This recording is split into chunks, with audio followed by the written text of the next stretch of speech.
All rise. Circuit Court of Fairfax County is now in session. The Honorable Penny Aston presiding. Please be seated from the board. All right, good morning. All right, if I could have counsel approach for a moment, please.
my microphone on. Sorry, Judy.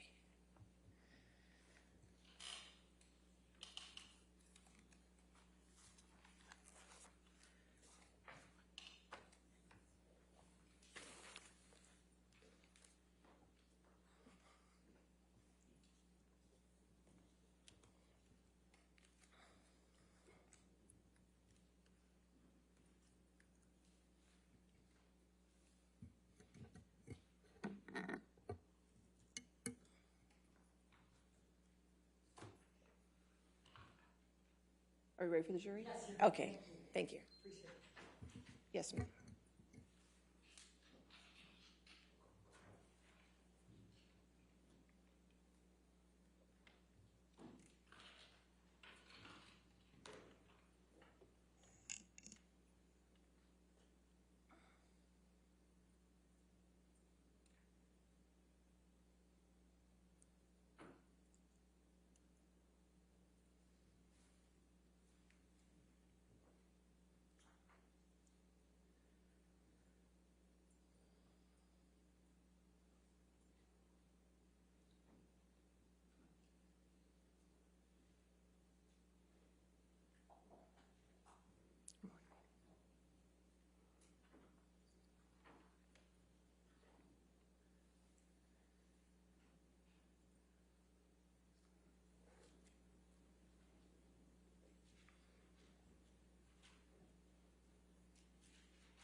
All right. Good morning, ladies and gentlemen. All right. Dr. Hughes, if you can come back to the stand for me, please.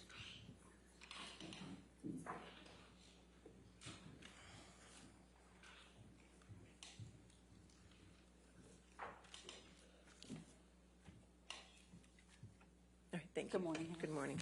All right. Cross-examination. Thank you, Your Honor. Good morning, Dr. Hughes. I'm Wayne Dennison. We haven't met before. No, good morning. Good morning. You testified yesterday that you have to give careful attention to gendered stereotypes, correct? That is correct. When you're talking about intimate partner violence, you have to pay attention to gendered stereotypes. And during your testimony, you in fact paid attention to gendered stereotypes, correct? I'm not sure what you mean.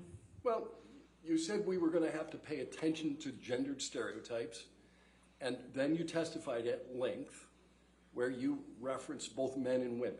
You paid attention to those stereotypes during the course of your testimony, correct?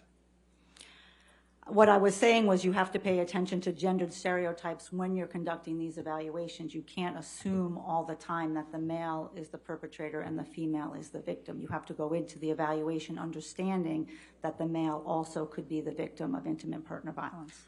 In fact, you're aware that there are large-scale studies that do say that IPV towards males does exist. Of course. Okay. And every time you referred to the characteristic of a victim of intimate partner violence yesterday, you used the pronouns she or her, didn't you? I was using the she and her pronouns in this case because my determination was, as I stated, that Ms. Hurd was the victim of intimate partner violence. That is why I was using the she, her pronouns. You, in fact, said women get into the relationship for all the right reasons. That's what you said. The woman gets into the relationship for all the right reasons. And then you say difficult for victim to extricate herself. You go on to say that she can and she should. Over and over, you use she, right? I believe in this case I did because I was referencing this case where I found Ms. Hurd to be the victim of intimate partner violence. It doesn't mean that men don't get into the relationships for all the right reasons too. I believe they do.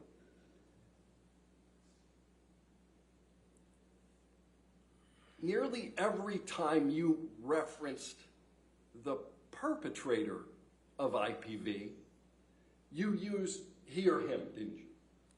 And it goes back to the same reasoning as I'm describing my understanding and my evaluation in this matter. Of course, men can be perpetrators and victims of intimate partner violence. That's well established in the research, and that's well established in my clinical practice as well. Isn't the reason that you used the pronouns that you did that you almost always testify on behalf of a woman? That's not correct. You don't even remember the last time you testified on behalf of a man. Well, I don't testify on behalf of someone. I testify as to the results of my evaluation. I frequently treat and assess male victims of childhood sexual abuse who are coming into treatment for abuse by their Boy Scout leader, by their coach, by their teacher, by a trusted adult. I see them in therapy. I see them in forensic matters, in criminal cases. So I treat and evaluate men all the time. I didn't ask you about treatment. I asked you about testimony. You broke out your practice between treatment and testimony. I'm not asking about treatment. When's the last time you testified on behalf of a man? I testified recently in a deposition on behalf of a man who was traumatized because he was wrongly convicted. At the time of your deposition 6 weeks ago, you couldn't remember a single time you had testified on behalf of a man. I testified in my deposition that I testified in a case of a man who was wrongly convicted about 20 years and suffered physical and sexual violence in prison, and I detailed the traumatic effects of that happened on that gentleman. All right, why don't we take a look at your deposition? Sure.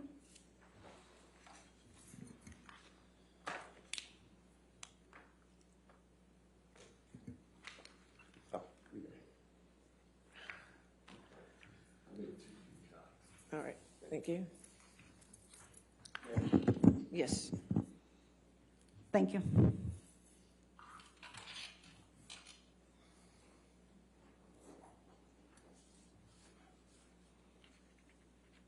All right. Transcript of the deposition that you gave March 28th, 2022, correct? Yes. All right. Let's go to page 77.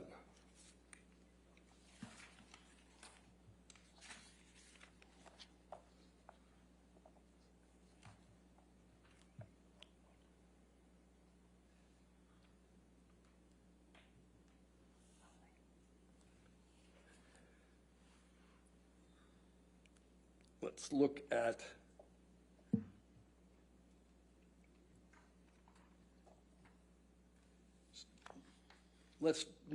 page 78, line 8. So you can't recall a single instance where you were hired by the attorney representing the male in an IPV matter, correct? In an IPV matter, not in a trauma matter or a child sexual abuse matter. Okay, so that's the distinction. You don't have any recollection of ever testifying on behalf of a male in an IPV matter. As I stated yesterday, the very first case that I testified in was in a same-sex intimate partner violence where the man was the victim of another man. I routinely treat and assess same-sex couples where then the female can be the perpetrator of another female, and the male can be the perpetrator or a victim of his partner. So let me get this. You testified in a case where one male is alleged to have engaged in IPV against another male. Correct. All right. Okay. But that's the only one you remember. That's the only one you remember. No, I've done this frequently. As you well know, most cases don't go to trial. I've worked on hundreds and hundreds of cases. You've limited to testimony. Many cases don't come to trial, but I've issued reports and worked on many cases of same-sex intimate partner violence where men are the victims. But I did ask you about testimony, and I limited the question to testimony, and the only testimony that you remember is the same-sex couple, right? There were multiple same-sex couples, I believe, that I testified That you testified in court at trial. I believe so, yes. All right, but you didn't remember that in March. I did remember that in March. Okay. You're a professional witness, correct? That's not correct. No? You make hundreds of thousands of dollars a year testifying in court, correct? Not testifying in court. I conduct thorough, comprehensive psychological evaluations of individuals who are involved in a court case. The majority of those cases never show up in a courtroom. And half of my practice and half of my income is about my clinical work with people who are coming to me for therapy. I didn't ask you about the other half of your income. I'm asking you whether you made hundreds of thousands of dollars a year testifying as an expert witness in court. As you're phrasing that question, that's not correct. That would be the amount of income that I generate from my forensic practice. I testify perhaps maybe once or twice a year. Most of the work is done behind the scenes in evaluating individuals and issuing reports. But you'll agree with me that a big part of that practice is providing expert witness testimony. That's not correct. No? That's not a big part of your practice. If I testify twice a year, that's not a big part of my practice. All the other time is doing the work for the cases and evaluating the individuals and issuing reports.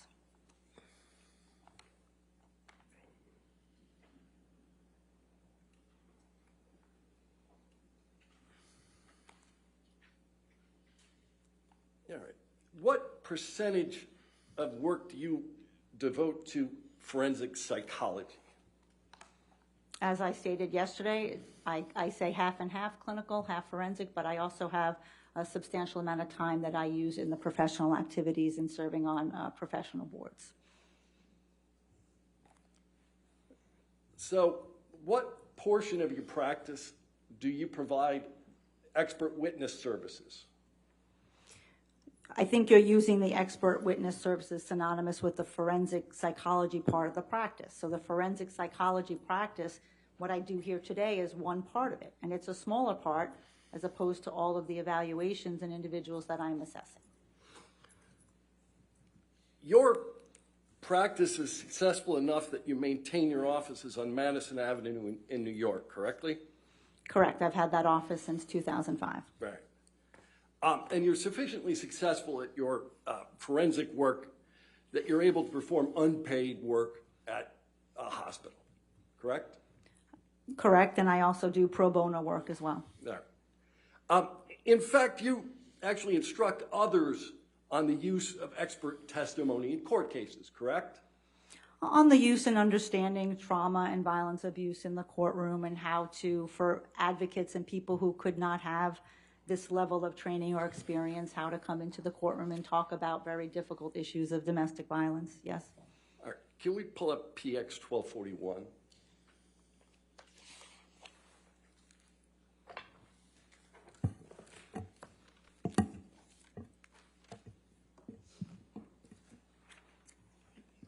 Do you recognize that document? Yes, it looks like the front page of a PowerPoint presentation. And it's a PowerPoint presentation given by whom? By myself and Mary Ann Dutton, who is a very well-known and respected researcher and clinician in the area of domestic violence. And what's the topic of the PowerPoint that you're giving? Expert witness testimony in cases involving domestic violence. Okay. And who did you give this presentation to? That was to the National Clearinghouse for the Defense of Battered Women. That is an organization that provides legal services to women who have assaulted or killed their partners in self-defense, and mostly people who these individuals, the women who they've seen in treatment are through shelter-based programs or through advocates, and those are individuals who don't really know how to come into the courtroom and talk, and that's what this presentation and training was for. I'm going to move PX 1241 into evidence. Any objection? All right, 1241 in evidence. Do you want it published or? Yes, let's publish it to the jury. Thank you. Okay.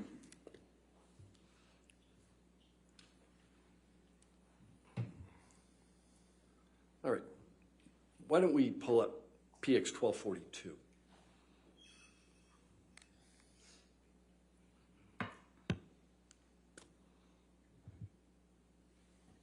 Do you recognize this document? Yes, this also looks like a PowerPoint presentation that I gave. All right. And what is the name of this PowerPoint presentation?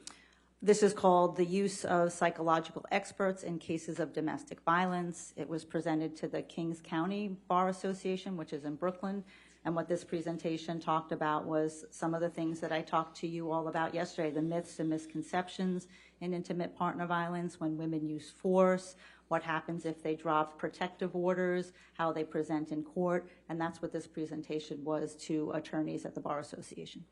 Okay, but this is another presentation that you gave as to the use of psychological experts, and you gave it to a bar association.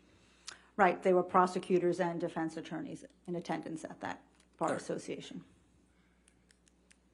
At your deposition, you testified that you were going to be paid $100 an hour for your time in this case. I did not testify to that. You did not? That's an error in the transcript. Oh, that's not right. That's correct. So, and you corrected the transcript? We did not do an errata in the transcript at this point. So you knew there was an error in the transcript, but you didn't fix it? There were several errors in the transcript. But you didn't fix any of them? There was no time to fix them, that's correct. All right. So you're not being paid $100 an hour. How much are you getting paid? I'm being paid $500 an hour. $500 an hour. And that's what, and that's the bill you sent for your deposition, right? $500 an hour. Correct. Right. You submitted a number of disclosures in this case. You have not formed an opinion as to whether Mr. Depp committed intimate partner violence against Ms. Heard, correct? Correct. I formed the opinion that Ms. Heard's report of the intimate partner violence is consistent with what we know in the literature about intimate partner violence. You have a limited role here comparing individual data to group data and then just determining whether it's consistent, correct? I wouldn't say it's a limited role, but that's generally correct. You wouldn't use the word limited role? A limited role in terms of how we go about a forensic evaluation, not a limited role in this case. Do you remember whether you used limited role in your deposition? I don't. If you have it in front of me, you probably think I did, but sure. And you have no independent knowledge of the facts underlying the alleged abuse, correct? I have the knowledge of the plethora of documents that I've reviewed in this case. No, I'm asking you your independent firsthand knowledge. You have none of that, right? You mean whether I was there? Yeah, you weren't there. Of course not. Okay. And you're not testifying to the veracity, the truthfulness of any of the allegations. Correct. I'm testifying to the consistency of the data points of all the different documents, including the psychological testing and the clinical evaluation that I conducted of Ms. Heard, and how that comports with the therapy records and all the other documents and the photos and texts that I reviewed. And you have no personal knowledge of any abuse. Correct, personally. Correct. Right. And all you know is what Ms. Heard self-reported to you and others. That's not correct. Because you did collateral interviews? And I reviewed medical records, and I reviewed other witness statements of what they witnessed and what they saw. And all of those statements that you reviewed, those were statements that started with Ms. Heard, correct? Not necessarily. Well, the medical records did, didn't they?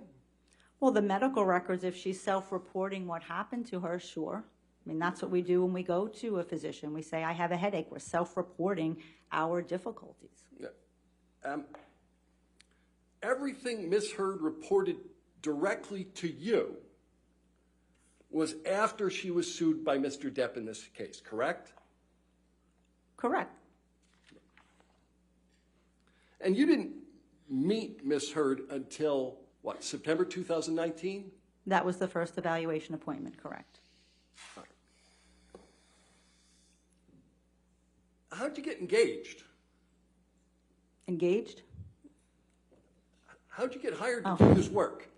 I was contacted by the legal team.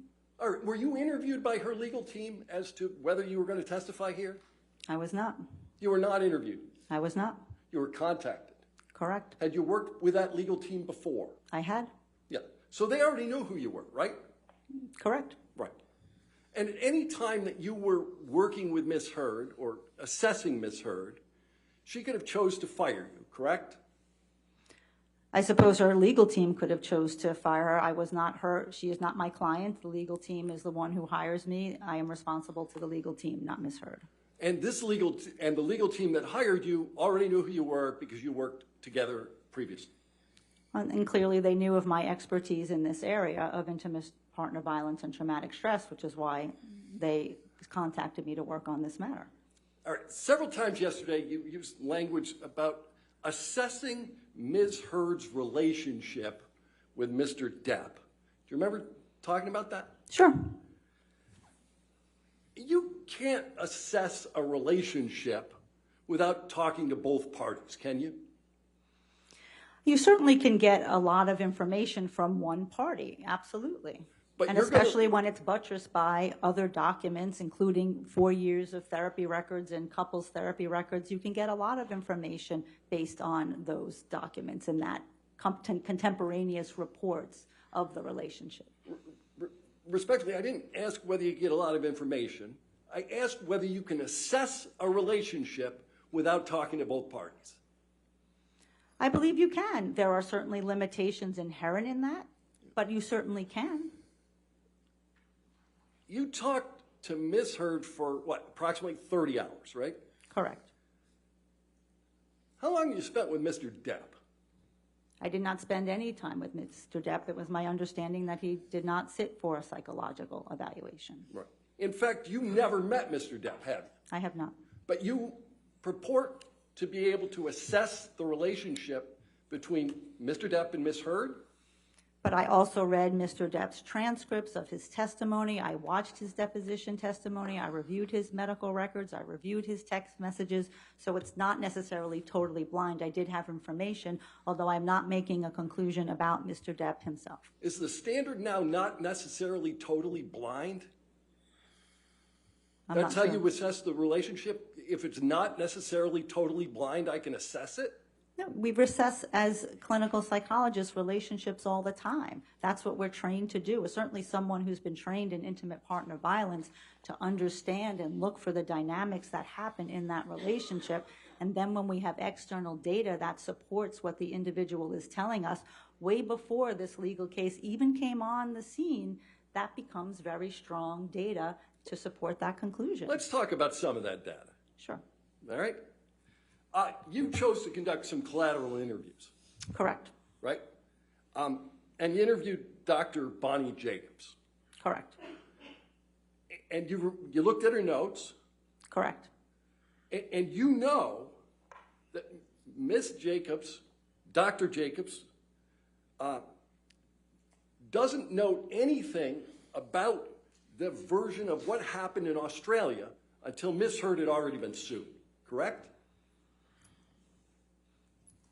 I believe she was not in treatment with Dr. Jacobs at the time the Australia incident occurred, so that would be correct. She did reach out to Dr. Connell Cohen about Australia, who she was treating with at that time contemporaneously. All right, I'll ask you about Dr. Cohen. We'll get there. All right. So, you know that Ms. Heard stopped seeing Dr. Jacobs in August 2014. That's correct.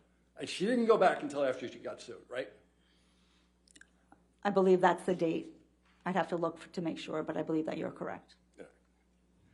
And you said you reviewed you interviewed Dr. Connell Cohen. That's correct. And you also reviewed his deposition testimony. That's correct. And you know that he testified that when he was treating a patient, he assumes the patient is telling the truth, correct? I believe he said something to that effect in his deposition. And if he has no reason to believe otherwise, if there's no other data to believe otherwise, that your patient's not being totally honest with you, then you believe what they're saying. Right. No other data to believe otherwise, but the sole thing that's happening is Ms. Heard is talking to Mr. Cohen, or Dr. Cohen. I wouldn't say she's talking to him. She's going to him for therapy, and he's using his clinical psychological expertise to understand the connection between her symptoms and what she's reporting, what's going on in her life. All right. But you understand that he testified that he assumes the patient is telling the truth. Again, I understand that statement in his testimony. I have a lot more rich information of having spoken to him for 2 hours and reviewing his clinical notes. He testified he was making a leap of faith with respect to that, right? With respect to the truthfulness. Again, that was not my understanding of speaking with him and reviewing his notes. I'm aware he testified something to that effect. All right. And you testified yesterday that Dr. Cohen never diagnosed Ms. Heard with any personality disorders. You remember that? Yes. In fact, Dr. Cohen's deposition testimony reflects the fact that he doesn't make diagnoses, correct? Correct, and I asked him specifically, did he have any indications that even if he doesn't, as his practice, use them, does she meet criteria for a personality disorder? And he told me she did not. All right, so you asked him specifically with respect to a topic that you haven't disclosed in your expert report, and then he made a conclusion that's reflected in no document. It's reflected in my notes. It's reflected in his notes about what he's treating. He's treating the symptoms. He's not focusing on the diagnosis, but he is treating the symptoms. You talked about Dr. Cohen's concern for Ms. Heard's safety. Correct. He wasn't talking about her physical safety, was he? Yes, he was. No, he was talking about her emotional safety. Wasn't that what he was talking about? He was concerned for both. Okay. Did Dr. Cohen testify that he never had the feeling that Johnny intended to hurt Ms. Heard? I believe he said that. I mean, he talked about Mr. Depp being very poorly controlled, and that's what made him, Dr. Cohen, concerned, because in those moments when he was not controlled, that he could accidentally seriously hurt Ms. Heard. Let's do this again. Ms. Heard told Dr. Cohen that Mr. Depp was poorly controlled, correct? That's not correct. Okay. He determined that from the treatment he was providing Ms. Heard.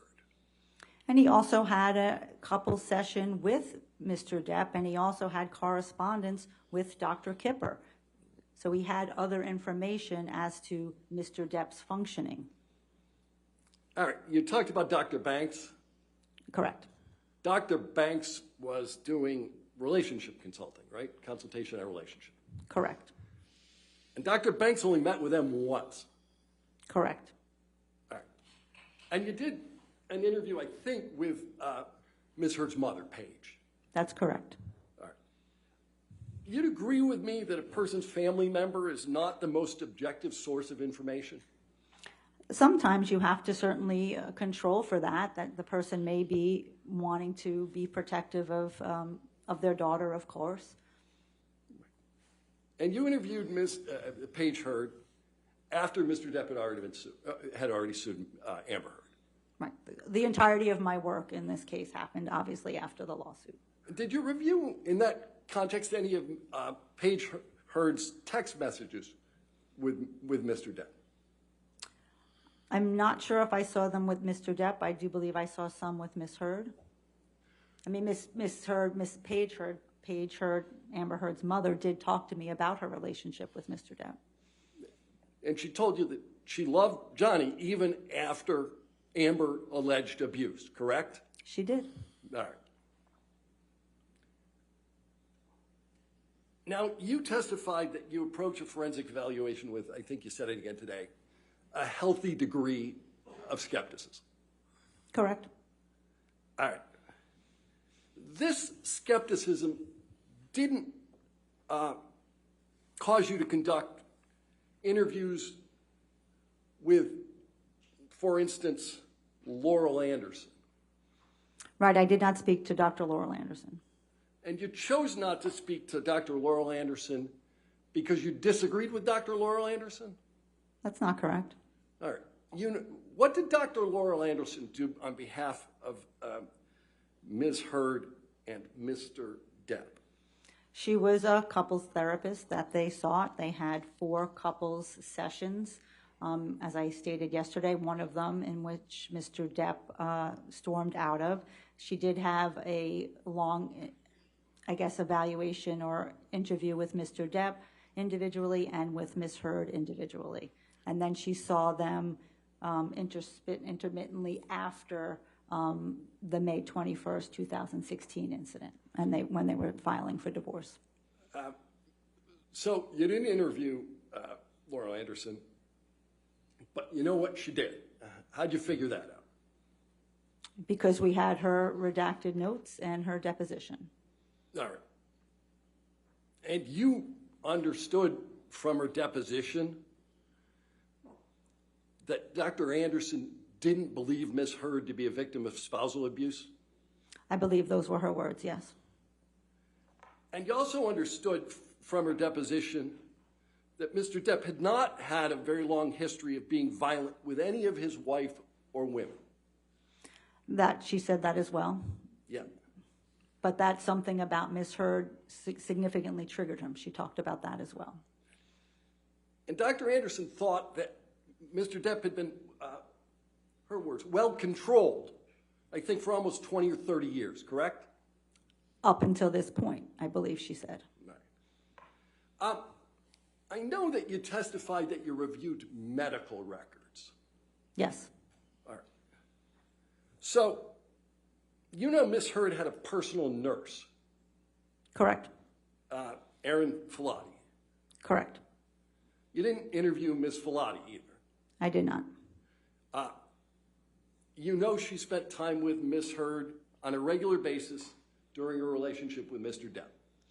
Correct. I had her clinical notes that I reviewed. Right. And you reviewed her deposition testimony. Correct. Some of which the jury's heard, right? I believe so. Yeah. And you reviewed the nursing notes. Yes. So you know that Ms. Heard admitted to a history of eating disorders to Ms. Filati, correct? I know that's in the notes. That's nowhere else in any other record, so I'm not sure where that came from. But you relied on everybody else's notes. And there are some things that I disagreed with, like I disagree with Dr. Laurel Anderson about it being mutual abuse. Right. So the stuff you disagree with, you disregard, and the rest you keep, correct? That's not correct. But that's what you did. That's not correct. All right. You know that Ms. Filati saw Ms. Heard immediately after she returned from Australia. I'd have to look at the notes again to be sure, but I know she did see her when she came back from Australia. That's correct. Did Ms. Filati document any injuries to Ms. Heard in her notes? I did not see that in the record. Okay, so you looked at her notes, and there's no injury to Ms. Heard documented in her nurse's notes following her return from Australia? Correct. Okay. You talked about this concept, which you then defined, lethality. And you testified there's certain factors of their present relationship where a woman ends up murdered by her partner. Correct. And that's one of the ways you look as to whether a woman is in a very dangerous situation. Correct.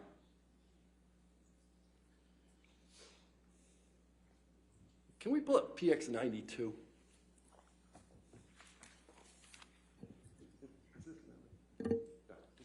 So It's an evidence. Published to the jury. Yeah, it will be published. Do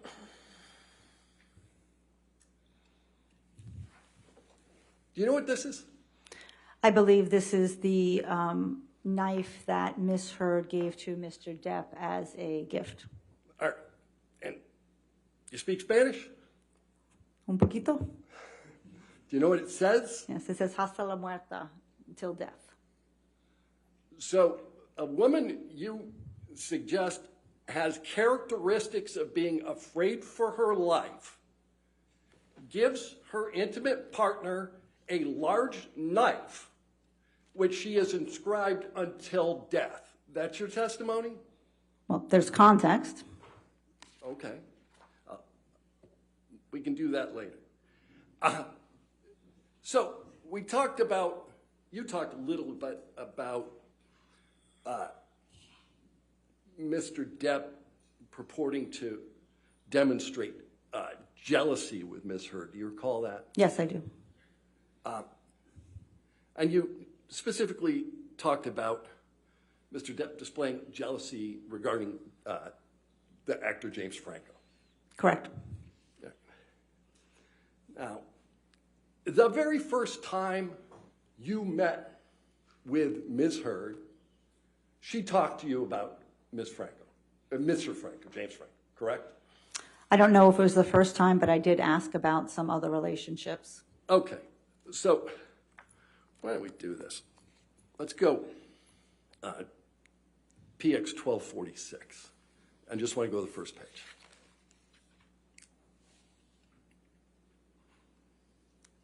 All right. So, do you recognize the document that's in front of you? Yes. All right. And what I would like to do, what is it? It's a top sheet of a background information questionnaire that I use to help guide the evaluation. Okay. So, now, this is, who filled it out? I filled it out, Whose form is it? my form. All right. I'm going to move just the first page into evidence because we're going to talk about other portions of it later. Could you back us so she can see the whole first page? Any objection? Okay, I can't. We will admit the whole thing into evidence. You want the whole thing in evidence? Sure. I have no objection whatsoever. All right, 1246 in evidence in full. Okay. Are there any identifiers that need, or we're just going? Yeah, I'm sure there's going to be some. All right. Probably. Okay, so you owe me a redacted one, correct? Don't know what the nature of the redactions are going to be, but Okay, well, you Yeah. can discuss it. We'll work with Okay, you on that. thank you. But All right. I'm positive there's identifiers on there. all right. 1246 has been moved into evidence. Can we blow up the bottom right-hand corner? All right, you want to publish to the jury? Yeah, let's publish it to the jury. I'm not comfortable publishing to the jury if there's identifiers. I don't. Yeah, I'm happy to do it on the break to make sure that we. Well, we can, why don't you, I don't see anything on the first if page. you want to look at that, any objection to that? Well, that's what they're going to show. That's what we're going to show. All right, publish then. All right. All right. So this is the bottom corner, your notes. And it's under the section of your notes that's entitled Intimate Relationships. Correct. Right. And one of the notes here on the right, it says JF, that's James Franco, right? Correct. Got close but really wanted to be with Johnny. Well, it says JF friends. They were friends. All right. Said friends, but you put him under intimate relationship. Well, there's a line there because I was asking specifically about other things that were allegations in this matter. There's a line there because you did not believe that they should go under intimate relationships, but it's on your form? She wasn't telling me that this was an intimate relationship. I queried as to what's going on with James Franco because that was something that was raised in this case. And there's a note for December 2015. When they became more friends, more friendly. Right. And that was a period of time in which Ms. Heard was married to Mr. Depp, correct? Correct. So she became close with Mr. Franco in December 2015, and at least you put it under intimate relationships. With a line differentiating another part of this document. Okay. Did you provide another header, like a header that says friends? No. No. Well, let's look at the next one. The next one says, I think it says Elon. Correct. It's Elon Musk, right? Correct. All right. May 2016. Correct. Met Ball. Correct. That's a big fancy party in New York, right? Yes, it is. All right. And she says she dated him after Johnny. Correct. She met Elon Musk in May 2016 when she filed a TRO. The last answer was May 21st. I believe it was May 26th, 27th. If I'm correct. When did she start dating Elon Musk? Sometime after that. All right. Yeah, sometime after the TRO? I believe so, yes. Okay.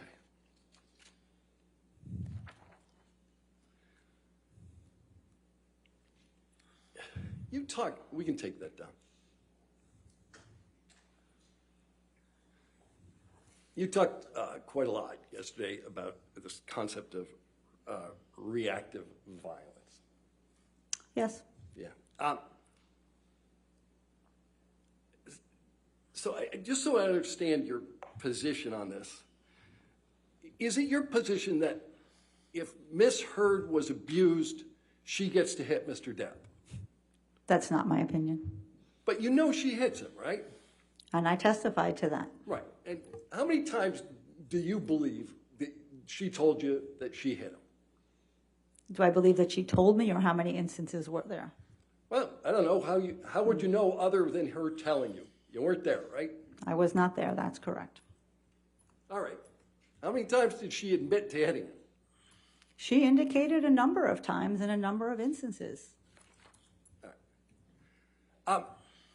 You indicated that you had listened to audio recordings as part of the work you did in this case? That's correct. All right. I'd like to play you a portion of one of those recordings. It's Plaintiff's Exhibit 343. It's already in evidence. And for the record, the portion I want to play is 2 minutes 46, 246.01 to 247.20.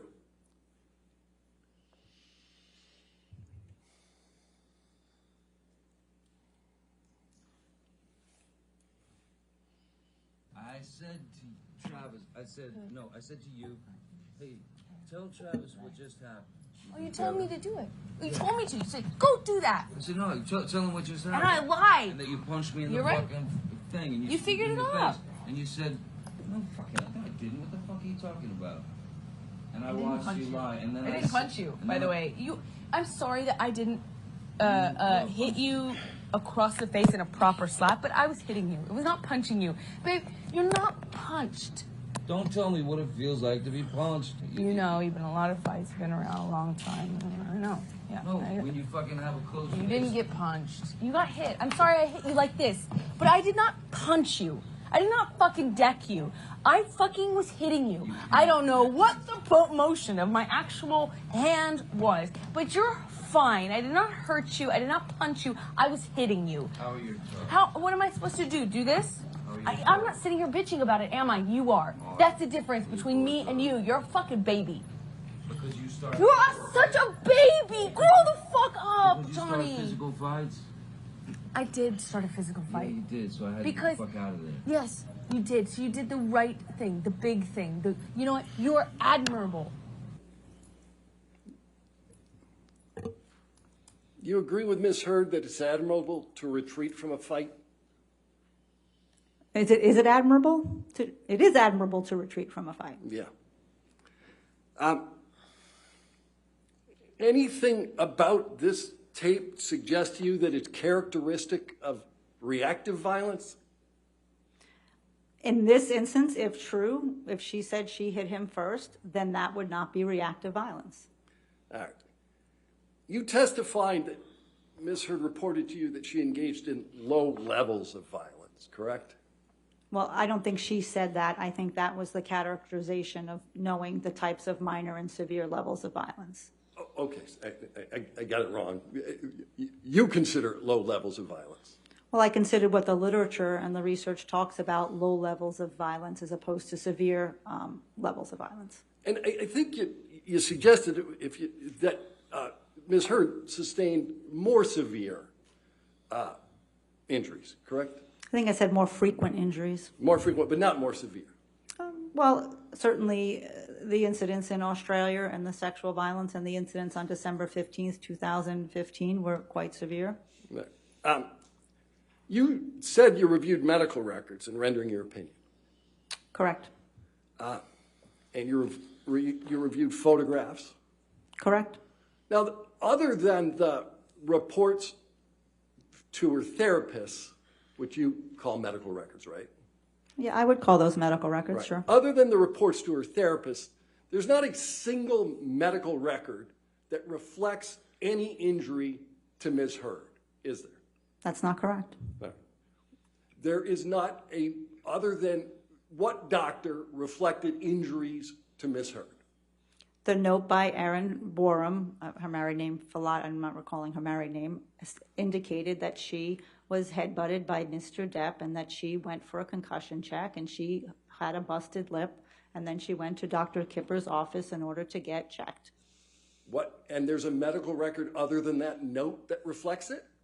There's a note that she showed up at Dr. Kipper's office. There's a note in the But there's similar 2 nothing from days that Dr. Kipper, Dr. is there? Laurel Anderson saw the 2 bruises from that same incident as well. All right. You reviewed photographs. Yes. All right. I'd like to put up PX 144. It's been published to the jury briefly. I'm going to keep it up very briefly. That photograph doesn't reflect a low level of violence, does it? Well, that reflects a severe injury, I would agree. Yeah. Why don't we go to PX 145?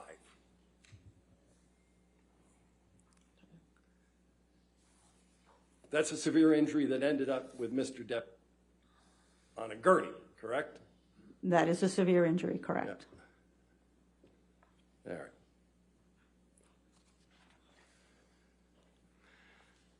Is it your testimony that throwing a can of mineral spirits at your spouse is characteristic of reactive violence? If you are running away from your spouse who is trying to hurt you, yes. All right. So you can throw a can of mineral spirits. What about if you throw a can of Red Bull?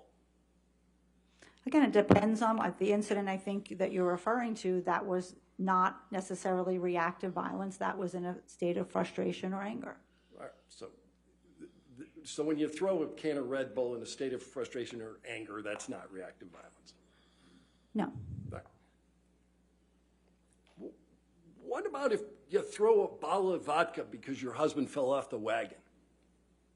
Is that reactive violence? Are you asking me hypothetically? I'm asking you, would that be a characteristic of reactive violence? Throw a bottle of vodka because your husband fell off the wagon. If it's in the middle of an assault, perhaps. If it's independent of that, no. Right. So, for instance, if your husband was just having a couple of shots at the bar. Again, you would need more information and context to make that determination. All right. You don't think that's a reflective of reactive violence? And you'll agree with me that when you throw the second bottle, that's not reactive violence. If somebody's throwing multiple bottles, again, psychological violence and abuse is psychologically destabilizing, which destabilizes individuals' coping strategies. That is absolutely true. Lost what's true. Is it your testimony that once you've thrown one bottle and missed, when you throw the second one, now it's reactive violence? That's not what I'm saying. I don't think throwing bottles is acceptable in any context. All right.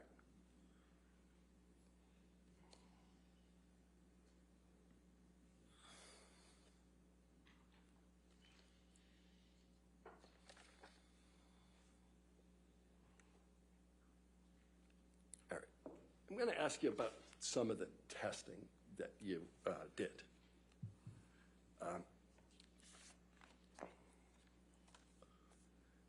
One of the things that you did was a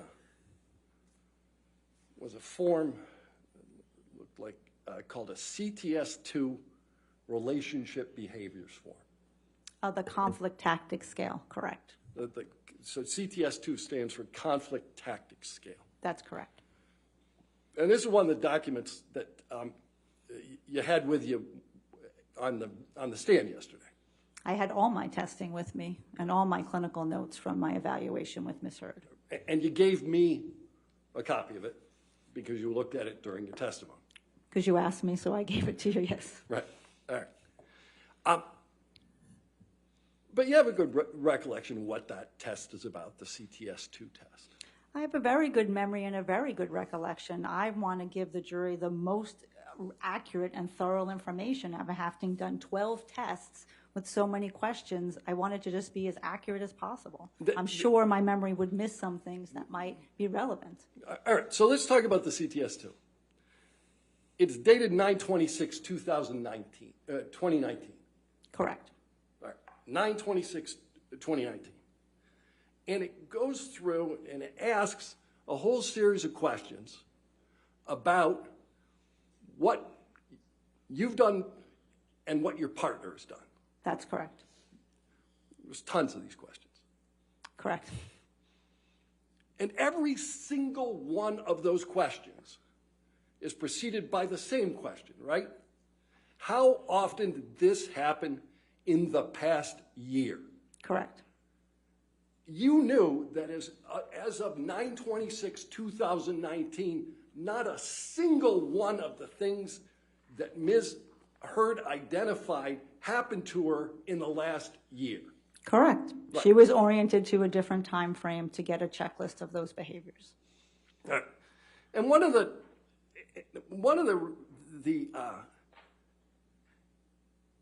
although it says, please, how often did this happen in the past year? One of the questions is, my partner used force to make me have oral or anal sex. Correct. She went with 0 on that, right? I'd have to see if you'd like to show me. You have any recollection that she didn't go with 0 on that? I have a recollection at that point in time, she was framing those type of acts as angry sex. She wasn't framing them as physical force, as most women don't on these measures. And you helped her to reframe it as something other than angry sex, didn't you, doctor? My job was not to do treatment. My job was to do an evaluation, and that's what I did. All right. So you did an evaluation, and one of the evaluations you did and one of the diagnoses that you ultimately made relates to PTSD. That is correct. All right. And you diagnosed Amber Heard with PTSD long before you made use of the gold standard test for PTSD. That is correct. All right. And I make the diagnosis of PTSD in my clinical practice without using the CAPS all the time. All right. So just so you and I are on the same page, and I think we are, this gold standard test that I'm referring to is the CAPS-5. That is correct. That's the one that Dr. Curry administered, correct? Correct. All right. You didn't administer the CAP-5 until after you'd already diagnosed Amber Heard with PTSD, right? She had PTSD in 2019. She had PTSD in the beginning of 2021 when I evaluated her. And then she had PTSD in December 27th, 2021 when I administered the CAPS. That's correct. All right. I think I asked a much more narrow question than that. You didn't diagnose, you didn't give the CAPS-5. Hold on, I'm going to strike that question altogether and start it again. You had already diagnosed her with PTSD before you did the gold standard, correct? Before I administered the CAPS-5, there was enough data in the psychological testing and my clinical evaluation to establish that she met criteria for PTSD. That is correct. You submitted an expert disclosure in this case on January 11th, 2022. I believe the attorney submitted that disclosure, yes. You participated in that? In the January 11th, it was the same disclosure that went before. There were no changes on that. Did you reference the CAPS-5 in that at all? I don't believe I gave the results of the CAPS-5 to the attorneys at that point. All right. You met with, I got dates here. This time I'm using the cheat sheet. All right. You met with Amber Heard on September 26, 2019. I would love to have my cheat sheet, but I'll take your word for it. I'll share. Thank you. October 11, 2019. When did you give the CAPS-5? The CAPS-5 was administered the last time that I saw Ms. Heard. I saw her over, as as stated multiple times over the past 2.5 years, and having not seen her in about a year to get an accurate assessment of her current symptoms, having had all the background information, the CAPS-5 is a great structured clinical interview to do that. All right. So you hadn't seen her for about a year before you gave her that test. That is correct. And you did it over Zoom. That is correct. All right.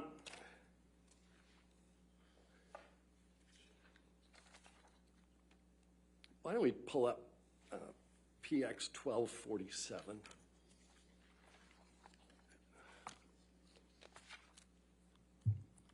And this may. This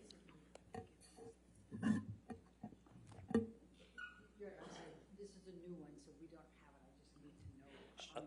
I'll get you. Sure. It's just to the witness right now, so, okay. Okay. Sure. You can, Dr. Hughes, you can actually help with that question. This is like more than 20 pages long. Right? It's about 20 pages. Right. All right. Let's get a copy of it. This is a series of questions that you use to test for PTSD. Correct. All right. And you recognize the first page. This is the first page that you filled out. That's your handwriting. That's correct.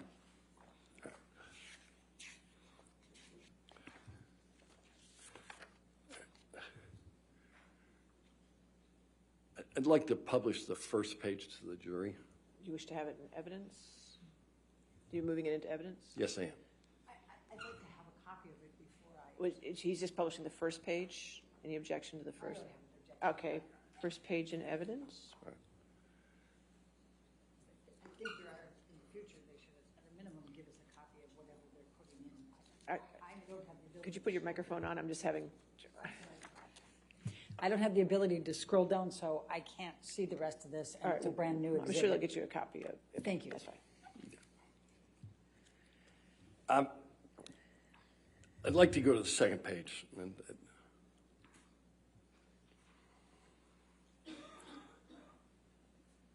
Can we put up the second page? Are you putting the second page into evidence? Not yet. Then I can't put it up. Oh, I'm sorry. I'd like the witness to see the second. The witness can see the second page. Thank you. This is the second page. This is instructions on how you do it. Correct. All right. And then we'll go to the third page. Let's let the witness see the third page.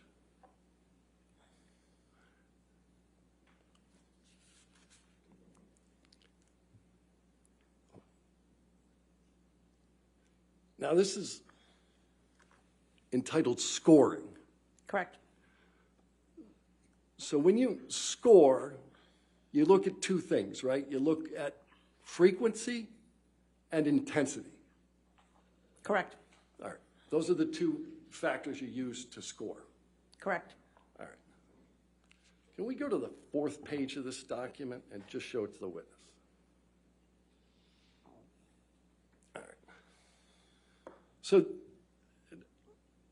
Dr. Hughes, this is the first page of the CAPS-B where, other than the identifying information, where there's any input into the document, correct?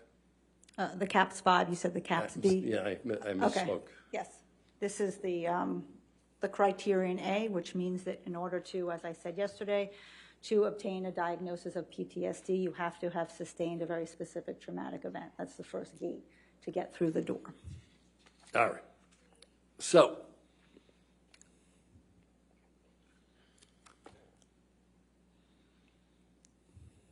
Your Honor, I'm going to, I'd like to be able to get them a copy of this.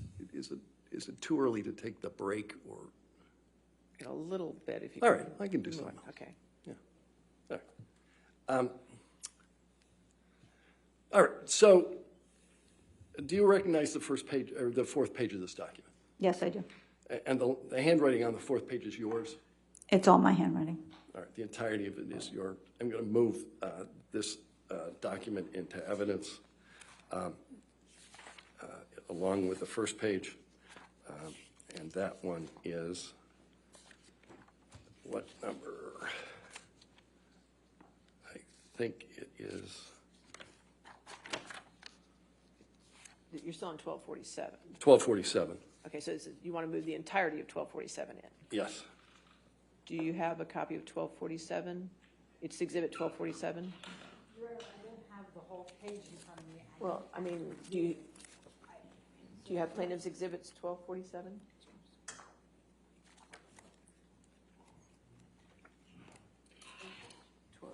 Plaintiff's 1247.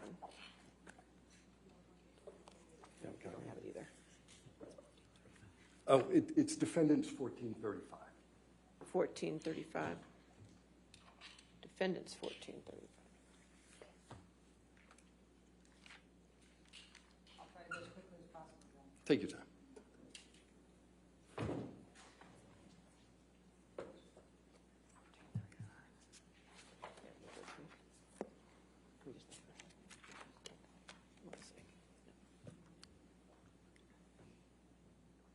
Did you want to take a look at the court's copy? Would that be easier for you? Yeah, it's 59 pages. What is he moving in? I mean, I don't think I we can think do he's a moving partial. are you moving the entire document in? Yeah, I'm going to move the entire document into evidence. I don't think I have an objection to that. No objection? No Did you want to take a look at the court's copy, or you're good? Yeah, I would, thank you. My apologies, sir. That's fine. Thank you, Jamie.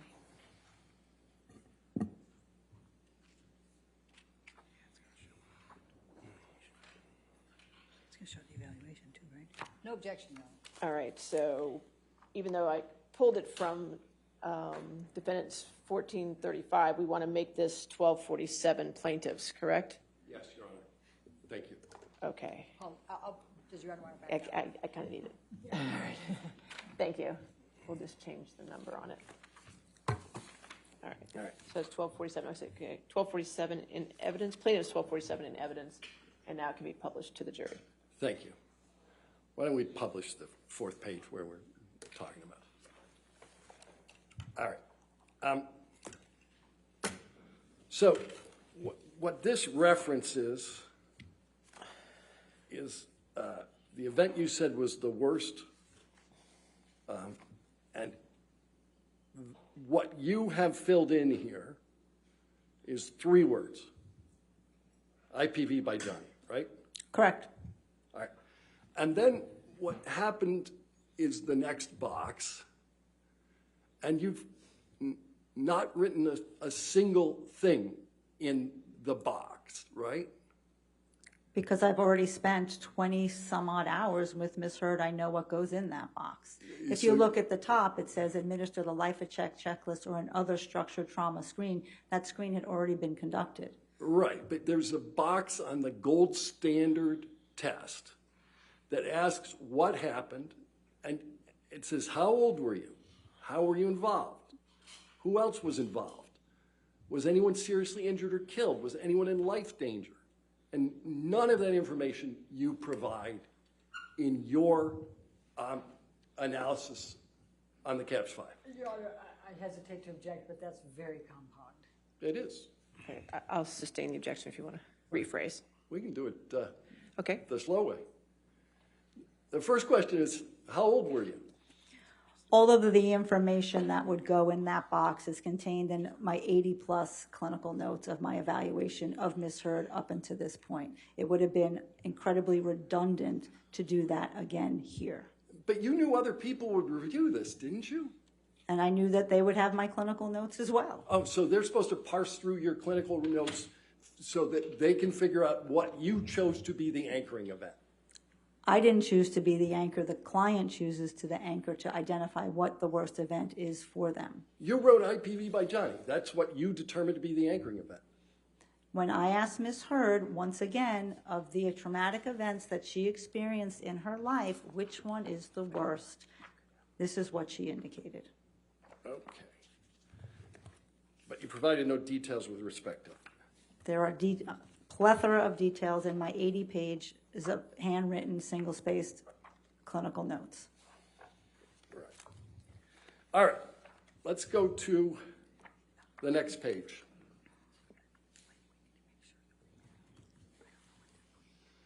All right. You felt it appropriate to fill this page out, didn't you, doctor? Well, these are the questions about the symptoms, so I'm asking specific questions and getting her responses. Didn't you know this already? Well, I was making sure at this point, having not seen her for a year, what is the trauma expression at this time? It can change over time. It could go away. It can get better. It can get worse. All right. Why don't we go a couple more pages in? Let's go into page 7 of 20.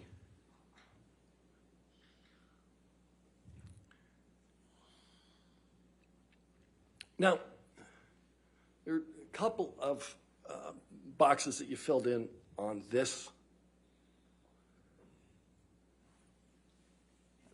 Let's look at item 5, B5. You don't provide any indication of what kind of triggers, what kind of reminders trigger these reactions. She answered that on the previous questions. All right. And you didn't provide any answer as to how long does it take to recover. She has some difficulty recovering. Okay.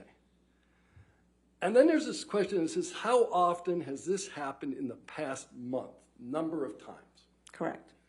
And we talked about how these things are scored, and we looked at, you got to look at frequency and intensity, right? Correct. And you left the frequency box blank. Well, no, if she said several times a month, then that's what the frequency is. And you didn't fill that frequency box in at all. Because she told me it was frequently several times a month, which is one of the anchors encoding the caps. All right, let's look at the next one. The very next box. Again, this is scored by frequency and intensity. How often in the past month? Correct. Blank. Pardon? How often in the past month? You left that one blank again, right? She tells me it happens at least twice a week, so certainly I could multiply 2 times 4 and put in 8. And you certainly could have written the number 2. But it wasn't 2, if it's happening 2 times a week. All right, so 2 times a week times the number of months. Now you got 2 digits instead of 1, right? That's all it took to write that down. This is in a 1-month period, so it would have been a 4-week period. How often in the past month? That's what it says.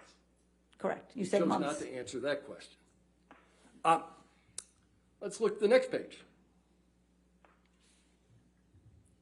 Again, scoring is frequency and intensity. How often in the past month?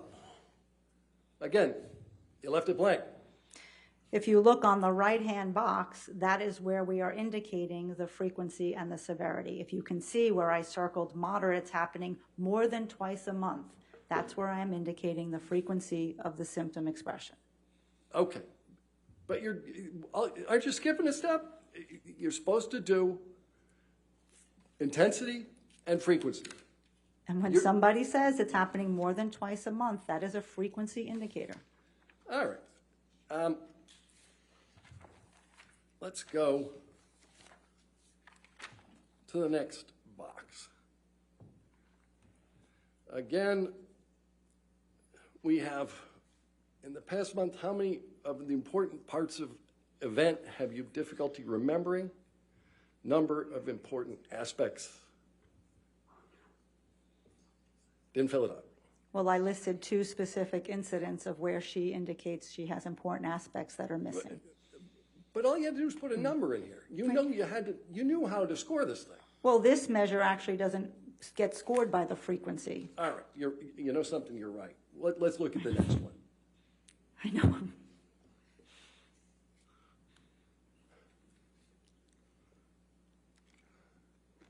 The next one gets scored by the frequency. That's blank, right? Well, I did not code it as a PTSD symptom. Okay, let's go to the next one.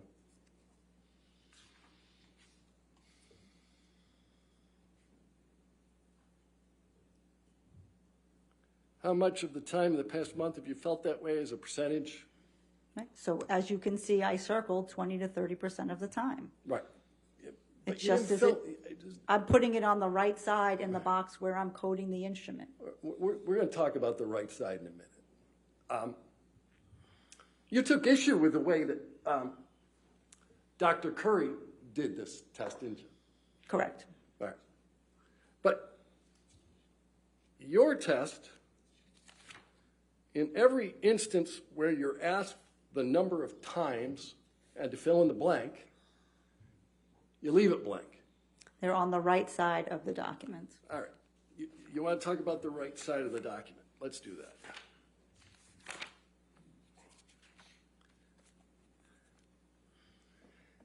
After you did the CAPS 5 for the anchoring, the 3-word anchoring event, IPV by Johnny, you went back through again and said, you know, maybe I should consider childhood trauma as well, right? I wanted to test for the limits and see at this point in time, Ms. Heard had a child, and sometimes when people have children, their trauma gets evoked. Is she having those symptoms as well? She already had, based on this instrument, the PTSD from the interpersonal violence. I wanted to see if there were any additional symptoms. All right. And you knew that she had had severe child abuse as a young person. That is correct. She grew up in a home full of heroin addicts, right? Opiate abuse, yes. Yeah. And there was IPV between her parents. Correct. All right. And so you wanted to make sure that there wasn't some impact with this childhood trauma in the diagnosis of PTSD. Yes. Right. And so you decided to give her the test again. Well, I didn't give it again. What's called testing the limits. I went back to some of the questions where she answered in the affirmative and said, and is this also happening vis-a-vis your childhood abuse? Are you also having intrusive thoughts and feelings about childhood? Are you avoiding thinking about things about childhood? Is that happening for you now as well? All right. So there are a series of notations on the right-hand side. Let's go to page 5 of 20 in the test. All right. Why don't we highlight the right-hand notations that start under the word childhood? All right. So the way you tested for childhood PTSD is to write a notation in the corner and answer a couple of questions. Same test. Well, I wasn't administering a whole CAPS again. What I was doing was seeing, as we know with people who have what we call polyvictimization or revictimization, someone could in fact meet criteria for the PTSD from the domestic violence, but then they're also experiencing some symptoms as a result of the childhood abuse. Both can occur. Right.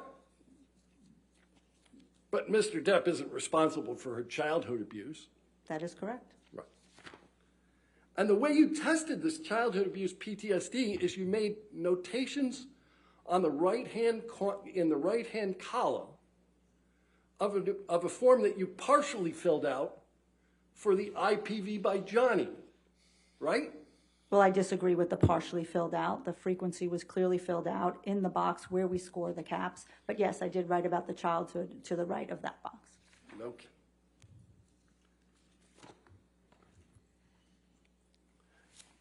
And that is the appropriate way that the gold standard test for PTSD for childhood trauma should be administered. If there were any affirmatives and I needed to go further, I could have administered another CAPS 5. There were not. I did not need to do that. Okay. So you chose not to do a second CAPS 5, although you knew that she had suffered from severe childhood trauma. No, because she wasn't suffering symptoms at that point in time, PTSD symptoms from the childhood trauma. All right.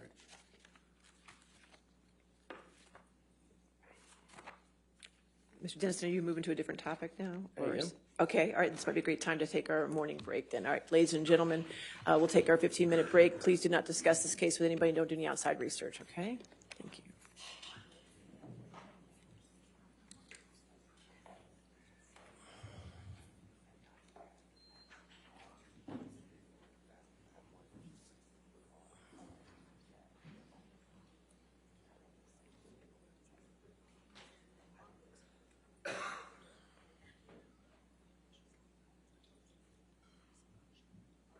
All right, we'll go ahead and take Your Honor, before you Yes. take the break. Yes. May I get a copy of the new exhibits from them so that I can see it over the break? I don't know if we can do it before, but we'll certainly get them to you. Well, I mean, I need to be able to Sure. redirect, and I have never seen these. so- Okay, we'll go through it. That's fine, all right?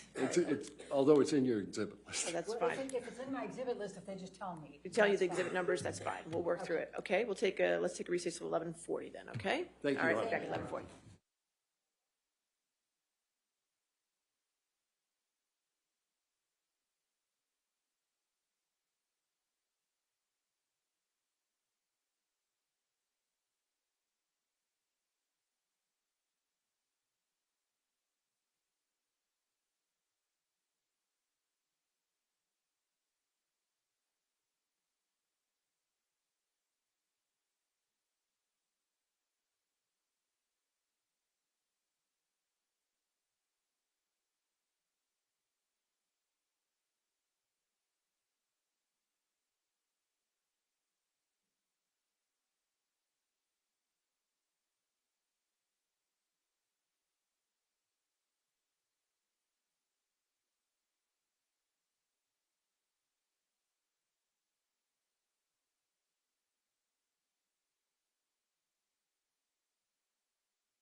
All right, we ready for the jury?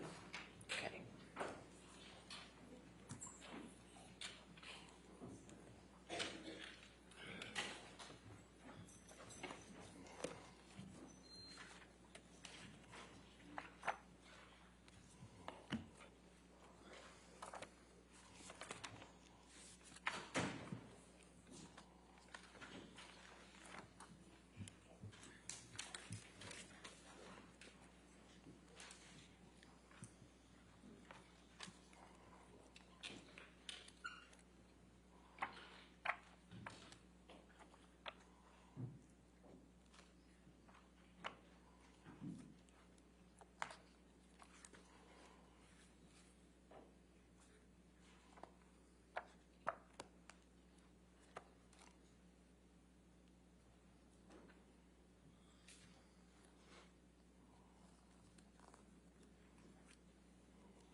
All right, thank you. To be seated. Next question.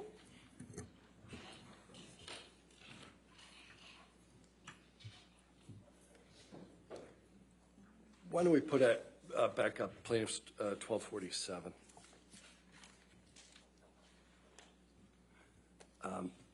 Again, this is the caps 5. You didn't administer this until you already had Dr. Curry's scores, did you? That's not correct. No, you administered it after Dr. Curry made a disclosure, correct? That's not correct. You administered it after Dr. Curry had administered hers. I learned that in late February when she submitted her report, but I had no way of knowing that in December of 2021. And you didn't make any reference to this in your disclosures until after Dr. Curry made reference to hers, right? I don't recall the date of the final disclosure or the fourth disclosure. All right. Can we go to the next page?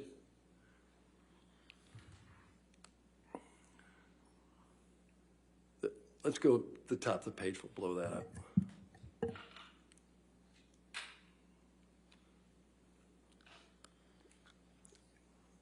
Instructions start with standard administration and scoring of the CAPS 5 are essential for producing reliable and valid scores and diagnostic decisions. See that language? I do. All right. You don't contend it's standard not to fill out the frequency line. I think if you're filling it on the right side of the box, I think that's perfectly fine. All right. So you think it's standard administration to simply leave blanks that are already in the form? I didn't leave blanks when I needed to find out the frequency of the symptoms. All right, let's go down a little bit further.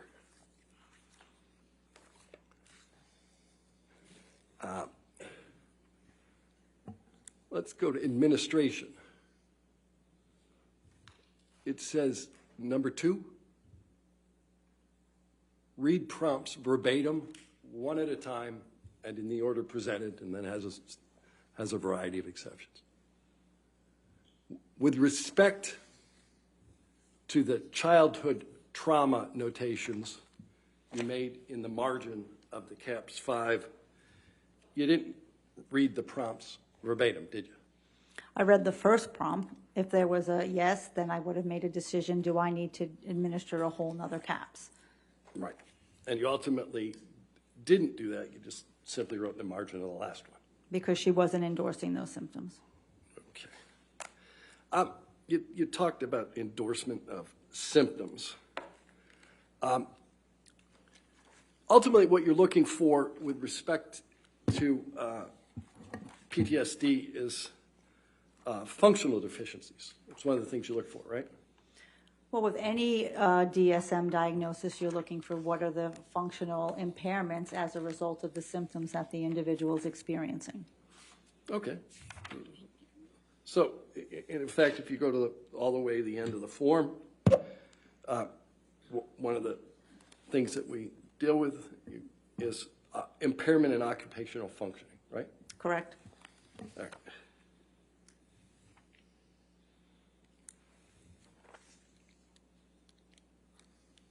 what's Ms. Heard's occupation? She's an actor. All right.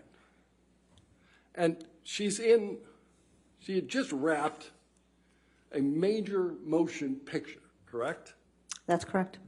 So you didn't determine that she had an impairment in occupational function. She's still performing at literally the highest level of her profession, correct? She had a number of PTSD symptoms while she was filming Aquaman 2.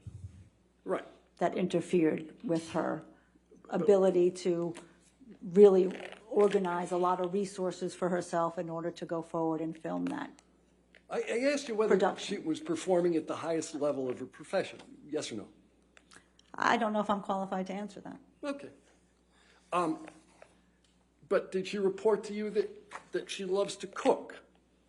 She loves to cook, yes. Yeah. Hike,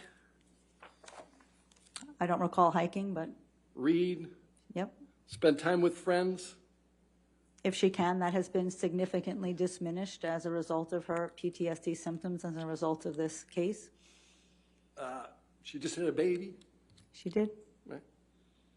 Exercises every day? for the most that I can tell, she does. Yeah. Completed level 3 sommelier training. She did. All right, she did all of these things, and you've made a determination that she is impaired with respect to her occupational functioning. I made a determination that the symptoms interfere with her functioning. She does these things, but it's not like the symptoms aren't there. She has to continue to work even though she has a panic attack, even though she has an intrusive recollection of the trauma, even though she's having heart palpitations and sweaty palms when something comes into her mind. It does not stop her from doing what she needs to do, but it does interfere. Okay.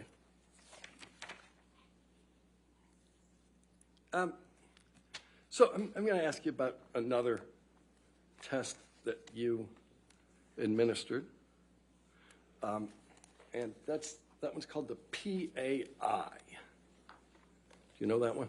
Yes, I do. That's the personality assessment inventory. That's correct.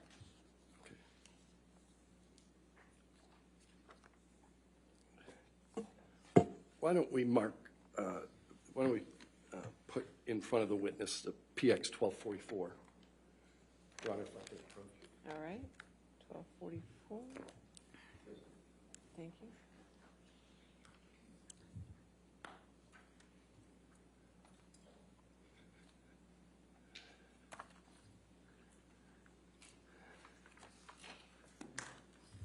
All right.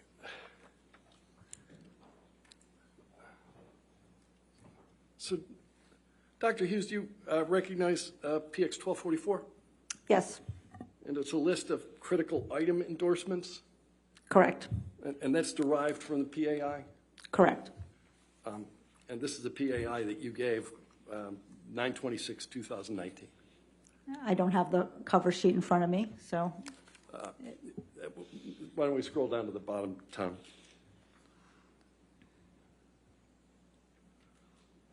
There it is. yep. There Thank it is you. down there. Thank you. You bet. Okay.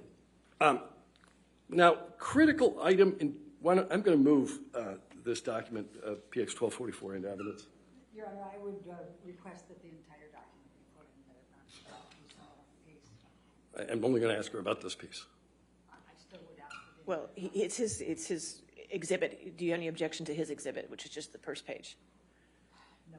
All right, 1244 in evidence. Okay.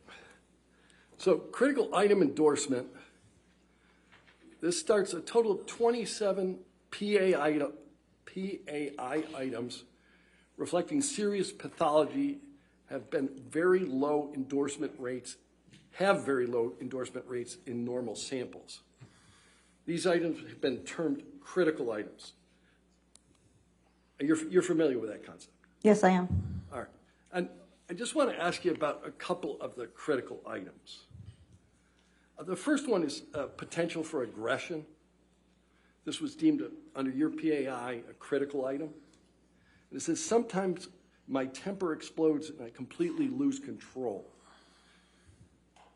how did that potential for aggression bear on your analysis? Well, there's a few things. Number one, certainly Ms. Heard reported to me that in her relationship that would happen. Her anger and her affect regulation would become impaired. Number two, you have to look at the total scales where that scale is not elevated, so it would not be a major cause of clinical concern. Number three, she had 4 responses that she could say to this question. Mainly true, very true, mainly true, sometimes true or false. She chose sometimes true. So she's answering honestly about her experience. So sometimes, it's sometimes true that sometimes my temper explodes. That's Correct. what you're testifying. Correct. All right. So you've talked a little bit about this concept called malingering. And there's one here for potential malingering. And this is another one of these critical item endorsements. Critical items means that these are serious pathology, right? Well, as you can see, it says endorsement of these critical items is not in and of itself diagnostic. No, So you need to review the content of the item, and that's how you make the determination. Is this something of clinical concern that you need to do more understanding about? Okay, so this critical item endorsement, this one reads under potential malingering, I think I have 3 or 4 completely different personalities inside of me. Correct. And she endorsed that as sometimes true. Correct. Okay. And there's not one elevated malingering scale on the PAI. Yeah. Let me ask you about another document.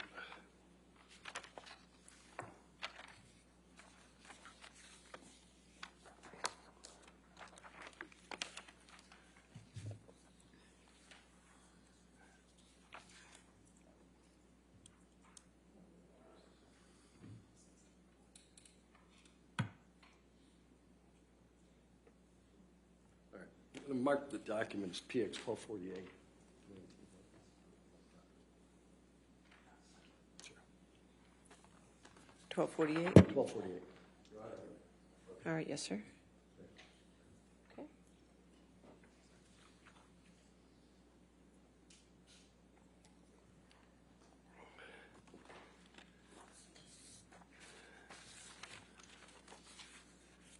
All right.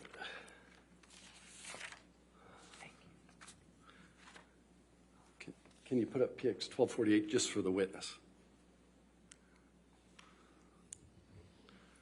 Dr. Hughes, do you recognize this?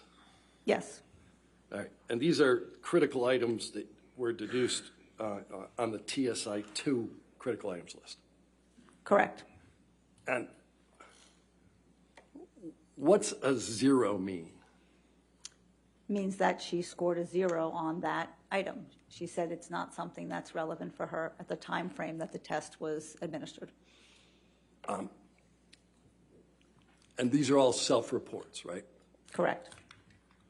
And so she scored a 0 on doing something violent because you were so upset. Correct. See that language? You knew Ms. Heard to do violent things when she's upset. This test specifies how often have you had these symptoms in the last 6 months? Just in the last 6 months. Correct. All right. So she hadn't had them in the last 6 months. Correct. This test also asks and inquires about intentionally hurting yourself or cutting. In the last 6 months. Right. Is the prompt. All right. In the last 6 months. Correct. Had Ms. Heard previously indicated to you that she cut herself? She indicated one time as a teenager in a reckless moment she did. It was stupid and I never did it again.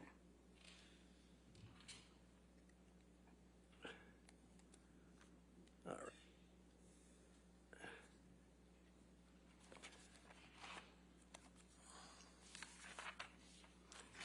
right. So that was the first time you met her. She indicated that she had cut herself. What did you do to satisfy yourself that she didn't continue to engage in that behavior? As with most things, I asked about the frequency of the behavior and had it ever occurred again. Had she ever engaged in suicidal behavior or suicidal gestures? That's part of that screen. Where did Ms. Heard cut herself? I'd have to look at my notes to be sure. All right. Why don't we do that? That's in your intake note, correct? I don't recall. What number is it? All right, why don't we go to PX 938?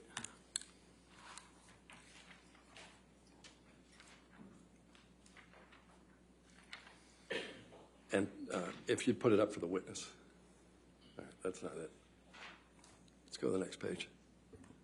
All right.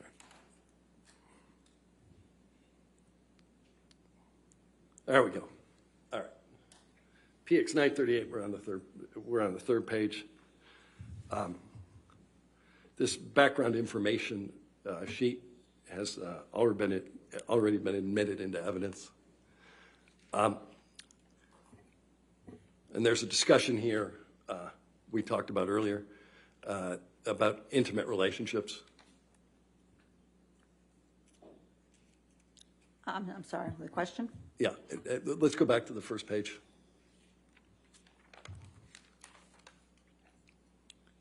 All right, there we go. What number is this? This is in at 1246. So this page anyway, I'll ask that it be published to the jury. I think it already was, Your Honor. They can do it again. All right, we're going to do it again. So 1246? 1246. All right. Okay, it's in evidence. There's supposed to be redactions, though, but, okay. All right, that's in 1246. All right. So why don't we blow up the intimate relationships section? There's intimate relationships here relative to a variety of people, including a person called Tasha. Tasha. Who's she? She was Miss Heard's wife. Okay. And that relationship preceded her relationship with Mr. Depp? That's correct. Did you say on direct that you saw no previous inter-partner violence? Just yes or no? I don't believe I did. No. You don't believe that you saw inter-partner violence, or you didn't say it on direct? I don't believe I said that yesterday. Okay.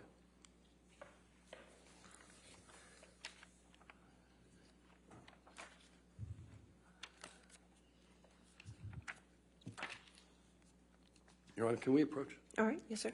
Thanks.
Did you speak with Ms. Heard around the circumstances that gave rise to the TRO? With, on May 21st? Yes. Thank you. Yes, I did. Okay.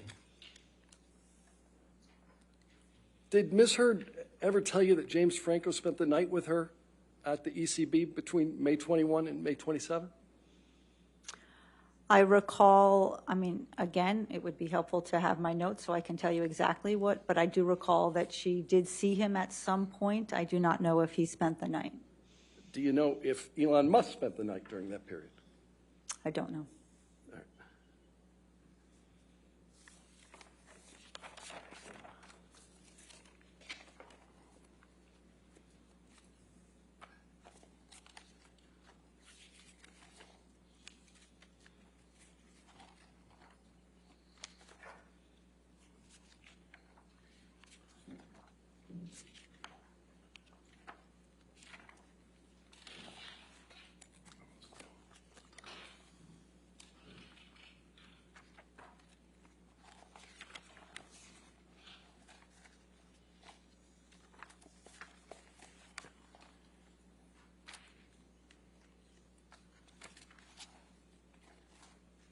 You cannot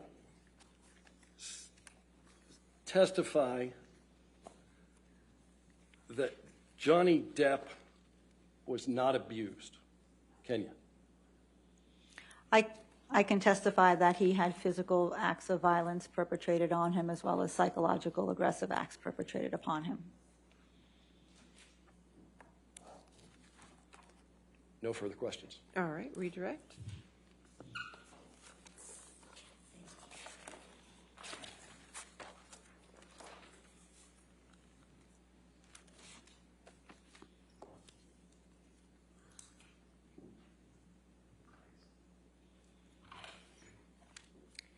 Dr. Hughes, you were asked about some presentations. I think plaintiff's 1241 was the first one. If we can bring that up. Tom, could you help me out with that? 1241?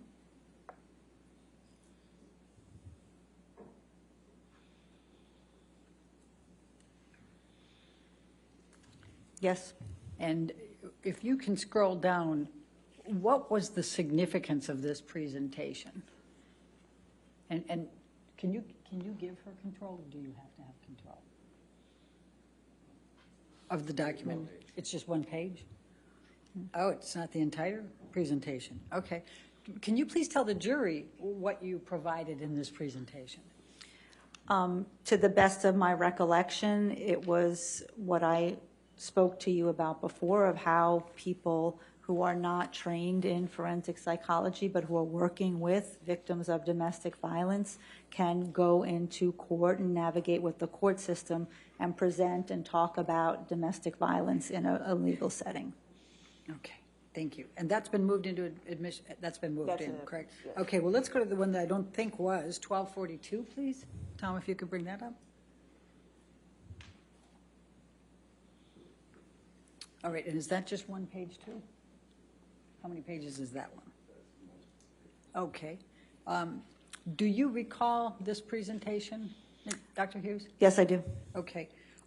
Could you please just, well, I'm going to move the admission of Plaintiff's Exhibit 1242, first of all. Any objection? All right, 1242. Okay. And could we publish it to the jury, please? Yes, ma'am. And Dr. Hughes, could you please tell the jury, explain to the jury what this presentation entailed? So I was asked by the head of the Kings County Bar Association to give a presentation about intimate partner violence, domestic violence, and how psychological experts can be of assistance. This was just because of how Brooklyn is, a bar association that was attended by many of the prosecutors from the Kings County District Attorney's Office as well as defense attorneys. And as I stated before, this presentation was about how to really understand cases of domestic violence, how to understand what if she drops the restraining order, what if she doesn't call the police, what are the myths and misconceptions about intimate partner violence, and when she uses force, what does that mean? How do we understand that? How do we evaluate for that? So again, without seeing the rest of the presentation, I believe that was the thrust of this presentation. Okay, great. Thank you.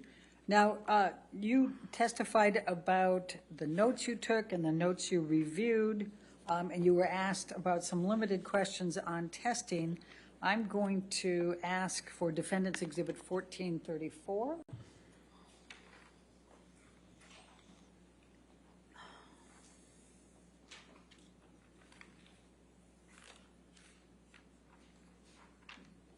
You're going to do that one or what? No. Okay. Oh, we need, thank you, Sammy.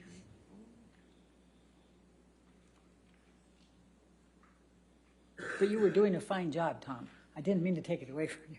Okay. Thank you, Michelle. Dr. Hughes, is this your CV? Yes, it is. All right, I'm going to move the admission of Defendants 1434. You're out of completeness. They've got all the other records in here for Dr. Hughes. I'm trying to see completeness. I understand. I'll sustain the objection. Okay. Next question. Let's go to Defendants 1435, please.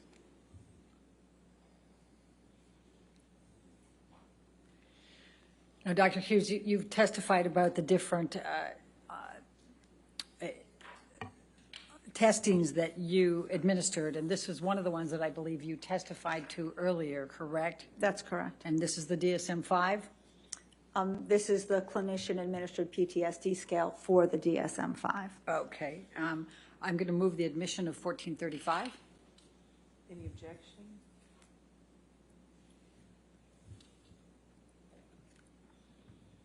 We object, Your Honor, because it has a lot of other documents in it, not just the CAPS 5. It's not the CAPS, it's the DSM-5. But she administered all these tests, Your Honor, and they can't, for completeness of record, they can't put in partials and then not have the rest of it. I think Well, there was no objection to when they put theirs in. Now say- they're objecting to you putting. I would say rule of completeness, Your Honor, Virginia Rule 2:106, that they can't just put a partial in and then not have the completeness of the testing in the documents. Well, they put their test in. Now you want to put more tests in, correct? Correct. But that's not a completeness argument then. That's just a different test. Well, it's But what's the objection, though, that there's, It's hearsay. okay, all right, I'll sustain the objection. Next one. all right, well, then we'll go for the other ones. You did the TSI. Well, before we go on to the others, let's talk about, could you please tell the jury what you administered in this DSM-5 and why this is significant? Objection, not out. Sustain. Can you tell us why the DSM-5 is significant that you administered? So the DSM-5 is the Diagnostic and Statistical Manual for Psychiatric Disorders. It's published by the American Psychiatric Association. That's where it has all the criteria and all the information for our major mental disorders like major depressive disorder or panic disorder or PTSD. What the CAPS is, the clinician-administered PTSD scale, is it follows all of that criteria that's in the DSM-5 so that you can make a very accurate diagnosis. And what, if any, diagnosis did you make as a result of this DSM-5? Right. So not only on this, I mean, this instrument can stand alone where she meets PTSD criteria just by virtue of this instrument, pardon me, but also the other testing that I gave where she had elevated scales on PTSD measures which correspond with the DSM-5 symptoms of PTSD. So there were multiple measures that are consistent across time that she meets criteria for PTSD. Thank you, Dr. Hughes. Now, you were also given one page of the scoring on the TSI 2 and one page with respect to the PAI. Do you recall seeing that? It wasn't the scoring, they were the critical items on those respective tests. Okay, well, I'm going to ask to bring up Defendant's Exhibit 1858.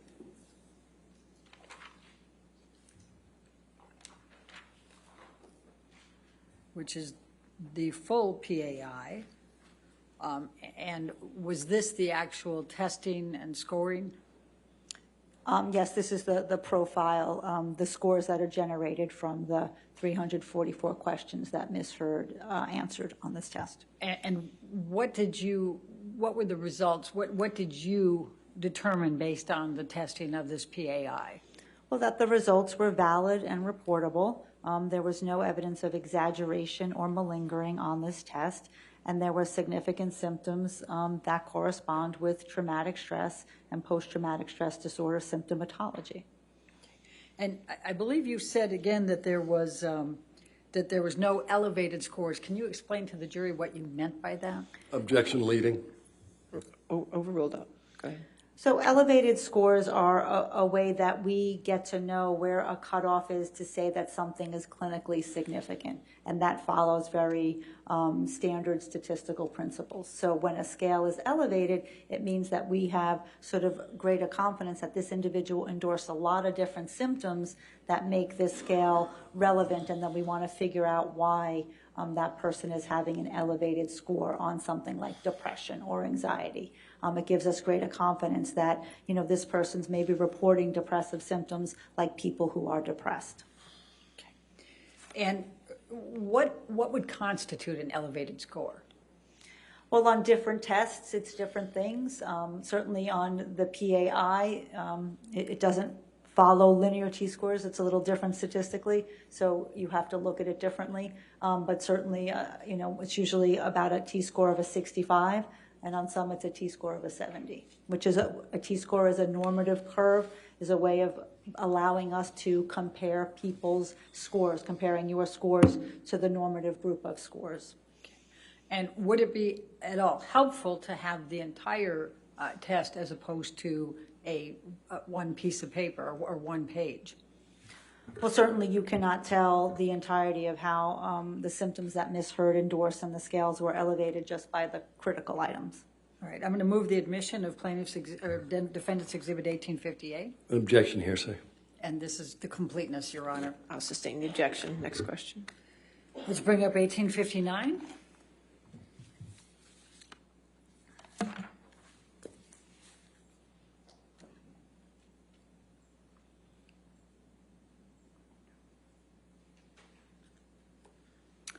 And this is, you were shown one page from the TSI-2, the Trauma Symptom Inventory 2. Do you recall that? Correct. Okay. What is the significance of the TSI-2 exam, the full exam? The Trauma Symptom Inventory is a test of common symptoms of post-traumatic stress disorder and related traumatic symptomatology. And on this score, she had, elevations in intrusive experiences, which is the intrusive component of PTSD, where thoughts or memories or feelings come into your mind when you don't want them, with accompanying distress. And then the defensive avoidance, doing many, many different things to push it down, to try not to think about it, to try not to talk about it, so that you don't get upset. And she also scored high on a scale of relational avoidance, having difficulty feeling close in relations and relationships, not only intimate relationships, but friendships as well. And that's a related trauma symptom that individuals have after having sustained an interpersonal trauma like domestic violence. Okay. And would it be helpful to have the full exam as opposed to one page out of it? As with anything, seeing an entire profile gives one more information. Your Honor, I'd move the admission of Defendant's Exhibit 1859. Objection hearsay. And I would argue the completeness If we could rule approach again. for this.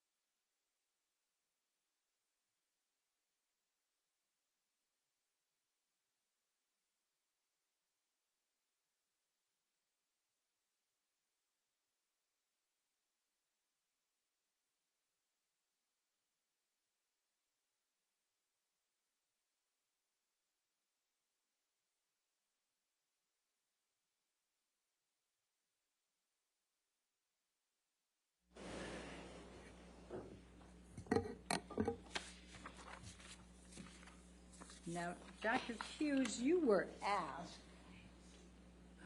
you were shown a couple of finger pictures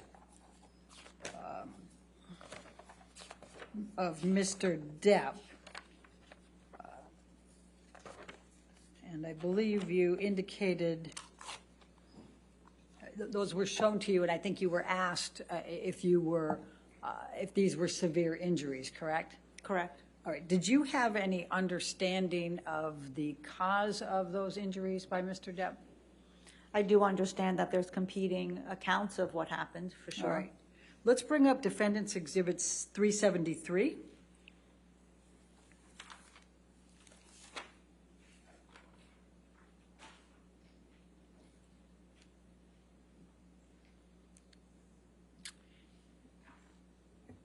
Your Honor, I think this is already admitted. I don't see it, and Jamie doesn't have it, so 373, I can mark it, but it's not admitted yet. I think there was Unless a it's- version of that. If I Well, may, I don't know that. Your Honor, I can just tell you that 373 has not been admitted into evidence. Your Honor, it's not redacted, and I don't believe it's been admitted. the part I'm trying to admit is in another exhibit, so let's go in a different way. We'll take that one down. Let's go with 398. 398 redacted is in evidence. That might be the one.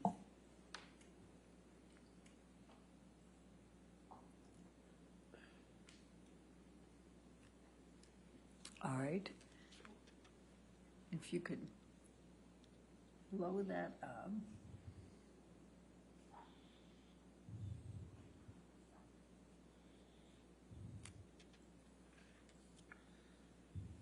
And I think we're looking for, if you could move that up, Michelle. There we go. You could blow that one up. And this is an email from Mr. Depp to David Kipper. Your understanding was that was his doctor, correct? Correct. Okay. And then I'm going to draw your attention to the last part of this, and this is on 3/19/2015. Thank you for everything. I got to figure out how to do this. I'm missing the controls on this. Thank you for everything. I've chopped off my left middle finger as a reminder that I should, thank you, Your Honor, that I should never cut off my finger again. Do you see that? Yes, I do. Okay, so that's Mr. Depp admitting that to Dr. Kipper in 3/19/2015. Objection leading. Okay, I sustain the objection. Next. okay, that's fine. I'm good with that. Let's go to Defendant's Exhibit 499.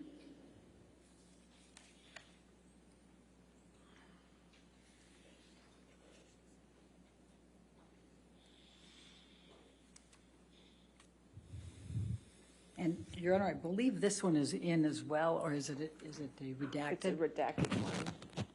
Yes, that's the Okay. one. Thank you.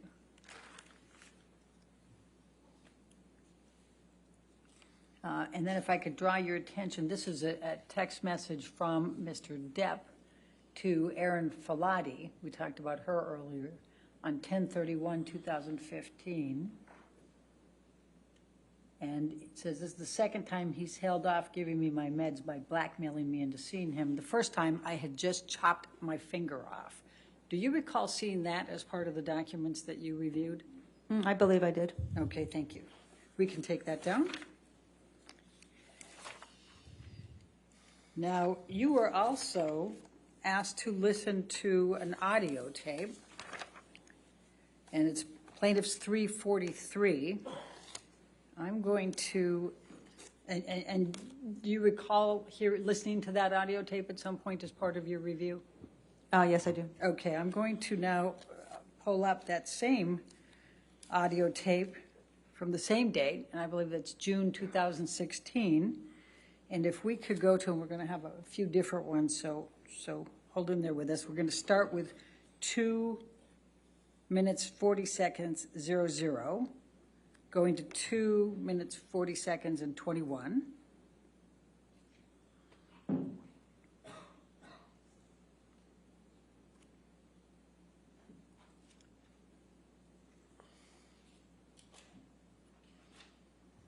knocking on the door. I don't Because get that why is a one fucking informs the other. irrational and violent fucking maneuver. How So does a one man would inform want the to other? get out of that area so that he doesn't get so fucking angry that he actually does pop the fucking wife.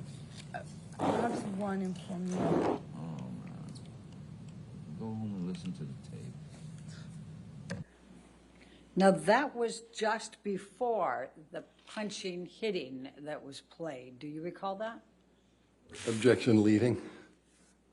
Well, the tape recording that you listened to was at 2:46:01 to 2:47:20, and that was 2:40 through 2:40:21. Correct? I understand. yes. Objection leading. Okay. Now let's go to after that. Overruled, go ahead. Thank you. Now let's go to after that, 2:52:00 to 2:52:34. Yesterday because of how it's been lately, like since Australia, and I have been on the road with you. I haven't been working. I don't know what else I could fucking do. Since Australia, we've gone out home. We had a great time other than the fact that we had a fight on the train. Yeah. It was physical. Yeah.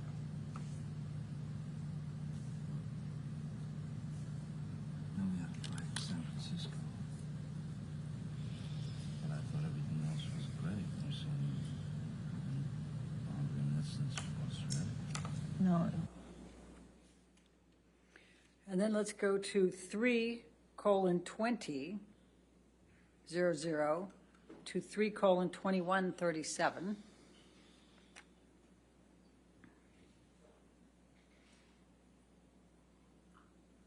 And while they're getting that, I'll just ask you the question, Dr. Hughes, do you recall that Mr. Depp said that they had fights in the places that he listed on that audio tape? Objection leading. Sustained. All right. What do you recall Mr. Depp saying about fights that they'd had on that audio tape? Objection, no foundation.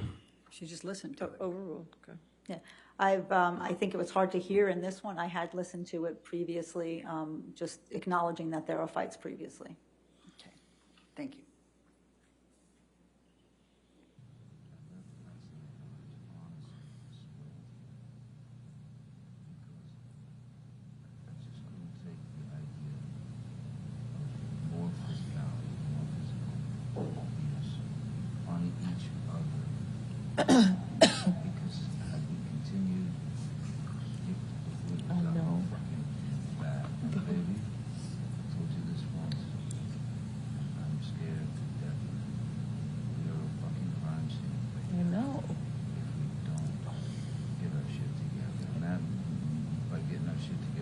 That might mean fucking A, we do this, we make it. That might mean, goddamn, you know, say, I've tried, done, to. But we've got to get our shit together as individuals and as a couple. Because I love you. And I do not want to leave you. I do not want to divorce. I do not want to get out of my life. I just want peace. If I'm the culprit, majority of the time, I will fucking do everything I can. And I will recognize when I'm fucking starting to go sideways. I will recognize.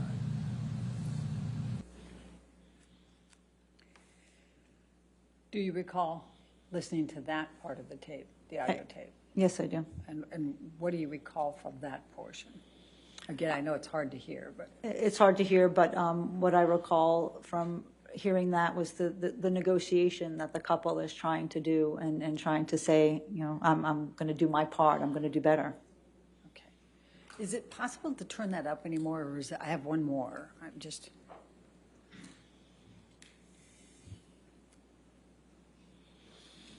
Thank you, Jamie. Okay, my last one is 3:26:20 to 3:29:50. Your Honor, can we approach? Okay. Yes, sir?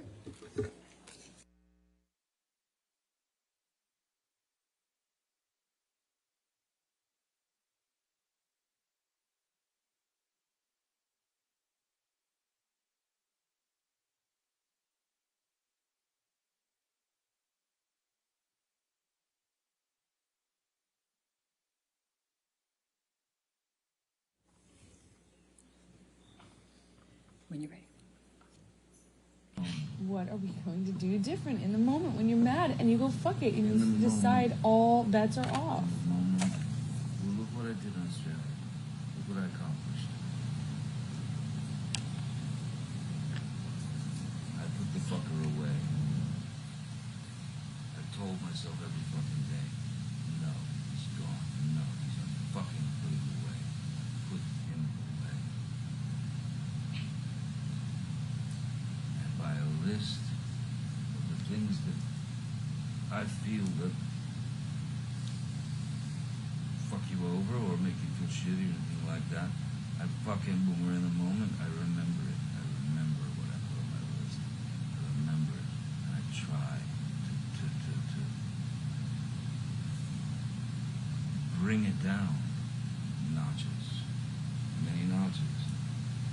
I'll try, if we're heightened, to say, please, I don't want you to feel this. I don't want to feel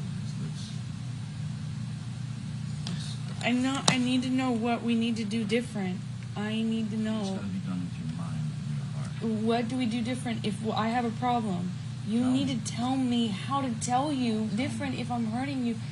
You need to let me be able to be mad. Sometimes you're going to make me mad. I'm a human. I cannot live where it's like, Well, then it's the same thing goes for me then. You're going to have to allow me to get mad. yes, exactly. If Okay, I do but something get that makes mad you and then you mad, start fucking yelling. I don't have to start yelling. I think I start yelling once it gets fucking heightened. I've gotten a lot better about that. It's just I only start yelling when it's fucking hour 11 and we're really in it. You have to get better about that. Otherwise we wouldn't have had 3 physical fights in the last month and a half. I was talking about the yelling. No, but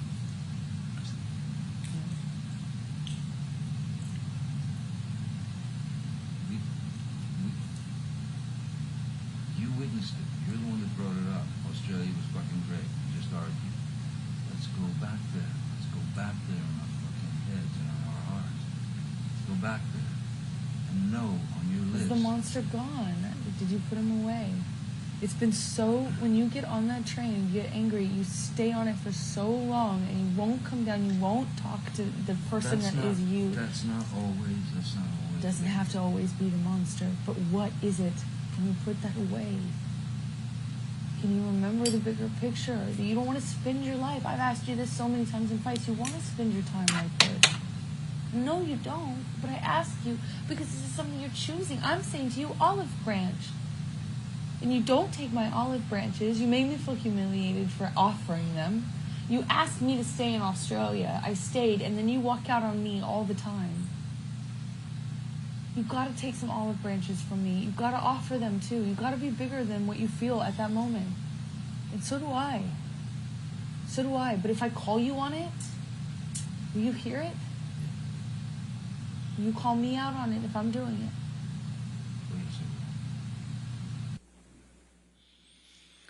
Do you remember listening to that, Dr. Hughes? Yes, I do. And what is your interpretation of that? What do you recall? Objection, Your Honor. Speculation. She's an expert. Overruled. I think this is more of how this couple is trying to negotiate in the face of all of the turmoil and the violence and the abuse. I think it's important pointing out, is my recollection is that there's 2 Australias. They're talking about the honeymoon Australia, not the Australia where the incident happens. They go back, and that becomes a honeymoon time for them. And I think certainly hearing how this couple has talked about the monster and the person who comes out, as we talked about that cycle of violence where the person who, hurts her and hits her and controls her isn't the same person that she loves and she cares about and that she wants to be with. Thank you, Dr. Hughes. Now, you also were asked about Dr. Bonnie Jacobs and her treatment and her treatment notes.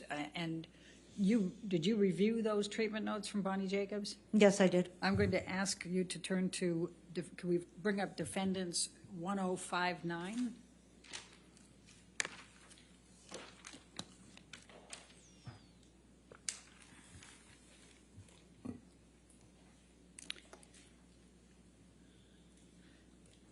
And do you recognize this document? Yes. Okay. And what is it?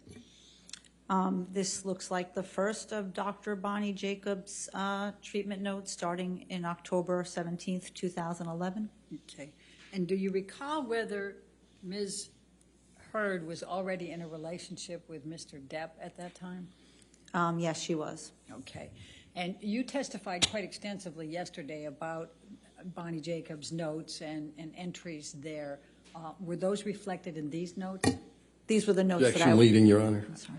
I can ask it differently. And what, if any, of those citations that you gave to the jury were in these notes? Objection compound. Overruled.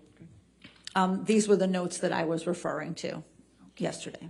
And what was the significance of these notes to you? You were asked again about them on cross. I found the treatment notes very significant because they had contemporaneous reports of what Ms. Heard was going through, not only what she was reporting in her relationship with Mr. Depp, but her accompanying symptomatology. What the notes revealed was there's a significant amount. Well, we see it unfold in time. We see where the violence starts, and we see how it unfolds. We see at least 3 indications of sexual assaults. We see constant pleadings and upset about his substance abuse and trying to find ways to get him help. And she joins Al-Anon to get herself help as a family member of someone who struggles with substance abuse. We see how she's reporting a lot of controlling behavior and obsessive behavior. We see that there's 2 instances where the police were going to be called in her apartment in Orange because of the fighting at that time. Once they actually were called and once they weren't, from what I could amass from the notes. So what it does is it really shows how this relationship is unfolding over time and actually getting worse. And then you indicated that Amber Heard moved from Bonnie Jacobs to Dr. Cohen, and that was in 2014. Is that correct? Correct. Okay. And what is your understanding of the relationship between Dr. Cohen and Dr. Kipper? They were professional colleagues and they were friends. And it's understanding why Ms. Heard left the relationship with Bonnie Jacobs. It became a tumultuous relationship for her there because she was doing a lot to protect Johnny, and Bonnie Jacobs had concerns. Objection, Your Honor. What's the objection? No foundation. I established the foundation. She reviewed the notes, and she interviewed Bonnie Jacobs. I'll overrule the foundation objection. Go ahead. Objection non-responsive. I'll overrule non-responsive. Please continue, Dr. Hughes. The reason that Ms. Heard left her treatment with Bonnie Jacobs were, one, that Mr. Depp continued to denigrate that relationship, her therapeutic relationship. But number 2, really more importantly, is that she wanted to protect Mr. Depp because she didn't want Dr. Jacobs had some concerns about perhaps his substance using in front of his children and that she would be a mandated reporter. So Ms. Heard did not want to do anything and talk more about what was going on with Mr. Depp with her therapist for fear that something might happen. So she left that treatment really to protect Mr. Depp. I'd like to move the admission of Defendant's Exhibit 1059, the treatment notes. Objection to hearsay, Your Honor. This is what we dealt with yesterday. Your Honor, I think that for completeness here, he's relied upon these, and they reflect the present sense impressions. I'll sustain the objection to hearsay. All right.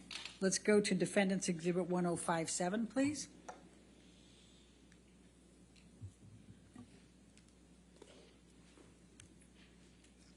And Dr. Hughes, you also indicated that you relied on the treatment notes of Dr. Conan, correct? Connell Cohen, yes. That's it. Okay, and you also interviewed him as well? Correct. Okay, and what was the significance of what he reported to you that related to your opinions? Well, this was a continuation of her treatment, and the treatment here where it seemed like Dr. Connell Cohen was going was a harm reduction model, really trying to help Amber stay safe in the relationship by not talking back, by leaving, by not engaging. And those are very sort of short-term strategies when you're in a relationship mired with interpersonal violence. What we also see is what I mentioned yesterday is her psychological status and functioning continues to deteriorate. She continues to have more anxiety, more affect dysregulation, sort of feelings are coming up and down all the time. She's having more sleep problems. She's going on more medication. And this sort of the conceptualization and understanding of that is, sort of exposure to repeated trauma causes psychological disequilibrium and destabilization. And we're sort of, again, seeing the trauma unfold over time. And also in these notes, certainly there are those contemporaneous reports that correspond to specific incidents, like I was speaking with you yesterday about the Boston plane incident. There are actual notes where she called him after Objection, Your she Honor. called Yes, him. what's the objection? Beyond the scope of the question. All right, I think I'll that- sustain the objection. Next question. Okay. What, if any, additional information did you get from Dr. Cowan that assisted you in your opinions? Well, certainly from the notes, as I was stating, that, there were times where right after an incident, Ms. Heard wrote, she contacted Dr. Cohen either by text or by email and saying, Johnny did a number on me tonight. I really need to see you. I'm safe. I'm hurt, but Objection, I'm safe. hearsay. I think she can rely on hearsay, Your Honor. Sustain the objection to hearsay. Okay. Well, Your Honor, I'm going to move the admission of the notes, defendants 1057. Objection, hearsay, Your Honor. I'll sustain the objection. Thank you. Move to strike the hearsay testimony as well. No, we'll continue on. Go ahead. Thank you.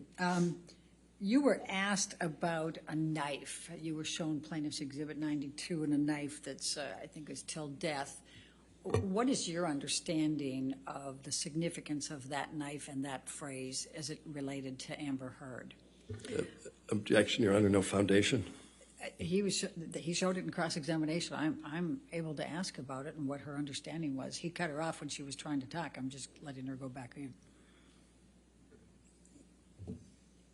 Her understanding of a knife? Let's pull up Plaintiff's 92. Tom, could I get you to do that, please?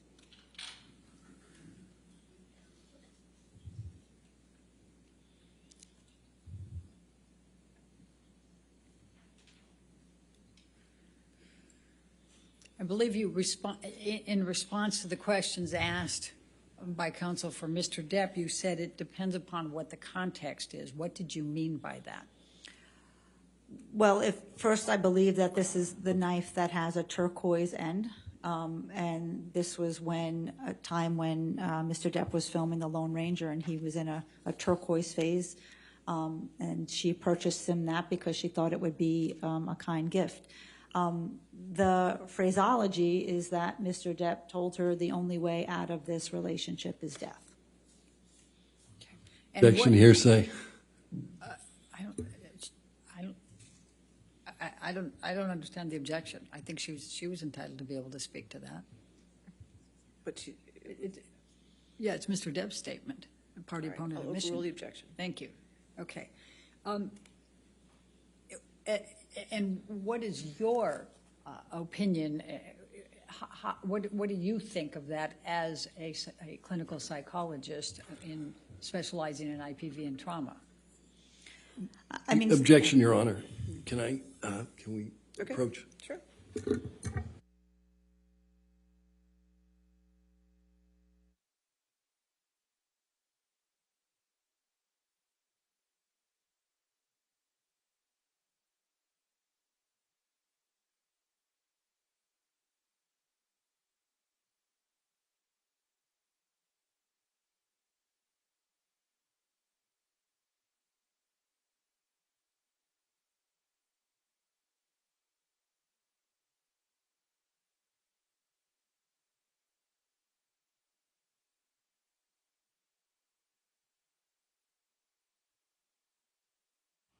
Dr. Hughes, do you think that the phraseology on the knife bears any relationship or significance to the opinions you've had in this case? Objection, Your Honor. Leading. Sustain the objection. What, if any, significance does the phraseology on the knife have to the opinions you have provided in this case? Objection, Your Honor, beyond the scope of the disclosure. He brought it up in I'll cross, Your Honor. overrule the objection. Thank you. So there are several things. I certainly am aware that at this time that Ms. Heard purchased this knife for Mr. Depp, she was engaged in her whole lot of denial and minimization about the extent of the violence in the relationship. There is a notation in Dr. Bonnie Jacobs' notes about when Mr. Depp uttered this to her was around the discussions of the prenup, and he said, I don't want one because the only way out of this relationship is death. Dr. Jacobs didn't think that that was funny. Ms. Heard was taking it like, oh, maybe it's endearing, maybe this is okay, but it was definitely a clinical cause of concern at the time that phraseology was used. Thank you, Dr. Hughes. Now, you listened to an audio tape, and then we showed some additional ones from that. What, if any, photos did you review as part of your examination? Objection beyond the scope of cross. He was asking all the different authority. I'm just establishing that she also looked at photos. I'll sustain the objection. Okay. It's beyond the scope. Dr. Hughes, based on everything in the cross-examination and the redirect, what, if any, changes do you have to any of the opinions that you provided to this jury yesterday? Objection compound. Overrule. I don't have any changes to my opinions that I gave yesterday. Okay. And do you still hold those within a reasonable degree of psychological probability or certainty? Yes, I do. Thank you. I have no further questions. All right. Is this witness subject to recall? Yes, Your Honor. All right. Ma'am, you can't discuss your testimony with anybody, but you're free to stay in the courtroom since you're based on expert testimony, okay? Thank you, All Your right, Honor. thank you. All right, I think we'll go ahead. Yes, sir? Okay.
All right, Judy.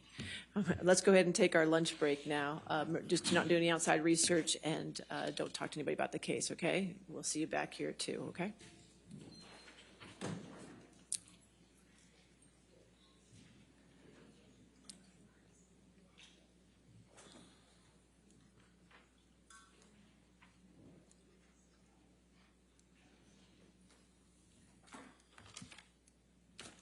All right, we'll be back at 2 then? All right, thank you.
Thank you, ladies and gentlemen. Be seated.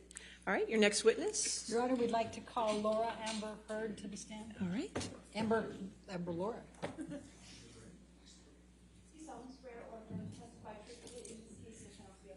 I do.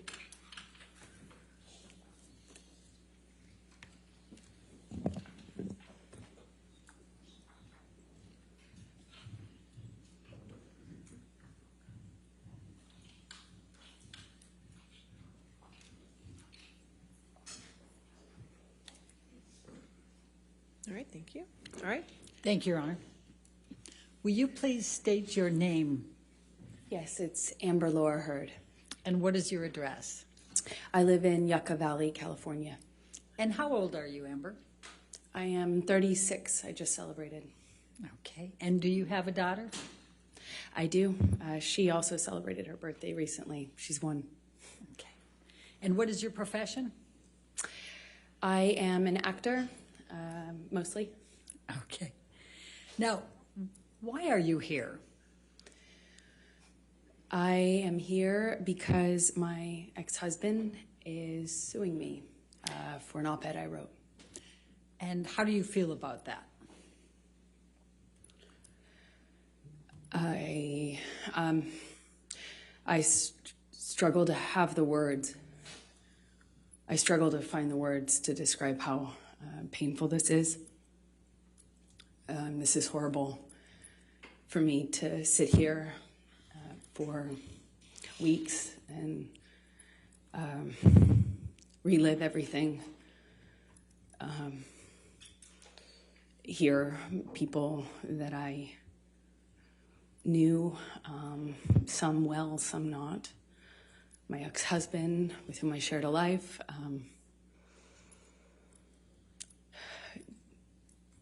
speak about our lives in the way that they have. This is the most painful and difficult thing I've ever gone through, for sure. Now, there was a trial in the UK in July of 2020 where Mr. Depp had sued the Sun newspaper and Dan Wooten. Do you recall that? Yes. And what was your level of participation in that lawsuit, in that trial?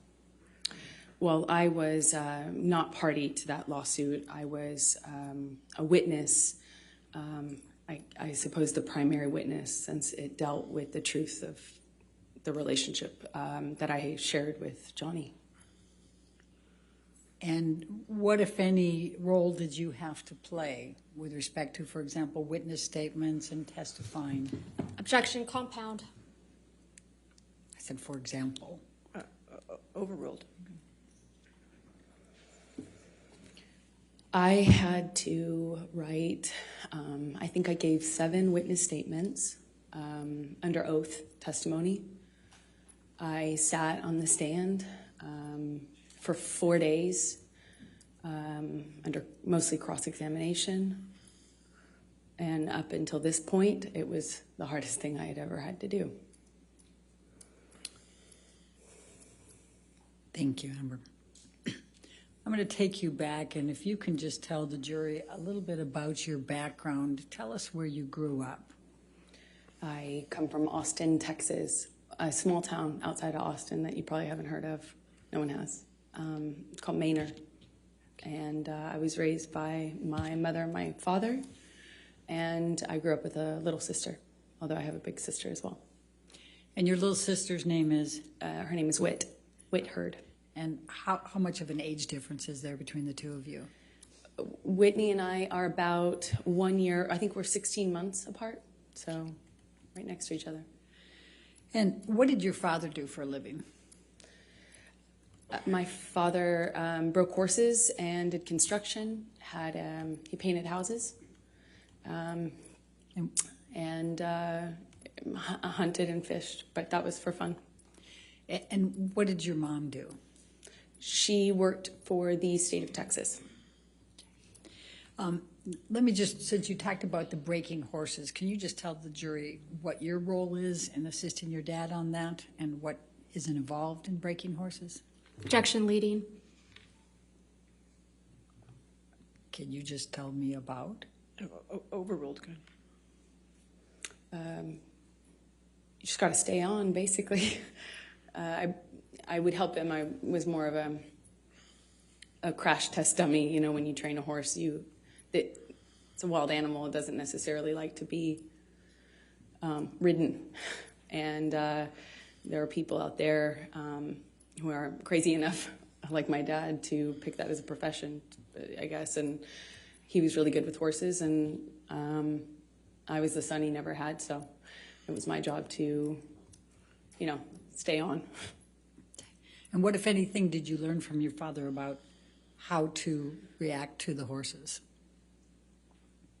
Well, with training horses, I guess the key things are to not show fear, not get intimidated, not show fear, be tough and calm. Tell the jury a little bit about your educational background during those growing up years and your work experience. I worked any job that I could from the time I was really young. I wanted to get out of Texas and do something with my life and see things and do things. So I was in school and really pushed myself to,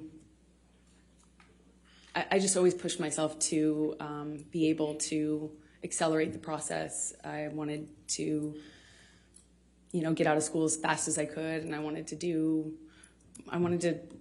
more things with my life than stay in Texas. So what types of things, so where did you go to school when you were younger? I was a scholarship kid at a Catholic school growing up, several different Catholic schools, but they were always in the other, you know, on the other side of town, in the wealthier part of town. And I grew up quite working class, and thankfully with, you know, as long as I maintained an A average, I enjoyed the benefit of a scholarship, and I did that until I realized that I could take my GED and SATs early, and I did that and placed out of school and effectively left school at 16 years old, I believe. And what did you do for work during those younger years? I took any job that I could. I worked at my father's construction company, sometimes, you know, just administrative stuff. I mean, it was a small company.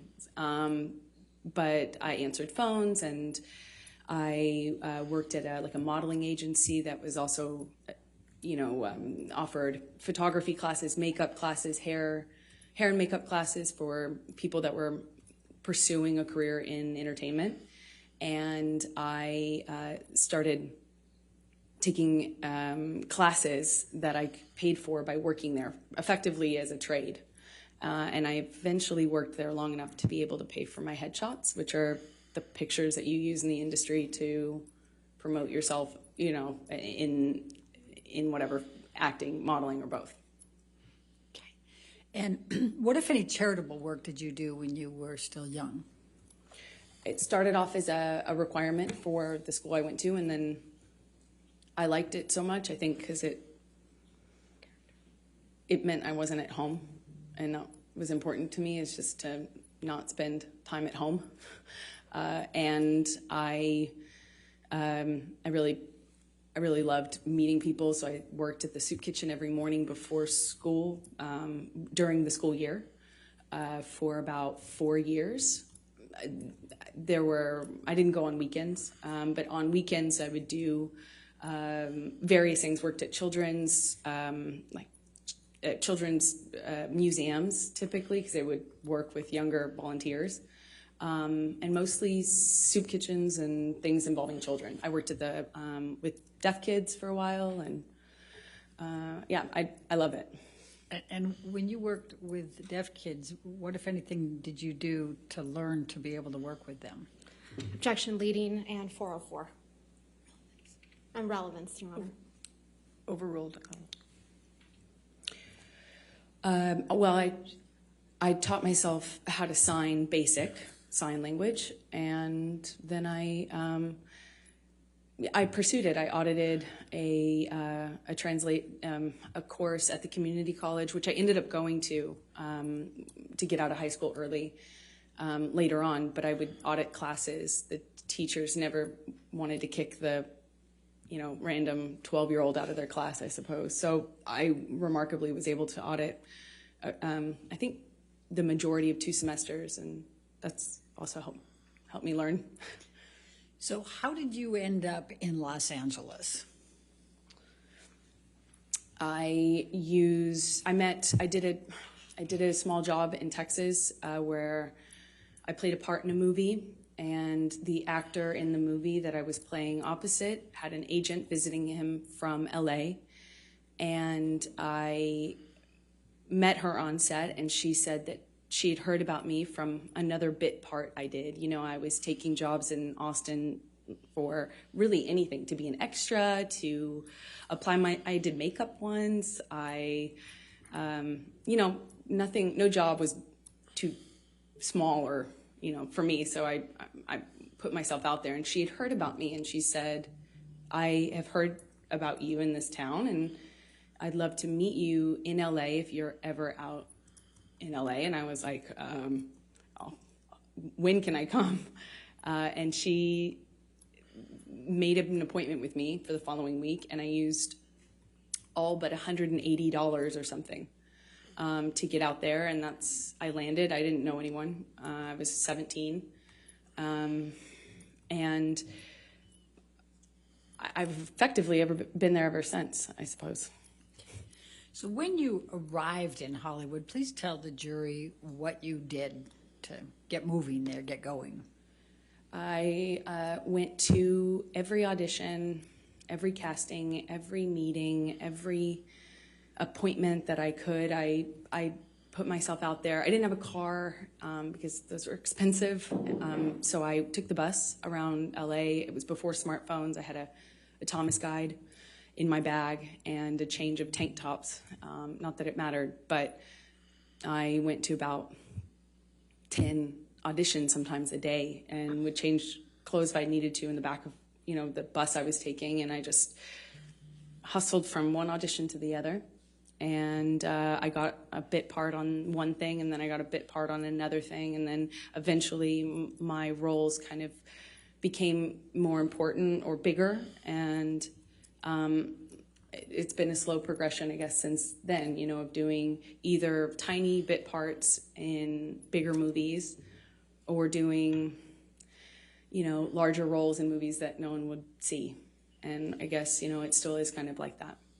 So I'm going to ask you to go from 2002 to 2009. If you could just describe for the jury a little bit what types of parts you had. I think they've indicated you have not been well known here in this courtroom compared to Mr. Depp. So perhaps just take them through a little bit of that. Yeah, that's fair. I did small roles in big films like Zombieland and Pineapple Express and movies that were well known. My first one was Friday Night Lights. But again, I had small roles in those bigger films. And then I would do larger roles in kind of smaller films. Like I did a project where I was the lead in a John Carpenter film, and he came out of retirement to do that. And that's kind of how it was in terms of my career for those that first initial 10 years or so. It was just going from slightly bigger role to slightly bigger role, and just working my butt off. So I'm going to take you up to 2008. Did there come a time that you auditioned for The Rum Diary? Yes, I auditioned for that in about 2008, I believe. Please describe for the jury your experience in auditioning for The Rum Diary. Well, I auditioned a few times, which is common in my work. You get a call back, as they say. And I think I had at least one, maybe two callbacks with the director. And then I got a call saying that Johnny, who at the time was, I think I knew that he was producing it as well, was doing a project that was something very personal to him. He was reprising his role as his late friend, Hunter S. Thompson, and it was a very important project to him, and that he wanted to meet me in person.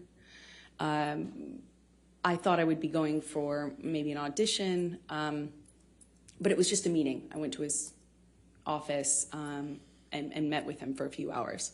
And what did you talk about during those few hours? We talked about books and music, poetry.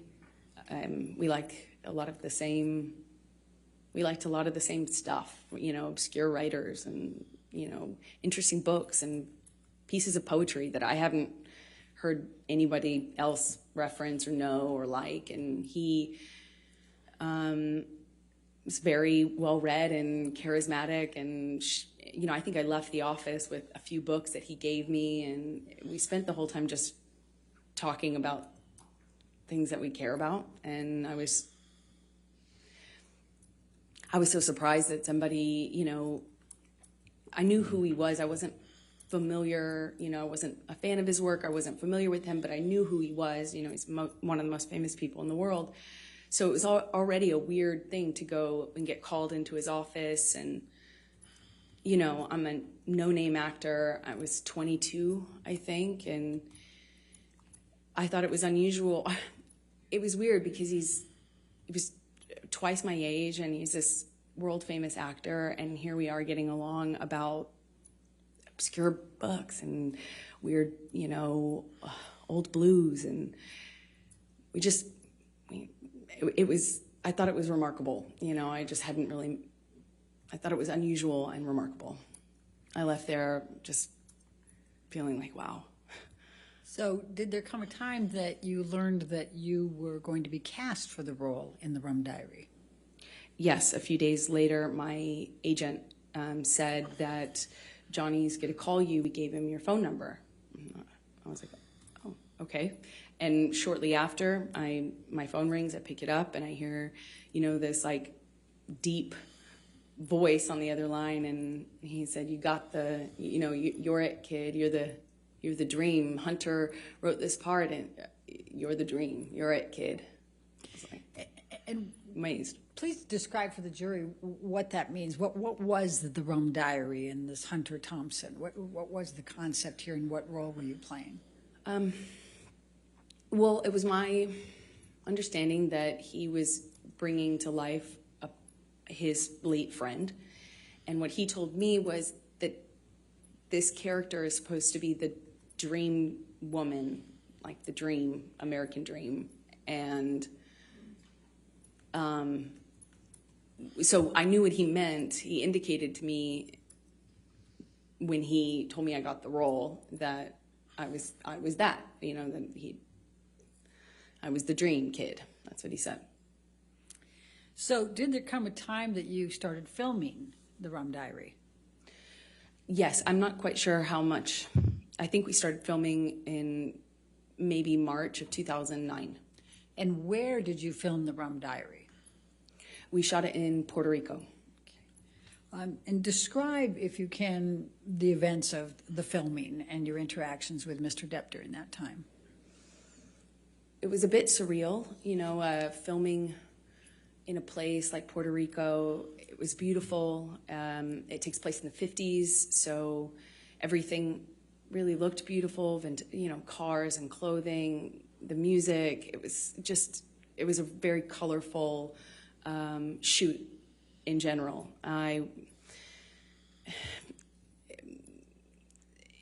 I couldn't have asked for, a better scenario. I was on film. I was on set, reading my books, and occasionally Johnny would talk to me, and then he started to be really kind to me, like more open with me.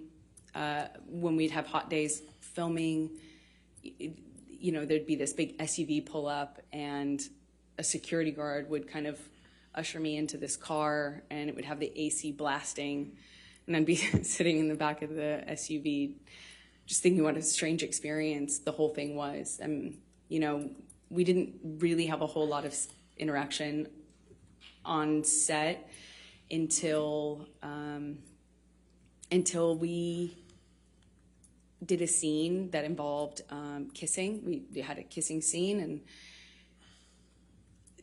it didn't feel like a normal. It didn't feel like a normal scene anymore.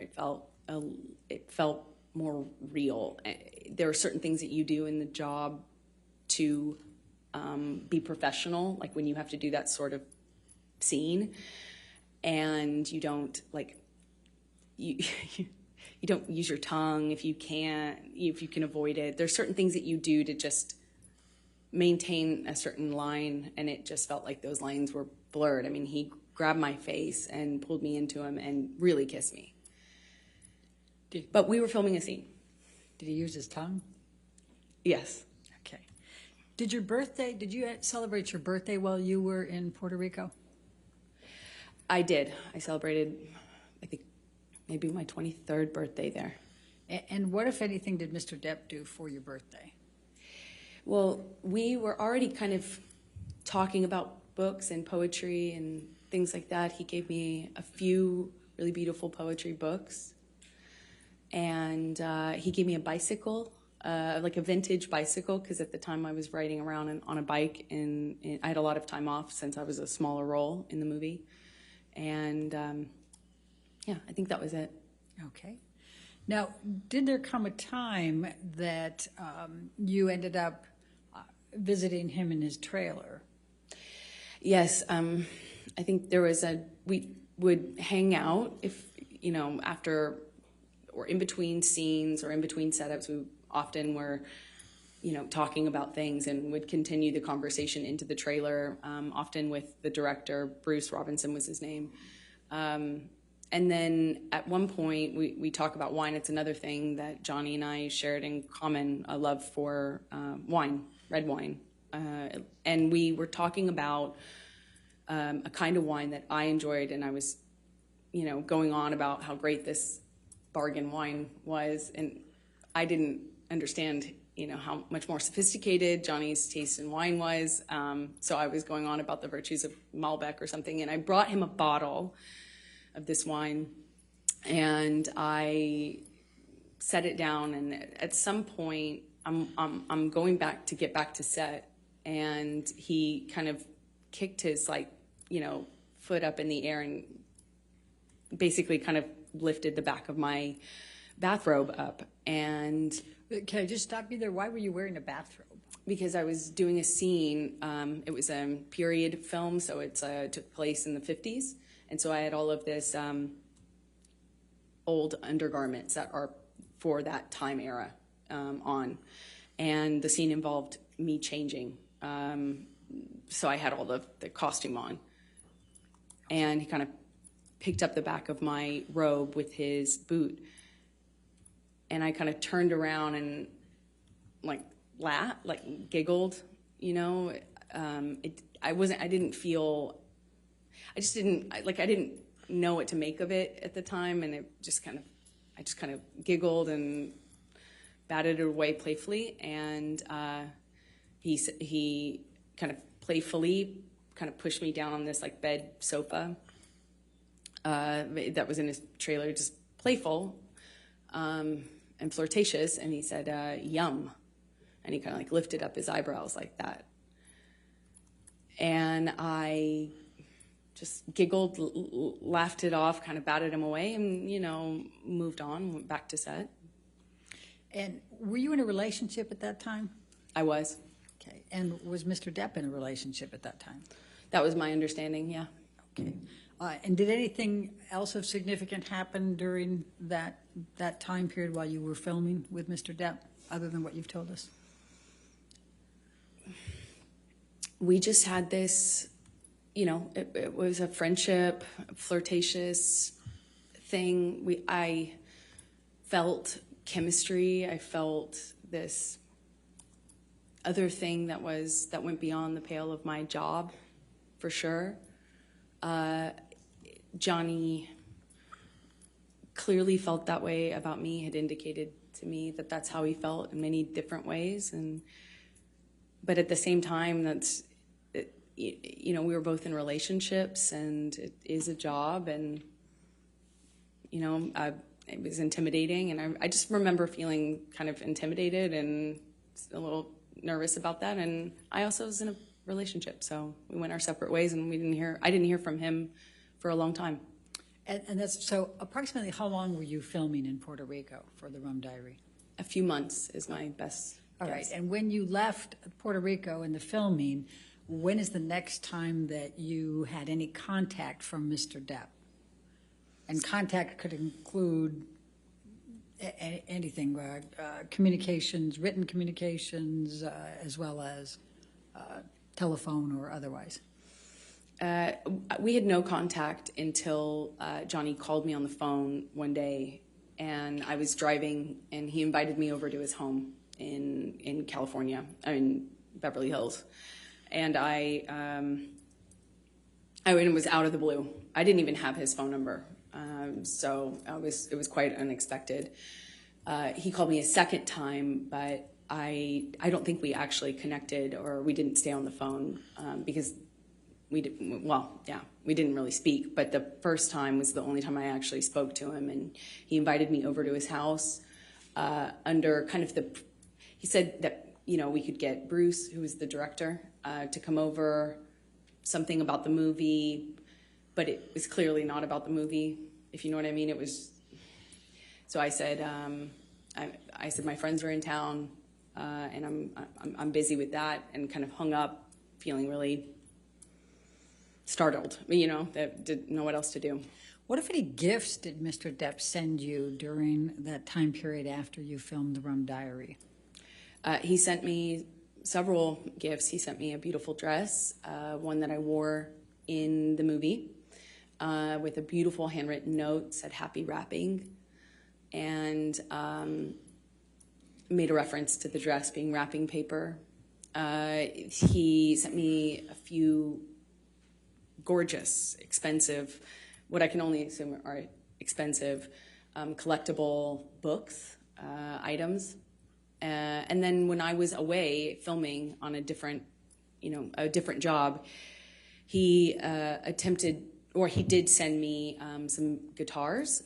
I know one delivery, I was informed about one delivery, and my partner at the time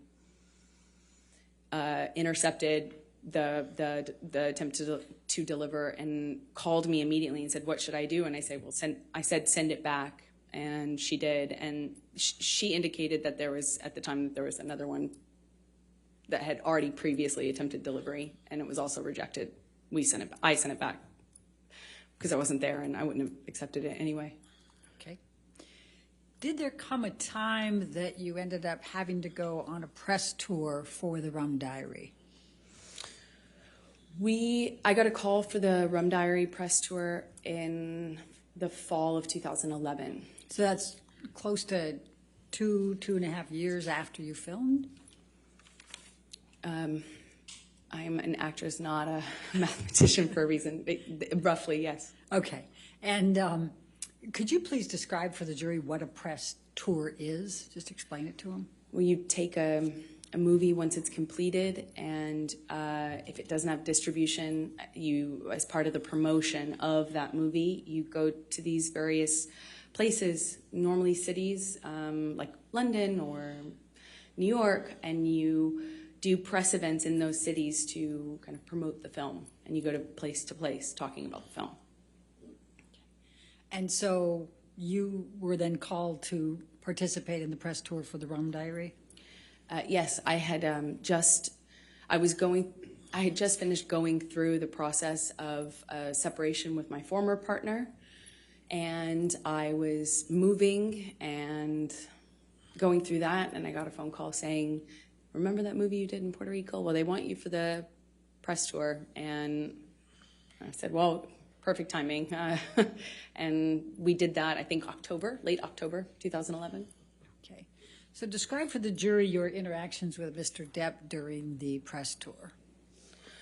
Well, on the the beginning of the tour was Los Angeles, where we both lived, and we did a press day, normal press day, and then at the end of it, I was invited by Johnny to come up to his room to have a drink with him and the director of the film.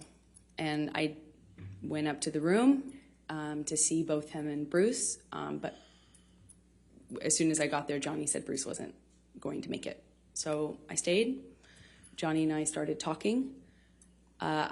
He asked me about my relationship. I said, well, you know, I'm going through it. I'm going through the separation right now, and it's been, you know, rough couple of months, but that's normal. And he said, well, that's same with me. You know, it's been, I can't remember exactly how long he said it had been, but that he had split from the mother of his kids, and said that he understood. All right, and then what happened next? Then we drank red wine and continued to talk, and the talking became us, you know, reconnect. You know, it was like reconnection was almost instant. It was just chemistry. It's hard to explain that, but we sat on the couch and we talked, and you know, it felt like there was it felt like there was an electricity to the room. And it's how I felt when I was alone with him anyway. And it was instant again. I was like, whoa.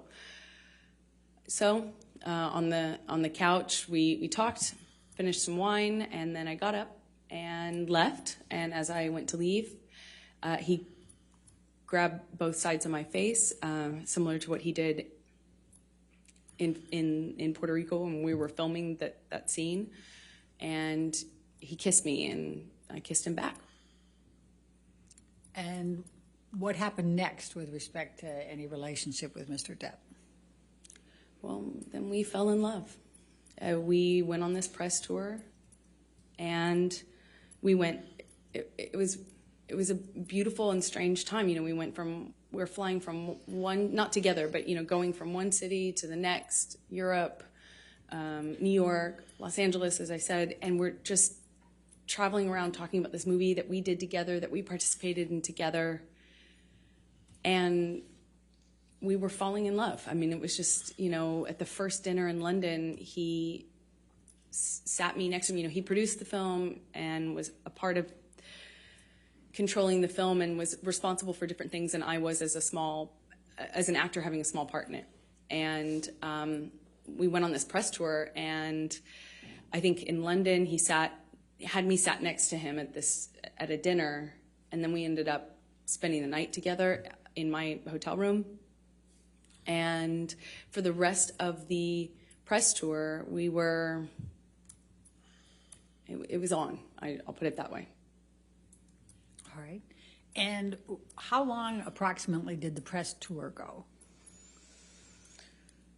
I don't know exactly how long it lasted. I think, you know, there were press engagements in this city for a few days, and then another city for a few days, and then there was a break, and then there was another press opportunity, I believe. So it was kind of spread out over maybe a month, if I'm guessing. So when you returned to Los Angeles, what, if anything, took place with any relationship with Mr. Depp? Well, once we were back from the press tour, you know, we had this, you know, whirlwind romance kind of just in these like beautiful places all over, and we're falling in love and not able to really show it because the world didn't know about the split between he and his former partner. And of course, as a woman, I was like, is that troubling? You know, and I'd ask him, no, you know, he swore to me that they hadn't even shared a bed for a year, and that they were protecting the kids and not publicizing it. So, or not making it known to the press. And so we kind of had to be a little bit under the radar. Not a little bit, we had to be really under the radar.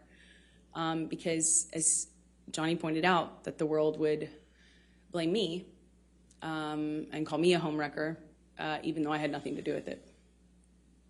So we were secretly dating, and then, you know, it was beautiful.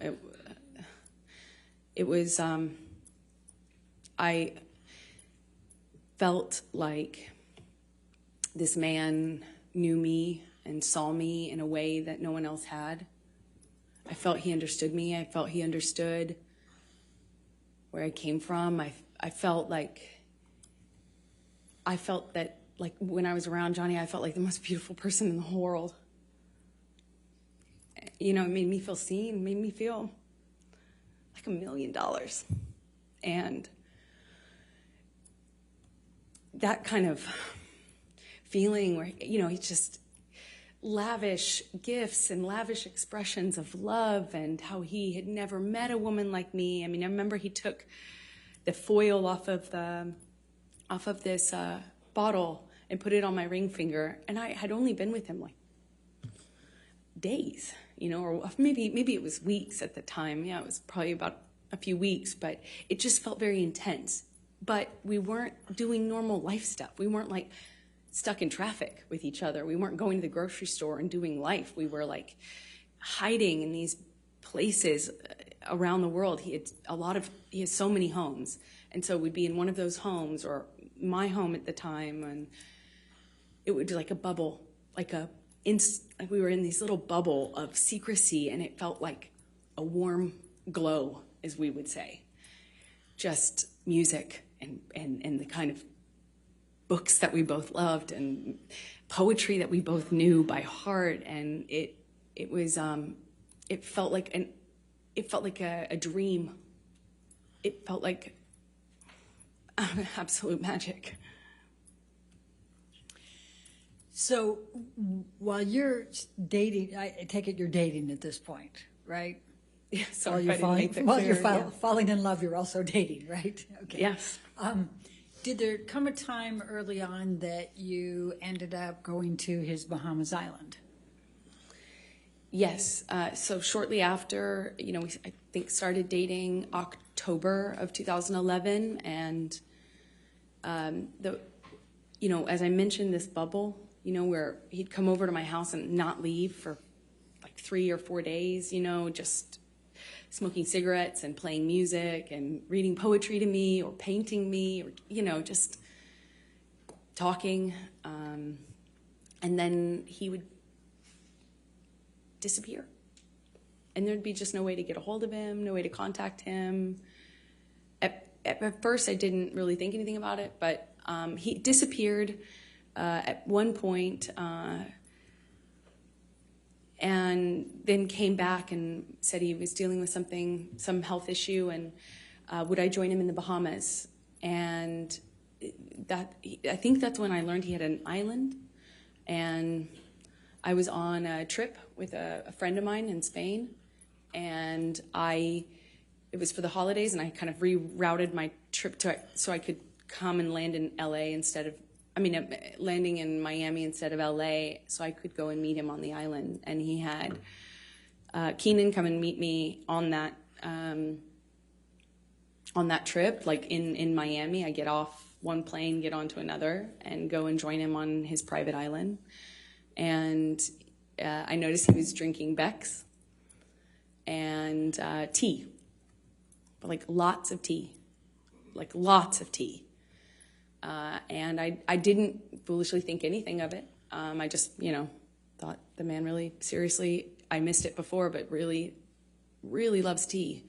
And we had this beautiful, I don't know, less than a week probably, trip in the Bahamas, a private island, beautiful sandy beaches. It's a scene that you just don't, I had never experienced anything like that.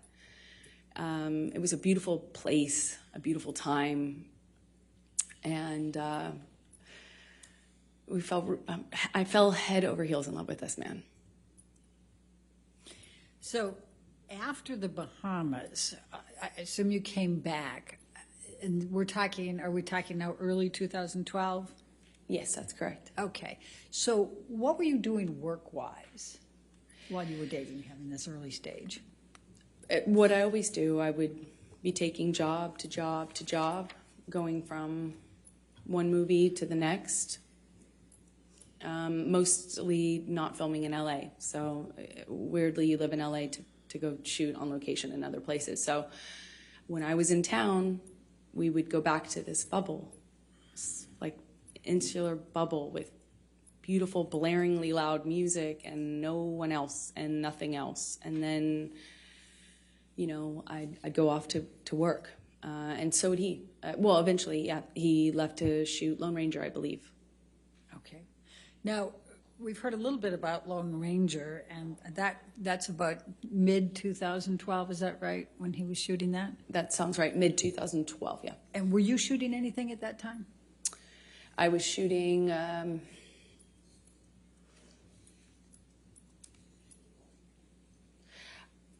Machete Kills? I believe I was shooting Machete Kills in Austin. I had a small part in a Robert Rodriguez film that shot in Austin.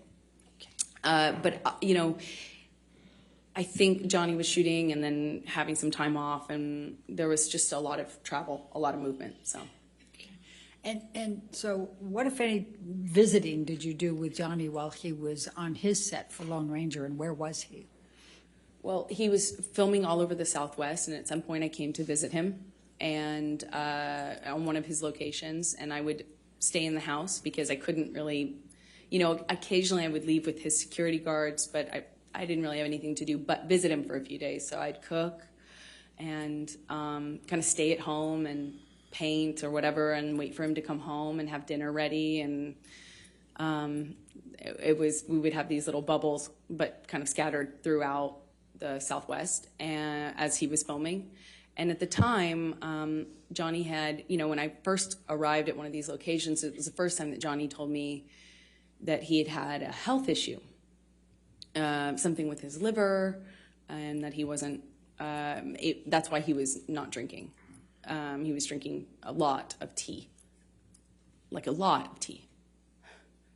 Okay. And so we've heard a little testimony about boots. What, if anything, did you do to help Johnny with his boots?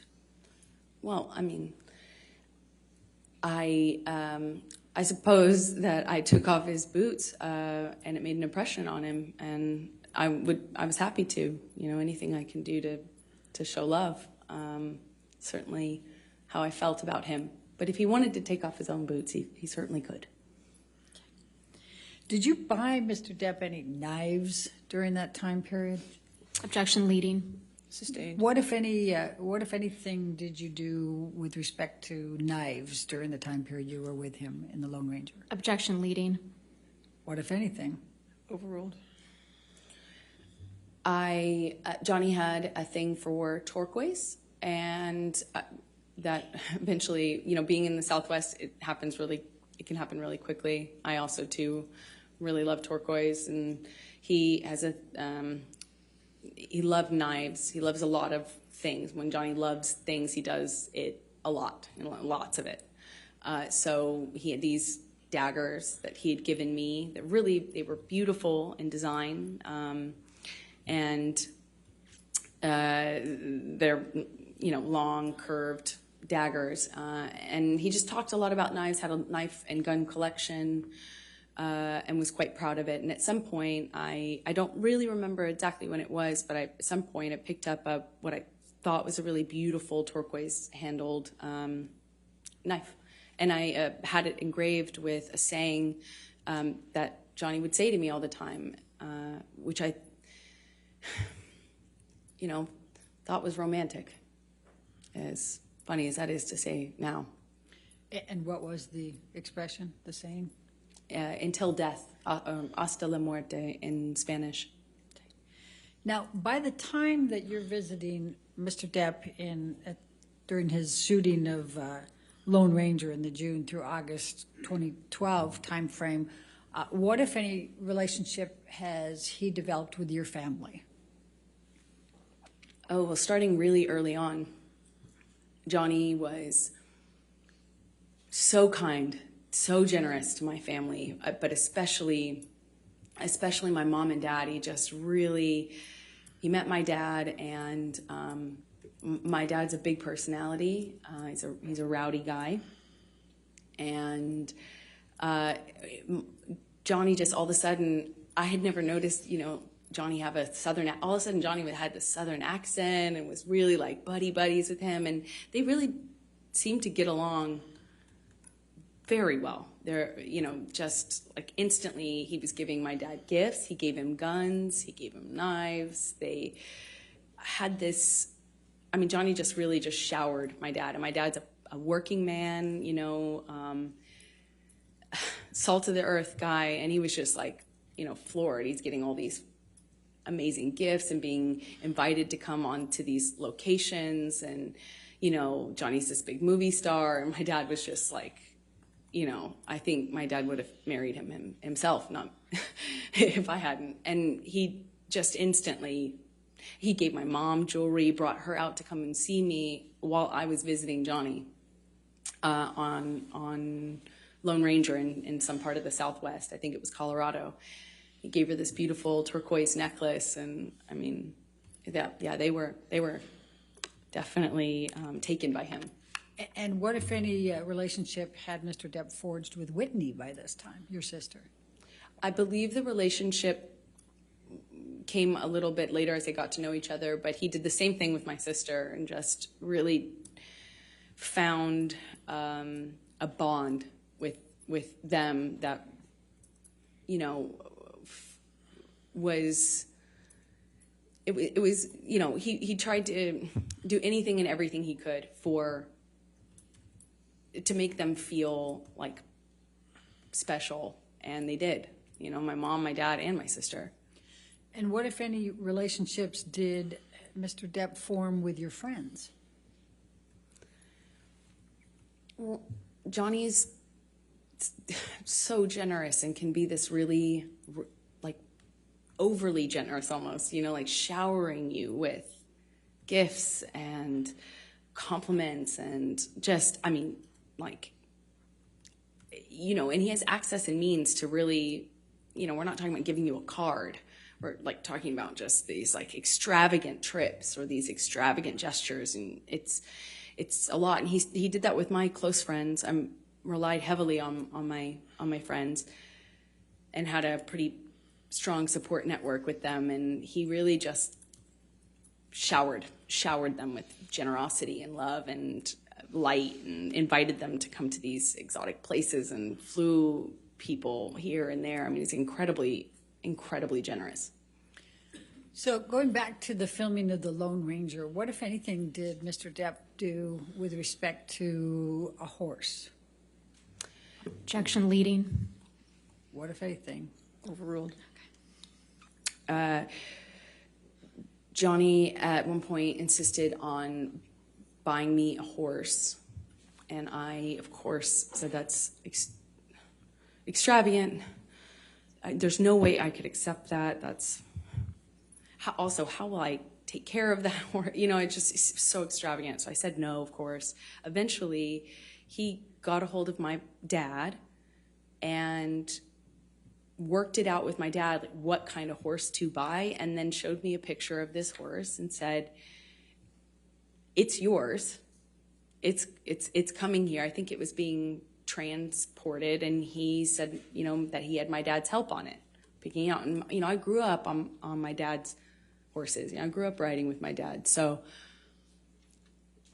you know, I had resisted for I think about like a month and a half or something of him kind of bringing up the idea and me saying, that's a crazy gift. No, thank you. No, that's incredibly generous, but I couldn't accept. To all of a sudden I had a cult.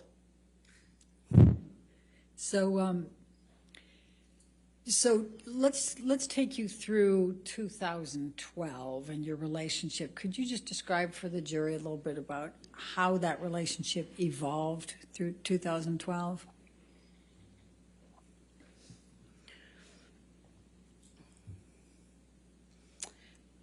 It was always intense. It didn't become intense. It almost started that way. When I was with him, you know, I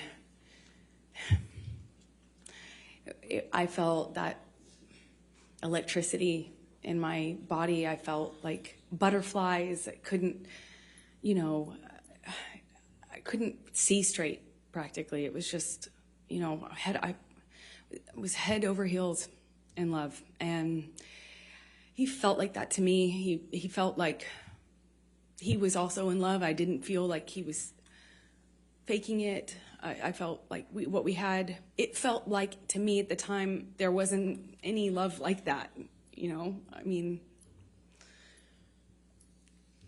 and then he started to kind of do this thing again where he'd disappear and he'd come back. And I remember at first when he first started drinking, I didn't really think much of it, but all of a sudden the behavior kind of started to go in line with the disappearing, and he'd come back and he'd just be different. And I'd say something and he'd accuse me of saying something else or saying it in a different way, or he would, it was mostly my clothing at the time and me working. That was the main thing. Like, I found myself trying to not talk about auditions because it would change the mood so dramatically. I tried to, you know, he would make these comments about, you know, whoring myself out, but do so in the context of me acting, you know, and he would talk about other actresses who do my role in this way where they were worthless whores, that they were, you know, fame hungry, you know, expletive, you know, just this. The point is, it felt really dirty to be an actor. Never mind that he was one. It was dirty that I wanted to do this job that I wanted to do, and I was doing the job of an actress. It was everything every time I was walking out of the house, he would ask me, "That's really what you're wearing, kid? Oh, I see." You know, I wore a dress to an event once, and I felt beautiful in it. Like, stupid as that sounds, I felt pretty in this dress I picked out, and I showed it him because you know, it's a carpet, it's red carpet, so it's like, you know, publicized, and I kind of thought it was weird he wasn't saying anything about it. You know, I left him to go do this red carpet, and I was like, "Did you see the you know, the event I went to?" You know, basically, I felt pretty, and I thought, like, "Did you see that?" You know, I wanted him to say something about that, I guess.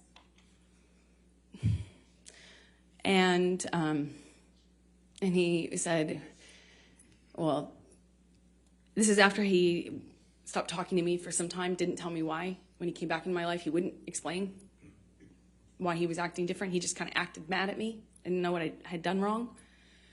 And when I brought up the dress and the event, because it was an event to support a charity I was really involved with at the time, and I said, you know, "Did you see that thing?" And he said, yeah, I think the whole world saw that, kid. That's how they'll remember you. That's how the world will remember you. And I was like, oh, come on. I mean, it's like, but it, you know, I felt good in it. I felt good. And he said, yeah, kid, that's what you're putting out there in the world. No one will ever forget that, and that's all they'll see you as. That's what you wanted. That's what you were going for. You know, my dress was low cut. I get it, it's low cut.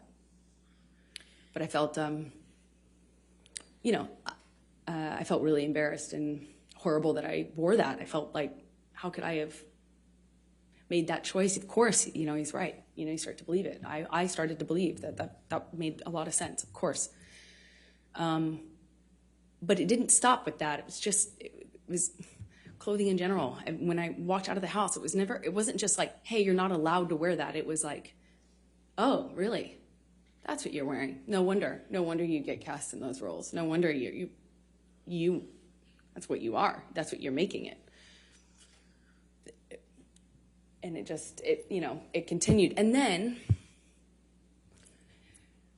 there would be a blow up. And at first, it was just to throw something, smash some things. It loves to smash up a place, an apartment, furniture. Is what it started with. Glass, threw glass at me, and I remember it was summer. And he just threw this glass across the kitchen, and it didn't hit me, but it shattered behind me, and I remember thinking that it like very easily could have hit me. And that calling me a whore.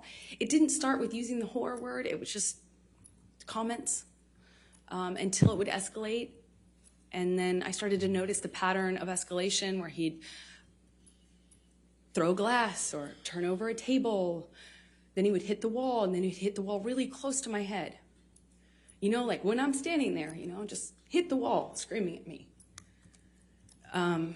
But then he would disappear and get clean and sober, and he'd come back and tell me that he was done drinking, he was over it, he was done, cleaned himself up, he had done it before, and he'd do it again.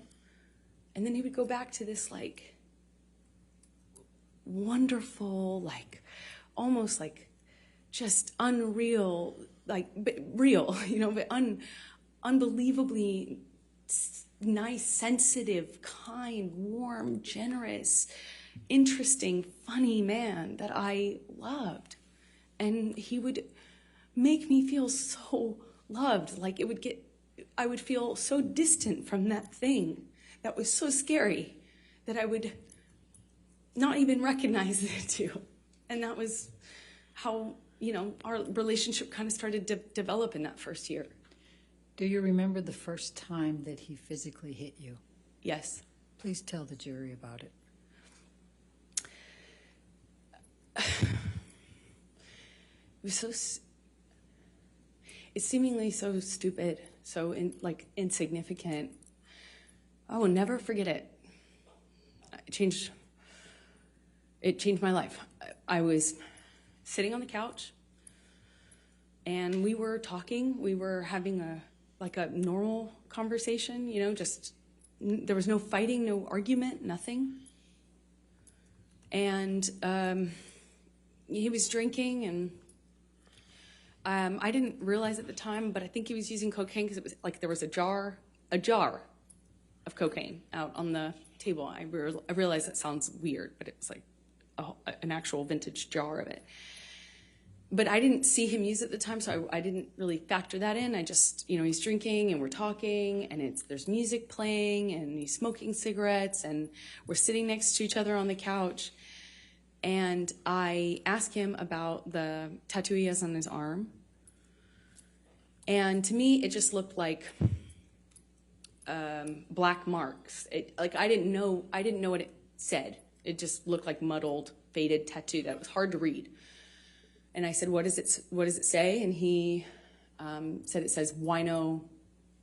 It says wino. And I didn't see that. I thought he was joking because it didn't look like it said that at all. And I laughed. It was that simple. I just laughed because I thought he was joking. And slapped me across the face. And I laughed.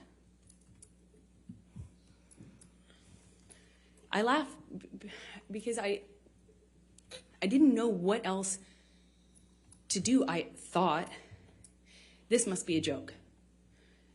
This must be a joke. Because I didn't know what was going on.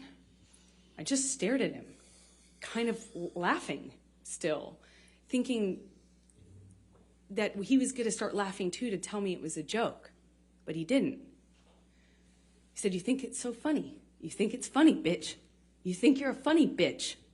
And he slapped me again. Like, it was clear it wasn't a joke anymore. And I stopped laughing, but I didn't know what else to do. You know, I didn't know what to do. You would think you would have a response, but I, as a woman, had never been hit like that. I'm an adult, and I'm sitting next to the man I love, and he slapped me for no reason, it seemed like, and I missed the point. It was that stupid. Second slap, I know he's not kidding, but I don't know what else to say or do, so I just stared at him. I didn't say anything. I didn't react. I didn't move or freak out or defend myself or say, what are you doing? You're crazy. I just stared at him because I didn't know what else to do. And he slaps me one more time. Hard. I lose my balance. At this point, we're sitting next to each other on the edge of the couch, or I was on the edge of the couch. And I'm all of a sudden realizing that the worst thing has just happened to me that could possibly happen to you, I realized that I wish so much he had said he was joking. Because it didn't hurt. It didn't physically hurt me. I was just sitting there on this carpet, looking at the dirty carpet, wondering how I wound up on this carpet and why I never noticed that the carpet was so filthy before, and I just didn't know what else to do. I didn't know what to say. I didn't know how to react.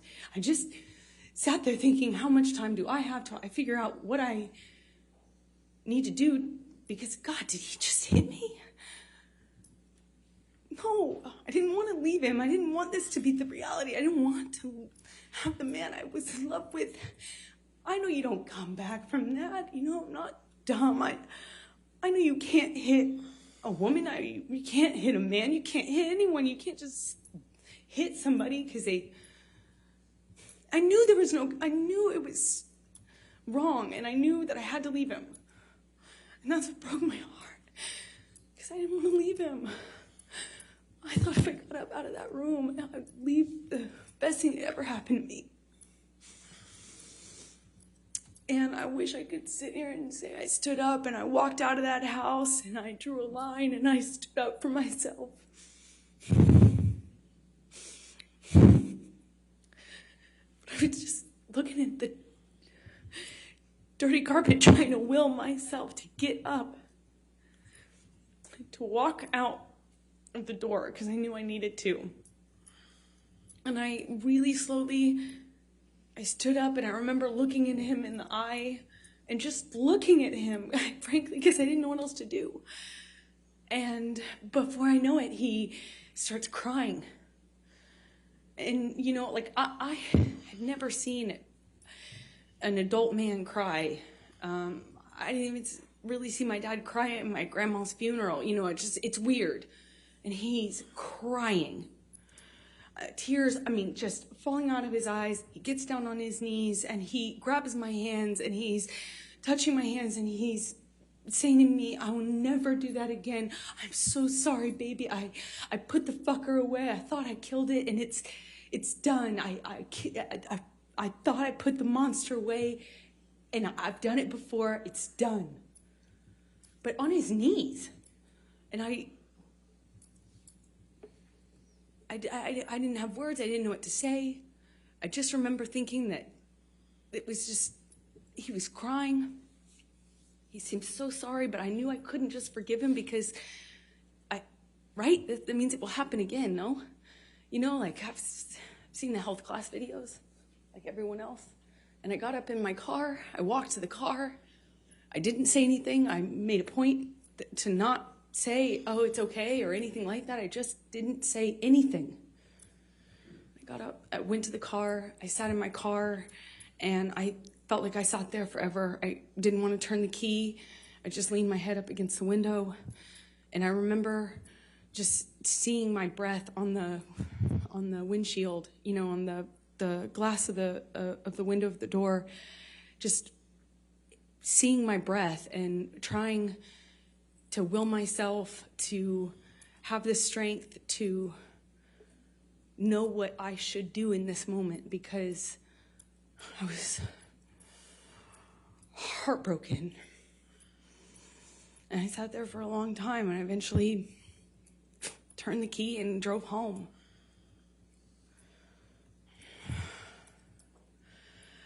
And what did you do after that?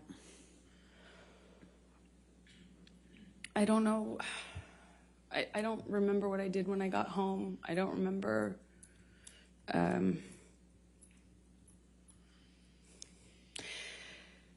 I went to my therapist. I told her. Objection, hearsay. I Also stated as to what she may have told her. I went home, and a few days later, started getting, I actually don't know how many days later, but I started getting calls and texts from Johnny, you know, apologizing profusely. I mean, just, you know, he said, I'd rather cut my hand off than ever lay it on you or lay it upon you, you know, and he had that way of talking. It felt like poetry.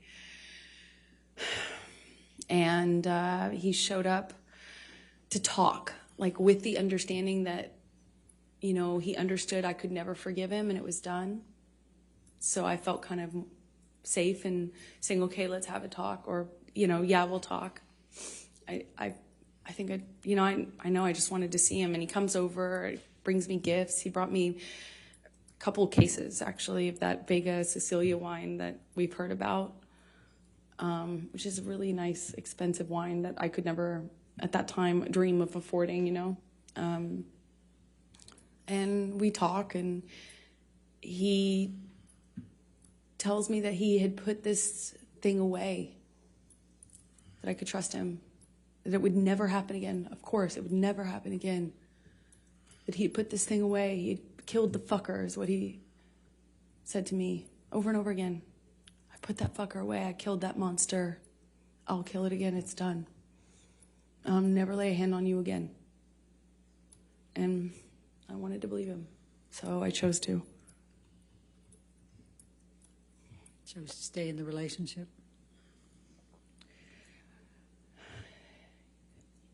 Yeah, I did. I believed it, but, you know, I believed it wouldn't. I believed that there was a line he wouldn't cross again, and that was it.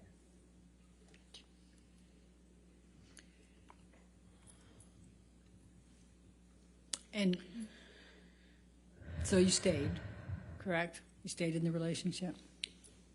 Yes. Okay. So, is this a good time? You want to You can keep going a little longer, please. Okay. Thank you. So could you please describe for the jury the evolution of your relationship after that time with Johnny? I don't know how long it was until things got bad again. He did start drinking again. I remember it was almost, you know, he'd start drinking again, the disappearing thing, the coming back. He'd come back like in the middle of the night to my house. And it would be unclear to me, you know, drunk, often really drunk, and kind of accusing me, but not directly. Nothing was very direct. It was a lot of accusations, but they were veiled. You know, what I was wearing, who I was with, why didn't I text him back? I didn't text him back right away. This was when I was at my place in Orange. Sometimes he would show up to catch me. Like that was a pretext for coming over. And by the time we were done talking, I would have thought I had convinced him that I loved him, that I only loved him, there was no one else, and then that we were back in an upswing and would go back to good, loving, like sick, romantic love, like kind, sweet, velvety love.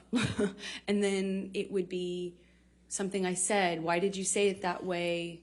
You know, if I had to leave for an audition, I could guarantee that when couldn't guarantee, but 2 of those in a row, and when I came back, he was angry at me, you know, and I wouldn't necessarily know why. And then he started accusing me of things, probably, like, at first it was indirect, and then it became really direct.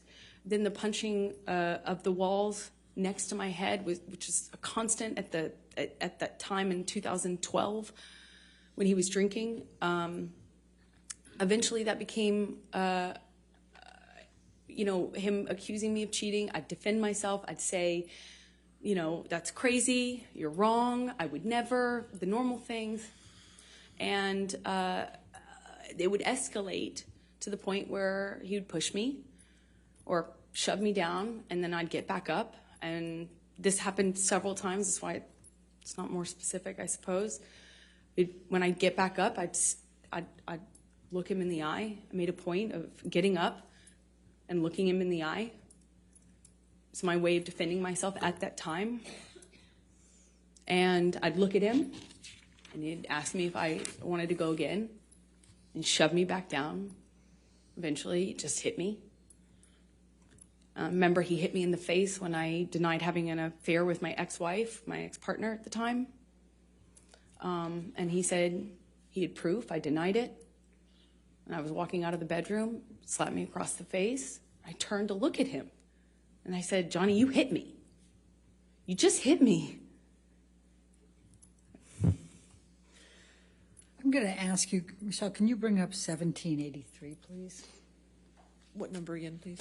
I'm sorry. What number? Defendants 1783. 1783, thank you.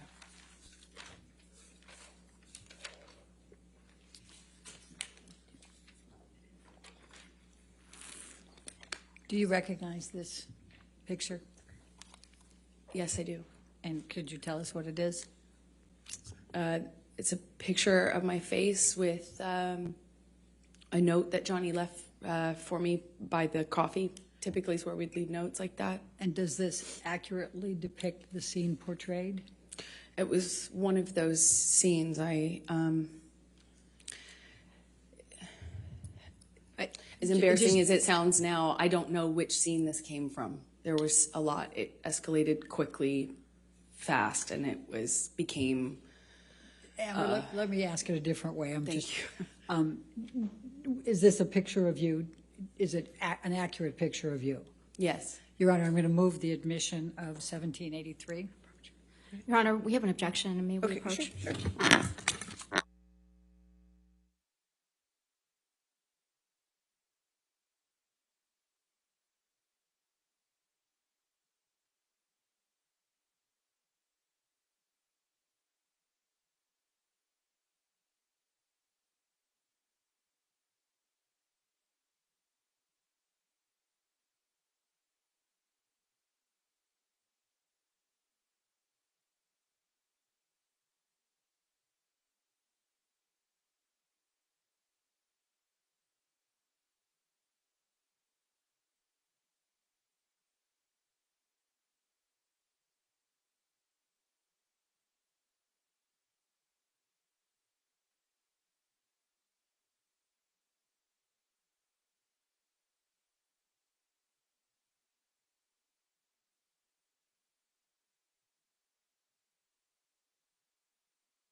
Will you please describe for the jury some of the cycles you had with Mr. Depp through 2012?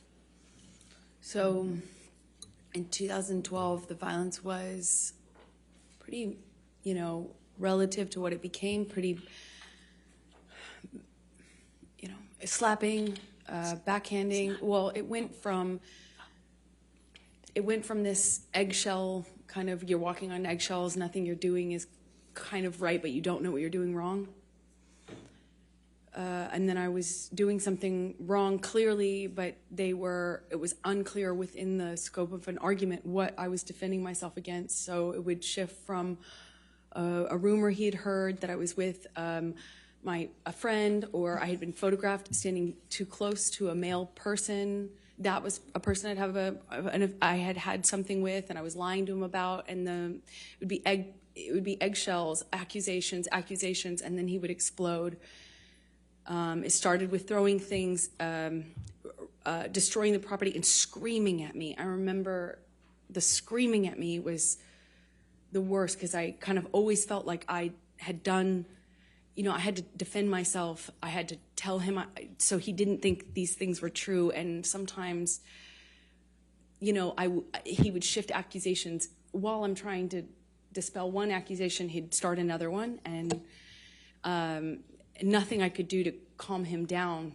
It seemed like I'd walk away, and that would make it worse. I remember in my apartment in Orange, he would grab me by the hair, or he'd grab me by the arm, pull me into him, scream at me that way. He'd smash things around me. Then he would smash things very close to me. And then he would just hit me.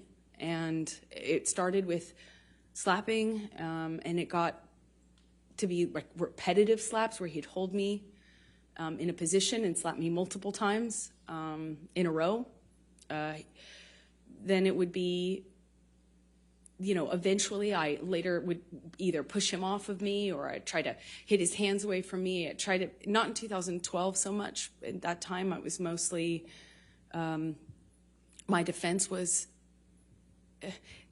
I'd go some other place. Like, I don't know how to describe that. It was, I'd focus on something else. I'd stand up, look at him, try to stand up to him that way. Later, I adopted other kind of strategies to deal with it, but at the time in 2012, it was, he'd have this blowout, and then he would leave, disappear, and I'd be committed to not talking to him. I'm done with this relationship. I can't take it anymore. I said that so many times. And then he'd come back, clean and sober, telling me either he had a chip. He didn't have any chips, but he would say, I've gone to meetings. I have a sober companion now. I'm doing this program. I'm reading this. I'm doing this. And he was done with drugs and alcohol for good this time. And he'd come back in my life, and with the combination of him being sober and having gone through this horrible thing where I felt like my heart ripped out of my chest, like a relationship ending is hard, I think, for anyone, but ending under that circumstance is really painful. And so when he'd come back, it would almost feel like a solution to that, and it would feel great, and we would be good again, and he'd be extra nice and extra apologetic and extra loving, and then we'd be back in the good bubble, the warm glow. And eventually I'd get bored, and then I'd see him drinking again. When I started to get upset, noticing the pattern of the violence going with the drinking and drugs, then he started sneaking it.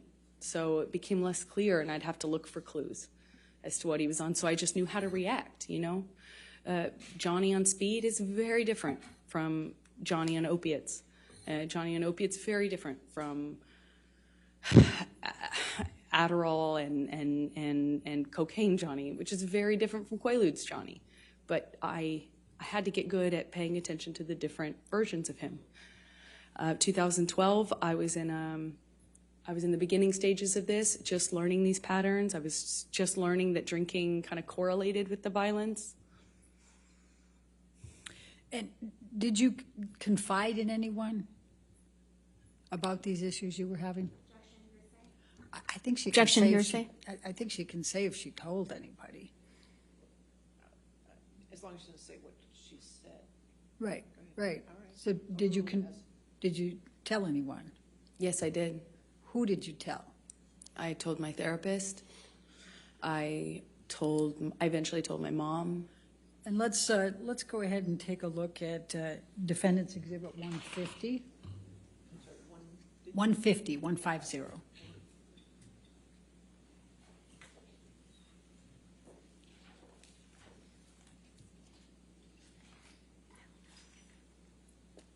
Your Honor, I'm going to object on hearsay. Yeah.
Why did you decide to confide in your mother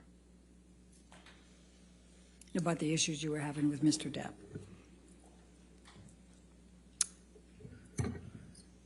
I think I felt safe talking to my mom because I knew that she understood these dynamics and she wouldn't judge me for staying with him, for loving him, even though this was happening and was happening to me. I knew she would understand. And when approximately did you start confiding in your mom about your issues with Mr. Depp and the physical abuse? Objection, hearsay, compound. I sustain as to compound. When did you start confiding in your mother about the abuse you were suffering at the hands of Mr. Depp?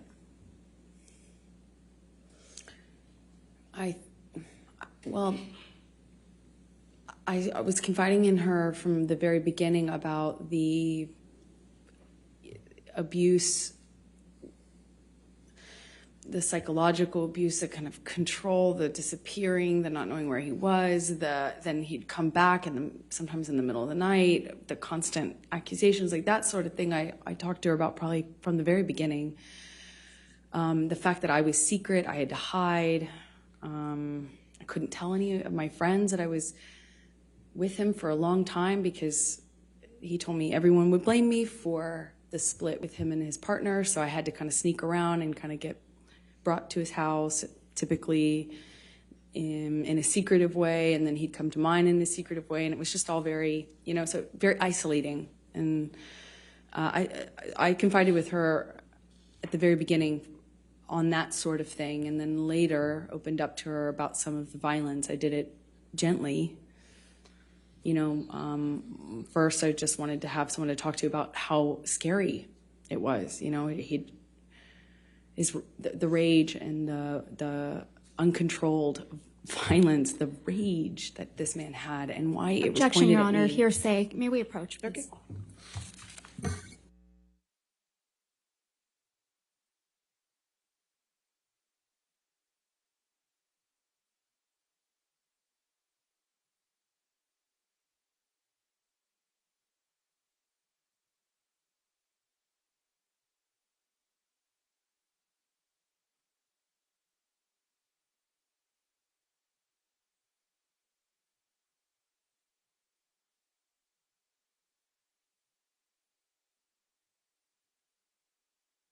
Ladies and gentlemen, we're going to go ahead and take our 15-minute afternoon break, so please do not talk about the case. We're doing the outside research. Okay, we'll see you soon.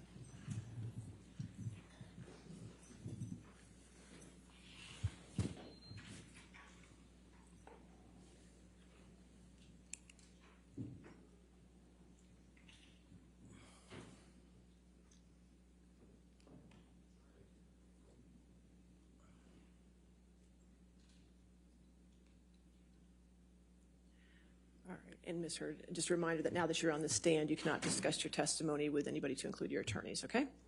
All right, so we'll be back. Let's make it 3:45, okay? Thank you, Your Honor. Thank you.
All right, we ready for the jury? Yes, Your Honor. Okay, great.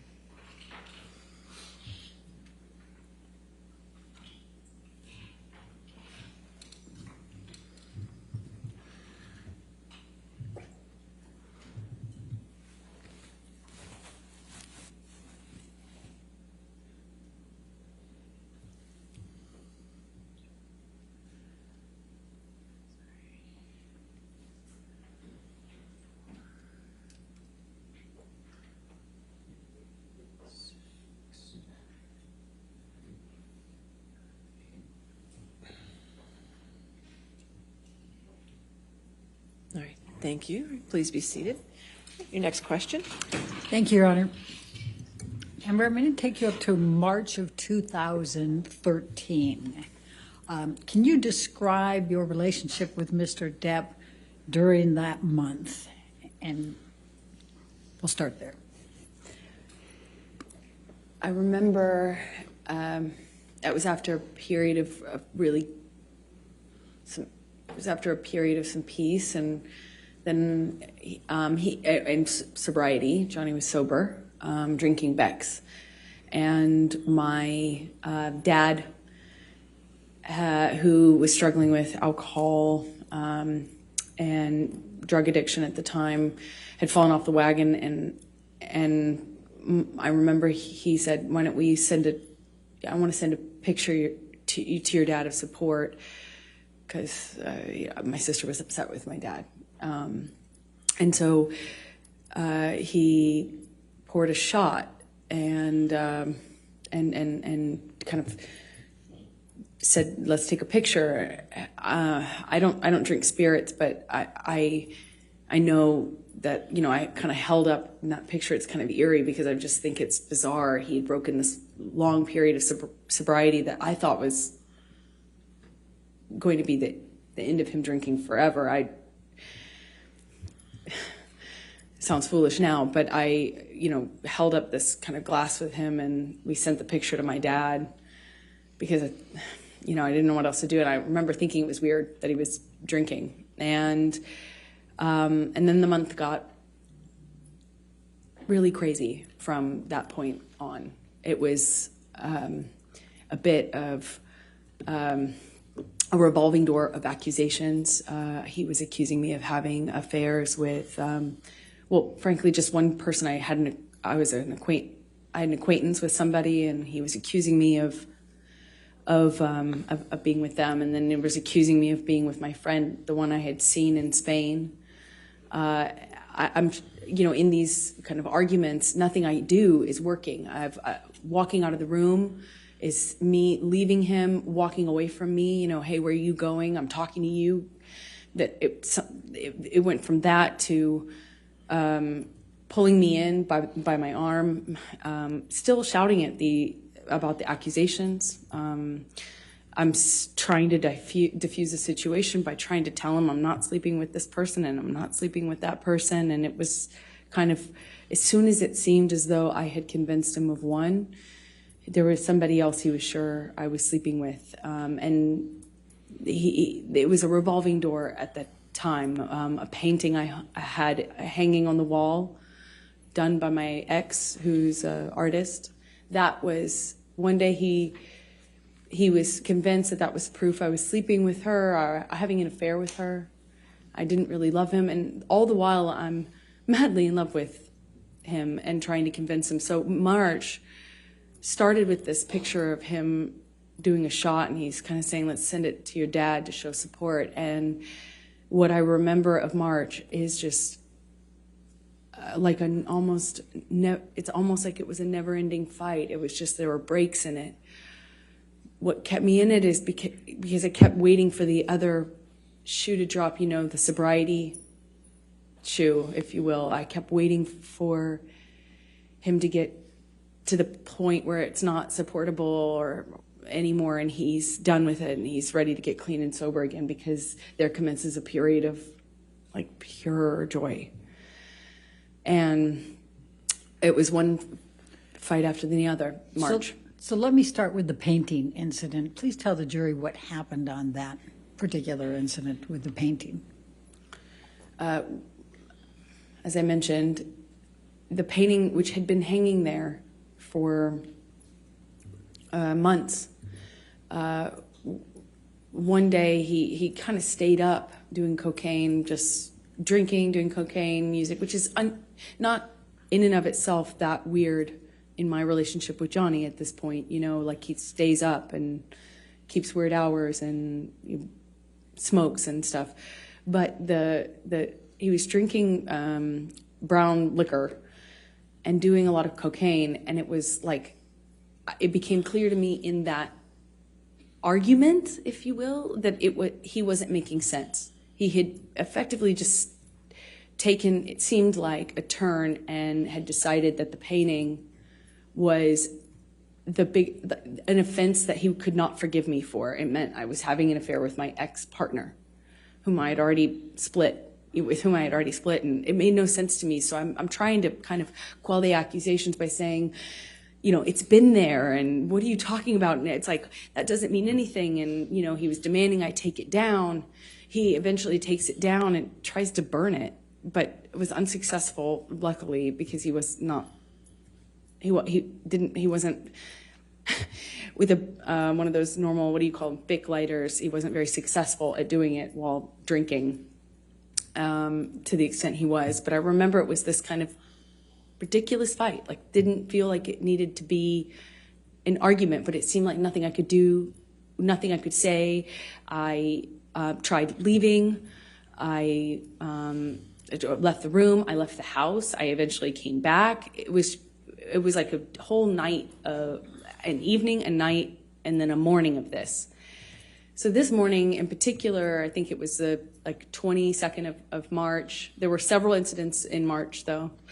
But in this particular one, he had something to go to. He was filming with Keith Richards and Tom Waits. Well, let me, before you go into that part, let's pull up Defendant's Exhibit 161, which is already admitted into evidence, I believe, Your Honor. Yes, 161 with redactions. Thank you. And I'm going to show you Defendant's Exhibit 161.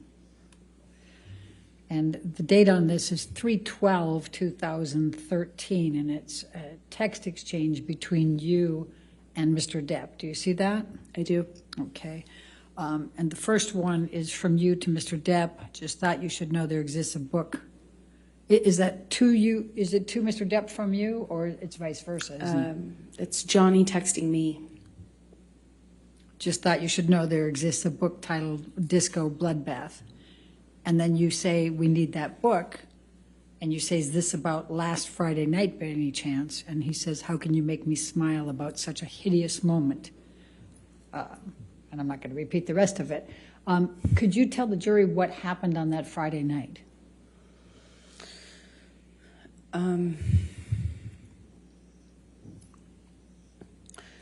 There were, like I said, there was a few different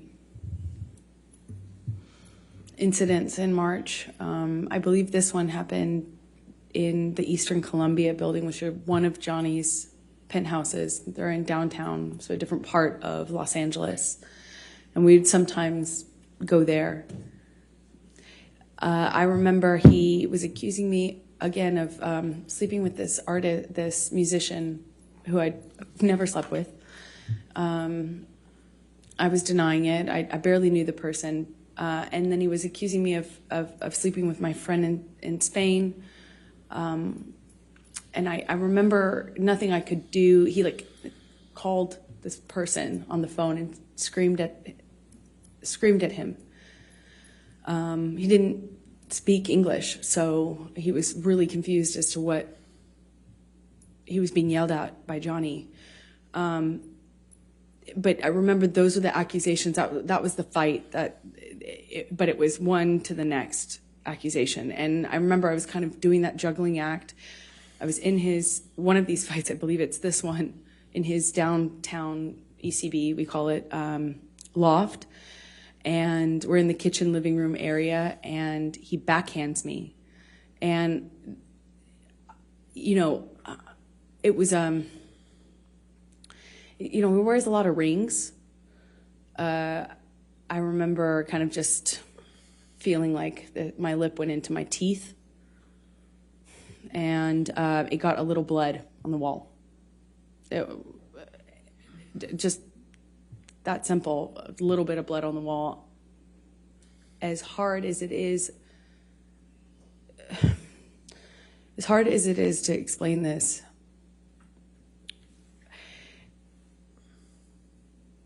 I was so caught up in the relationship and also very occupied in defending what I only could assume he believed, these accusations,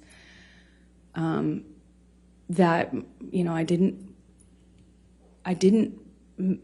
internalize, like, I didn't make that big of a deal of it. I kind of pride myself on being tough, and, I don't make a big deal out of,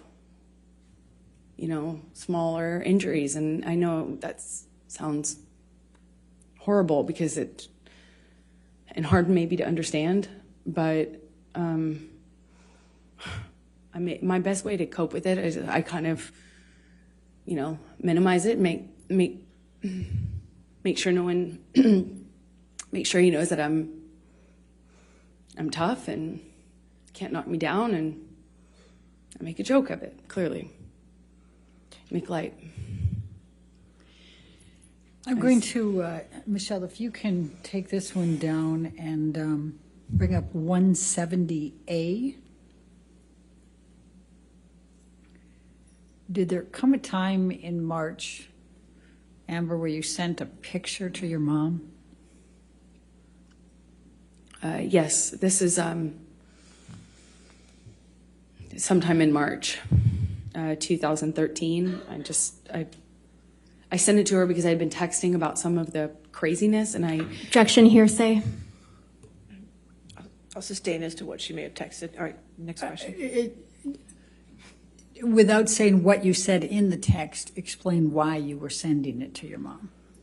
I was reaching out. I was very lonely in what I was living in, and I wanted help. I wanted advice, help.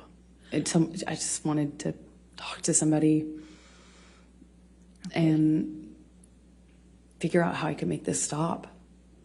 And is this a picture that you took of yourself in March of 2013? I did. Your Honor, I'm going to move the admission of Defendant's Exhibit 170A. Any objection? No objection, Your All Honor. right, 170A in evidence. You can publish the picture. Thank you, Your Honor.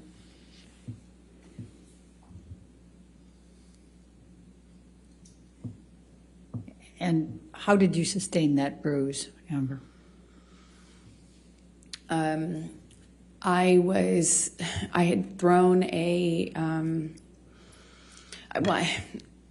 Johnny slapped me. I walked away from him, and that made it worse. We got into like a shouting match. And he kind of did this thing with his body where I could tell he was going to hit me again. I picked up I remember it kind of like a little pot, not a pot, but like a vase. And I remember I got away from him enough as he reels back. I threw it in his direction and actually managed to get away before he got me. He grabbed me by the arm, and he kind of just held me on the floor, screaming at me. I don't know how many times he hit me in the face, but I remember being on the floor in my apartment, and I remember thinking,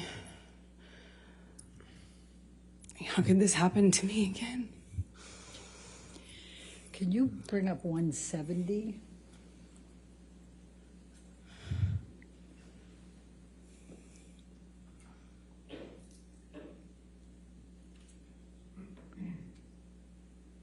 Thank you, Michelle. And if we can, and just to start, it's 3/23/2013, and if we can scroll up. This is a text message exchange with your mom, correct? Yes, it is. Okay, let's go, scroll down, I meant. Your Honor, I'm going to object to hearsay. Let's wait until we get to the spot.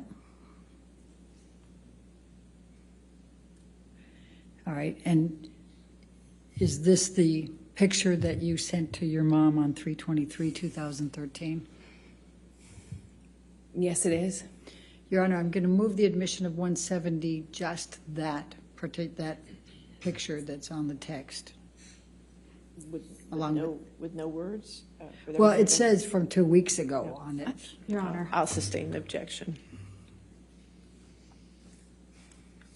If we redact the from 2 weeks ago, can we admit it then? And then just have the showing that she sent it to her mom May for we the approach, date? Your Honor? Okay, sure.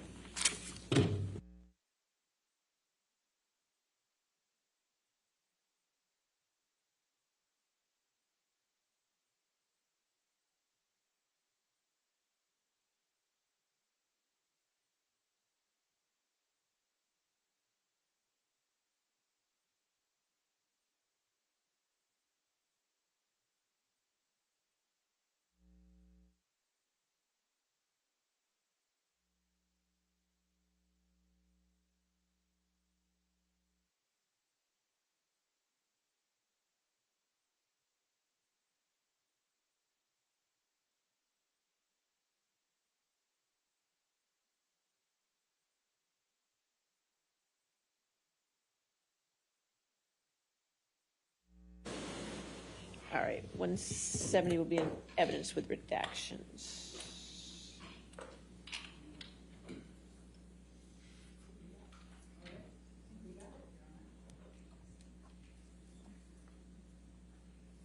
And may we publish to the jury, please? All right. And that's the picture you sent to your mom Yes, it is. on March 23rd, 2013? Yes, it was from a previous fight, Okay. the bruise. All right. Now, did you have any other altercations in March 2013 with Mr. Depp? Yes,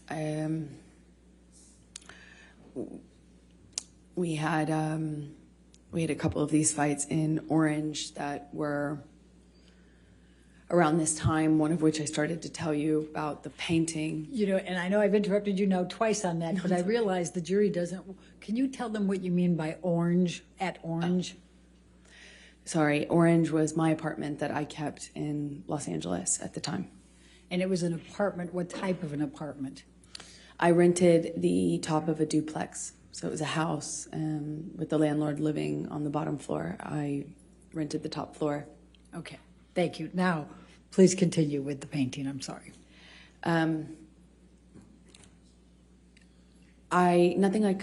It seemed like nothing I could say to Johnny would convince him.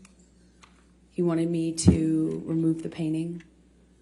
And he wanted me to admit to this affair that I wasn't having. And I didn't want to admit to it because it's not true. So I held out, and he just drank more and did more cocaine. And I woke up the next morning, I think it was on the 22nd or the 23rd. I woke up in the morning and the breakfast table was like cocaine and booze. And I realized that I wasn't going to be able to talk I wasn't going to be able to talk our situation down. I wasn't going to be able to talk him out of it. And he was just so convinced that I was fighting with him or at the reason that he wouldn't leave the house. And he had something to go film that was important. And there were important people waiting for him. And I remember people were reaching out, his assistants, his manager sister, everyone was wondering where he was. And I kept feeling embarrassed and unable to move this person out of my house. I couldn't calm him down. I couldn't change. He was just so intent on me admitting the details of this affair that I wasn't having. And me pointing out that the cocaine wasn't making his situation any better made me the bad cop. Then I'm the nag. So eventually I called my sister. He had a kind of a buddy-buddy relationship with her at the time. And at the time, she occasionally did cocaine. I didn't, but she did. So I was like, hey, come take over. You know, maybe you can buddy him and talk him into leaving the house, just getting out of the house. And she did. I remember his assistants trying to get him out. Like, we eventually in the evening, I think early evening, he finally agrees to leave, but I can't tell our relationship status. I can't tell if he still is convinced of these things or if he's just going to sleep it off and it's going to go back to normal sobriety, sorry kind of phase. And he was still upset, but like seemingly calming down. So I agreed to go with him. He wanted me to go to the shoot. I had plans, so I kind of reluctantly agreed, but didn't want to set anything off. I didn't want to engage anymore. I didn't want to do anything that could be perceived as antagonizing him or engaging more. So I went with him. We grabbed the dogs. We get in the car. We're on the way there. We're headed up. Sweetser is the street. It's a major street that leads up to Johnny's houses. He effectively owns the end of the street. It's like a cul-de-sac. So we're nowhere near his home, but we were driving up this street, and he has the window down. He's smoking. It wasn't all the way down, but you know, he's constantly smoking. And at some point, he starts howling out of the window, and then grabs two small dogs. Well, one was Johnny's dog, and one was my dog. But he grabs, if I remember correctly, Boo, his dog. Slightly chunkier teacup Yorkie, and he grabs this teacup Yorkie and holds Boo out of the window of the moving car. And he's howling like an animal while holding the dog out of the window. And everyone in the car, I'll never forget it, everyone just froze. No one did anything. And I too was like torn as to what I should do, because I didn't want to do anything to cause him to react, drop the dog. You know, it was just this eerie moment where he's howling and holding this animal outside of the car window.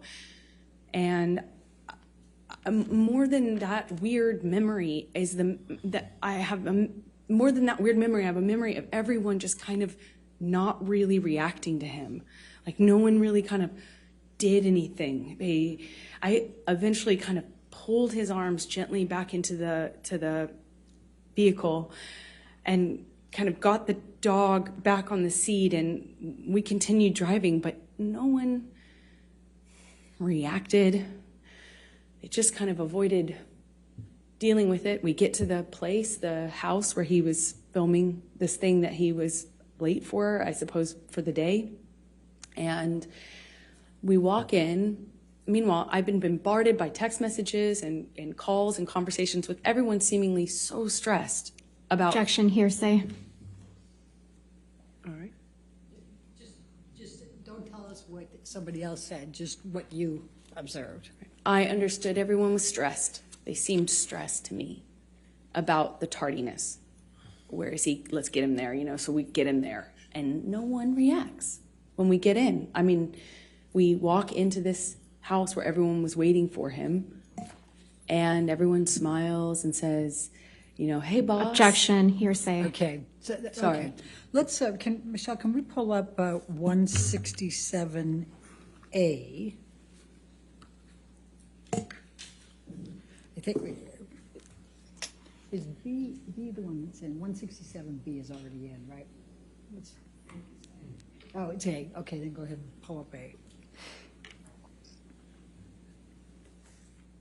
Does Your Honor show that one to be in 167A?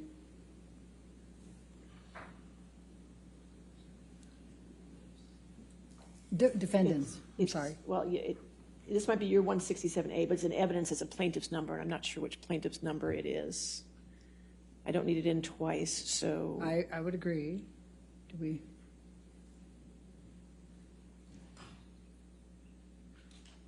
Your Honor, I don't think it's this version of the photograph that's been admitted, so it's a different version. it's a Same different- photograph, but a little different, is that what we're? It's not the same photograph. Okay, not the same right, well, photograph, then- then we'll go with it. Then what Okay. number is it? Do you recognize this photo?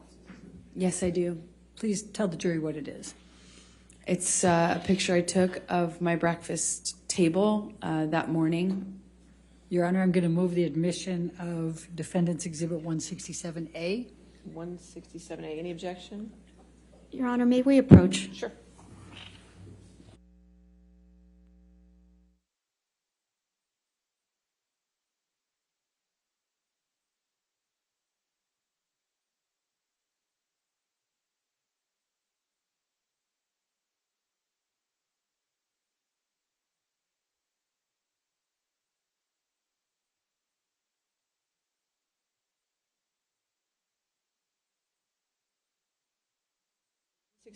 A is in evidence. You can publish.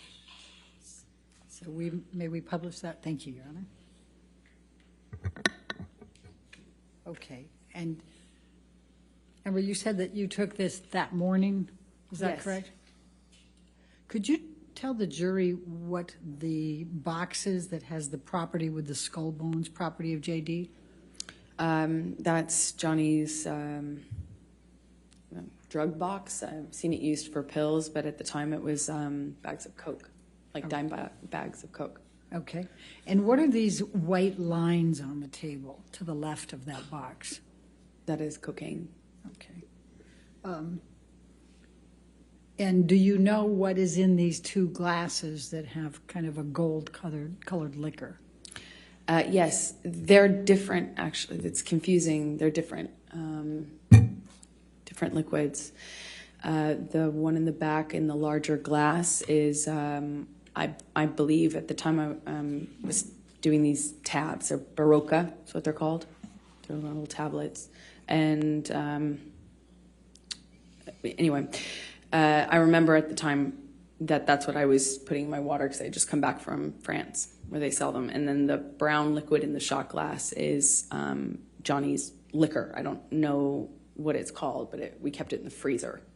At the time, it was at that time, March 2013, I hadn't, I still didn't have the, hard line. I won't even keep that, in my freezer sort of attitude or posture with him. I wasn't that bold at the time, I didn't like it, but I didn't have that strength. I kind of, at that time, I think, was doing things like trying to pour it out when I could. So what is the bag, the brown bag on the left side? What is that? That's a DOP kit. It's his prescriptions and cigarette, tobacco, weed, things like that. Okay, and then above it there appears to be a CD of some sort, DVD, something.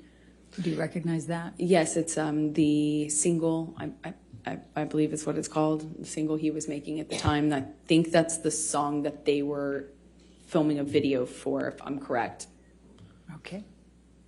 All right. Now, did you end up sending a copy of this picture to Rocky Pennington that day? I did. I sent it to my best friend at the time and, I was like, look at my morning. Objection, hearsay. Okay, you can't say what you said, but you sent it to your friend, correct? I Let's sent go it to to my friend. 167, please.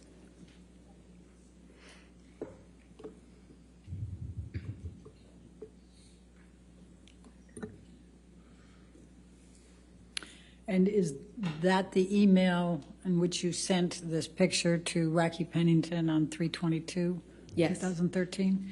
Your Honor, I'd like to move the admission of the picture with the redaction of the message on it, with the top with identifier redactions, and we take out the rest of it. All right, any objection? No objection. All right, so I'm going to do those redactions, 167 in evidence with redactions.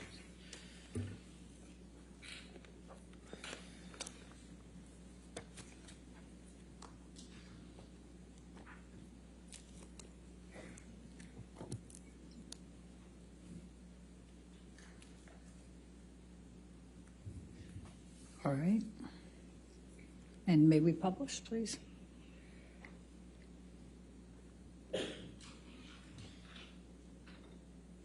All right, and is this the text message, the email that you sent to Rocky with this picture?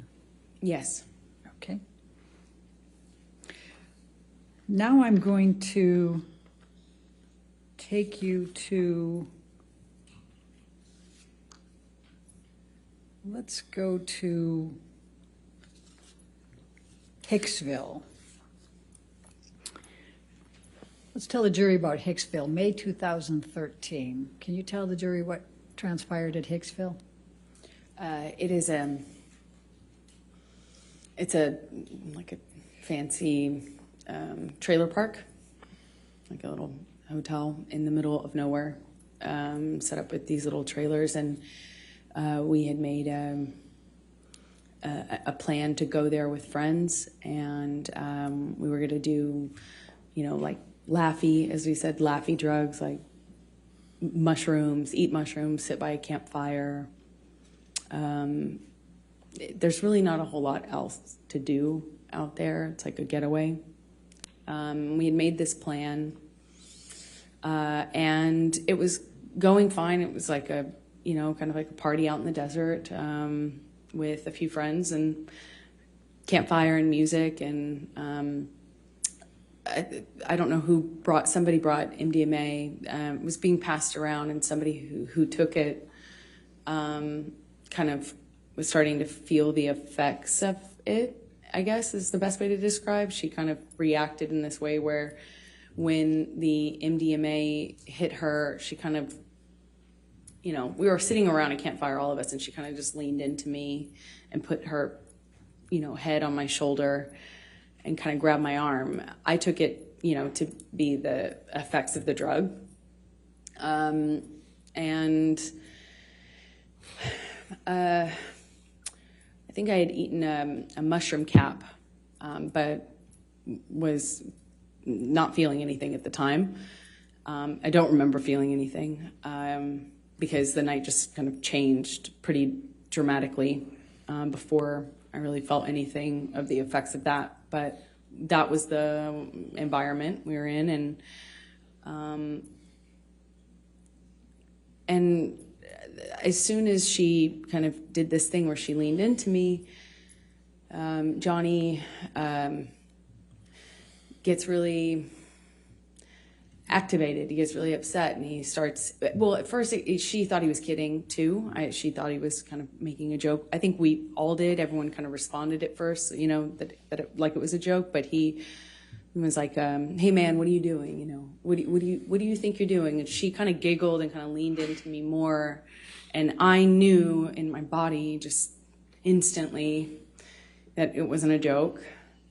But she didn't. So she's kind of still attached to my arm when he says it again to her louder. He says, hey man, you think you're touching my fucking girl? You think you're touching my fucking girl? That's my fucking girl. And he gets louder and louder. And she kind of did this thing, half understanding what was going on. I think she kind of started to cry at this point, but she kind of threw up her hands, and Johnny grabbed her wrist and kind of twisted it and pulled her into him and said, do you know how many pounds of pressure it takes to break a human wrist? Huh? And he kind of held her, and she just looked frozen.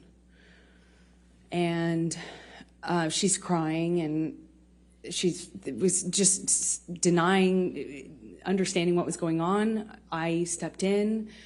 I kind of take Johnny's arm around, kind of take Johnny's hand, and kind of we start communicating. I don't remember if he immediately was accusing me or if it was sometime after. I wish I remembered, but we agreed that we'd go and talk about it in the trailer. So we walked to the trailer, and when we're in the trailer, Johnny, by the time we get into the trailer, Johnny tells me that I had been instigating the, and asking for this, and that I had invited it, and that I hadn't been honest with him about my relationship with this woman. And I didn't really know her that well. I mean, I actually don't know her at all, but I had met her. And I remember in the trailer, he's accusing me of lying about it, and that I had something with her. I'm trying to diffuse that. I'm trying to calm him down. And he just turned all that, it seemed like he turned all that rage onto the trailer itself. And he just started smashing things. He picked up something on the table and threw it right into the glass cabinet. He hit with his hand a wall sconce. He cleared the tabletop on the little fold-down like kitchen dining room area in this trailer. I mean, it's a trailer, so there's only so much you can do. And he's screaming at me, just screaming at me. And I eventually go back into the bedroom area. He comes into the bedroom area. We had what I can only describe as it sounded like nonsense from him. It wasn't making sense. And I realized that he's just probably really high, because it wasn't making sense anymore. It wasn't like a direct accusation. He wasn't hearing me when I was saying I wasn't involved, wasn't cheating on him. I wasn't secretly trying to engage this woman in some sort of sexual affair. And then it became clear to me he was like looking for something. He cleared things off the bed. I went into the bathroom, and as I come out, he asked me where it is and how long I've been hiding it. And I was like, what are you talking about? And he says, you know what I'm fucking talking about. You know what I'm fucking talking about. Be honest with me. Where are you hiding it? And he kind of like makes to look into the bathroom. And I gestured to the bathroom, which was to my right. I kind of like gestured to him, and I said, like, what am I hiding, and where am I gonna hide it? And we're standing in this little hallway area outside of the bathroom, and he starts, what it feels like patting me down, or saying he's patting me down. I can't recall, but he ripped my dress, the strap top part of my dress. I had just dyed this thing myself pink, and it's just one of those things. I was like, I just finished that dress. And he's like grabbing my breasts, he's touching my thighs, he rips my underwear off, and then he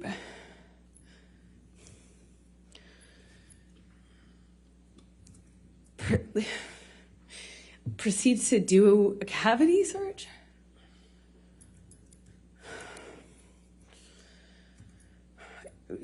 He said he was looking for his drugs, his cocaine, his coke.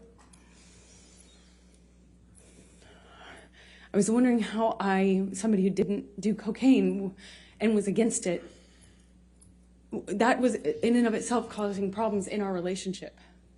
How could I hide? Why would I hide his drugs from, like he was insinuating that I was doing it or something? It made no sense. And he was telling me we're gonna conduct a cavity search, shall we? Like, just shoved his fingers inside me.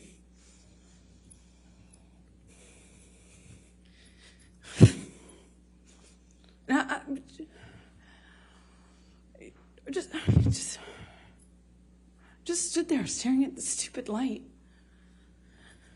I didn't know what to do. I just stood there. While he did that, he just twisted his fingers around. I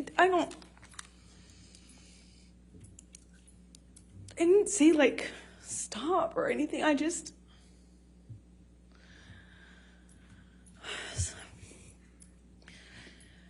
So the next morning, what transpired?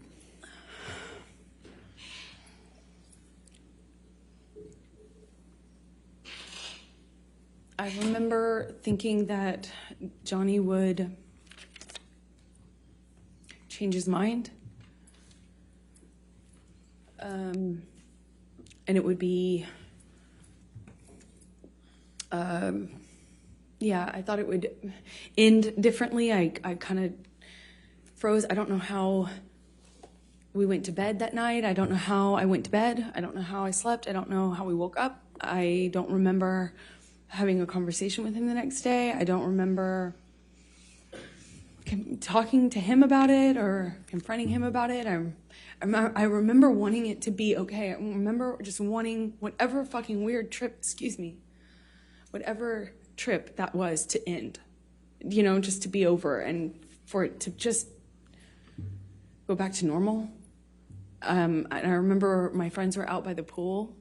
Like there was a pool in the center of the trailer park, and I remember putting on my, just putting on my face and going back into this like crap, and I remember seeing my friends by the pool thinking they were just having a great time, and no one knew what was, I felt so lonely, like no one knows everyone was just having a good time, like normal stuff. So I just smiled and made a joke about how trashed the trailer got, and we had to get the manager, who started off furious that Johnny had wrecked the thing.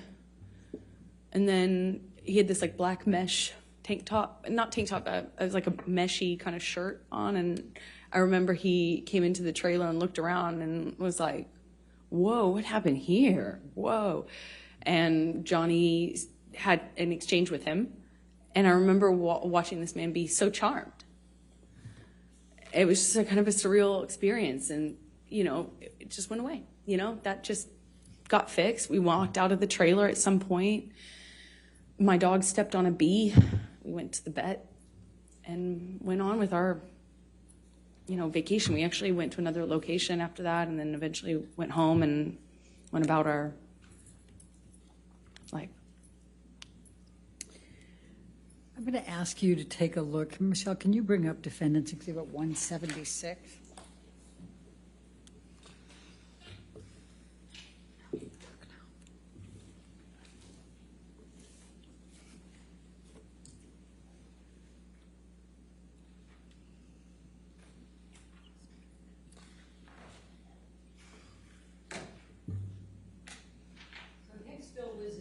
May of 2013, did there come a time that you wrote an email? Objection, leading, and hearsay, Your Honor.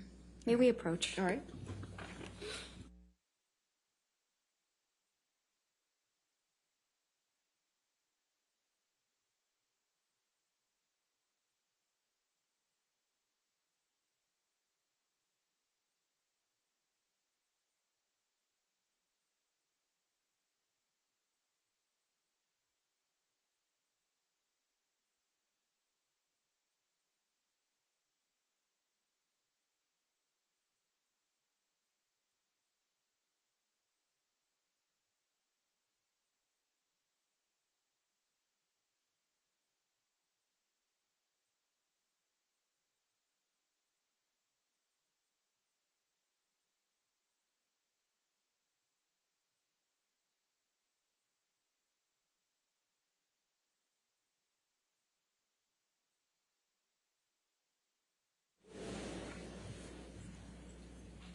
In June 2013, how were you feeling about your relationship with Mr. Depp? Your May we have the exhibit taken away Okay, from? sure. Thank you.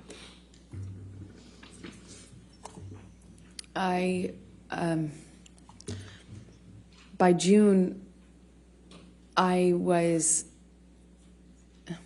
so torn.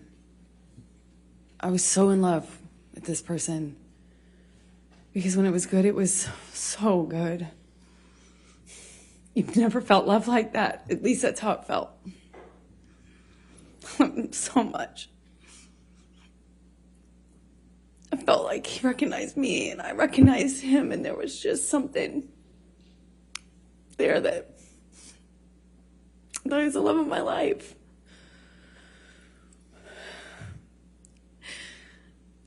And he was. He was, but he was also this other thing. He was also this other thing. And that other thing was awful, awful thing that would come out and take over. And it was, you couldn't see the Johnny I loved underneath it. It was this other thing. And no one told him. No one was honest with him. No one, he'd pass out in his own vomit. He'd lose control of his body, he'd lose control, and everyone would clean up after him. I cleaned up after him. I mean, this man lost control of his bowels, and I cleaned up after him. His security cleaned up after him, changed his pants in front of me. He would pass out in his own sick. And then he'd walk around saying he didn't have a problem. Until he did. Until he couldn't support it anymore, and he'd get clean and he'd get sober, and then he was this thing again. This thing that made me feel so loved, that made me feel like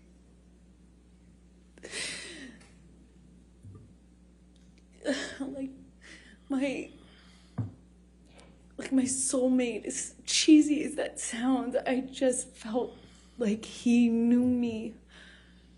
And I recognized something in him, either some part of my makeup and my background or something, that I just got it. And I loved him and understood him. It just got so scary, the other part of him. And in June, I wanted to leave him. I didn't want to leave him. I wanted to want to leave him. I wanted him to get better. And he expressed to me so many times when he was in that period of getting clean and sober, he would tell me, "You saved my life. Baby girl, you saved my life." Everyone else was saying that to me, and I believed it. If everyone else was saying it, he was saying it. I thought, just like his other friends who had gotten clean and sober and stayed that way, his older friends, these rock stars that he hung out with that had gotten clean and sober and they had 20, 30 years, something, I thought, and Johnny told me he would be that person, that he was going to be that person, and I believed it. I had so much, I looked at that man twice my age, I was 25, looking at this man twice my age, and I saw hope and promise. I had so much hope. The whole thing. Kids and growing old together, sort of hope. If it was just for this one thing that he could do, which would save his life, which would be to get clean and sober. And I believed it. And I wrote this letter to myself, among many letters to myself. Objection, hearsay. All she did was refer to that she wrote it. She isn't saying what she said. I'll overrule for that. Thank you. Okay. I wrote that letter because I thought it would be read to him.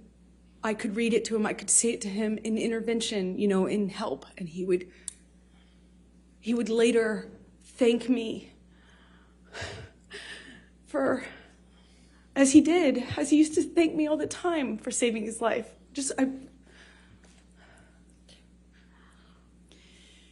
Did there come a time later in June that you finally met Johnny's kids?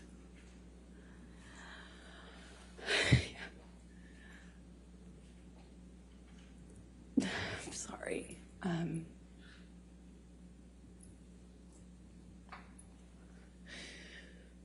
Yeah, I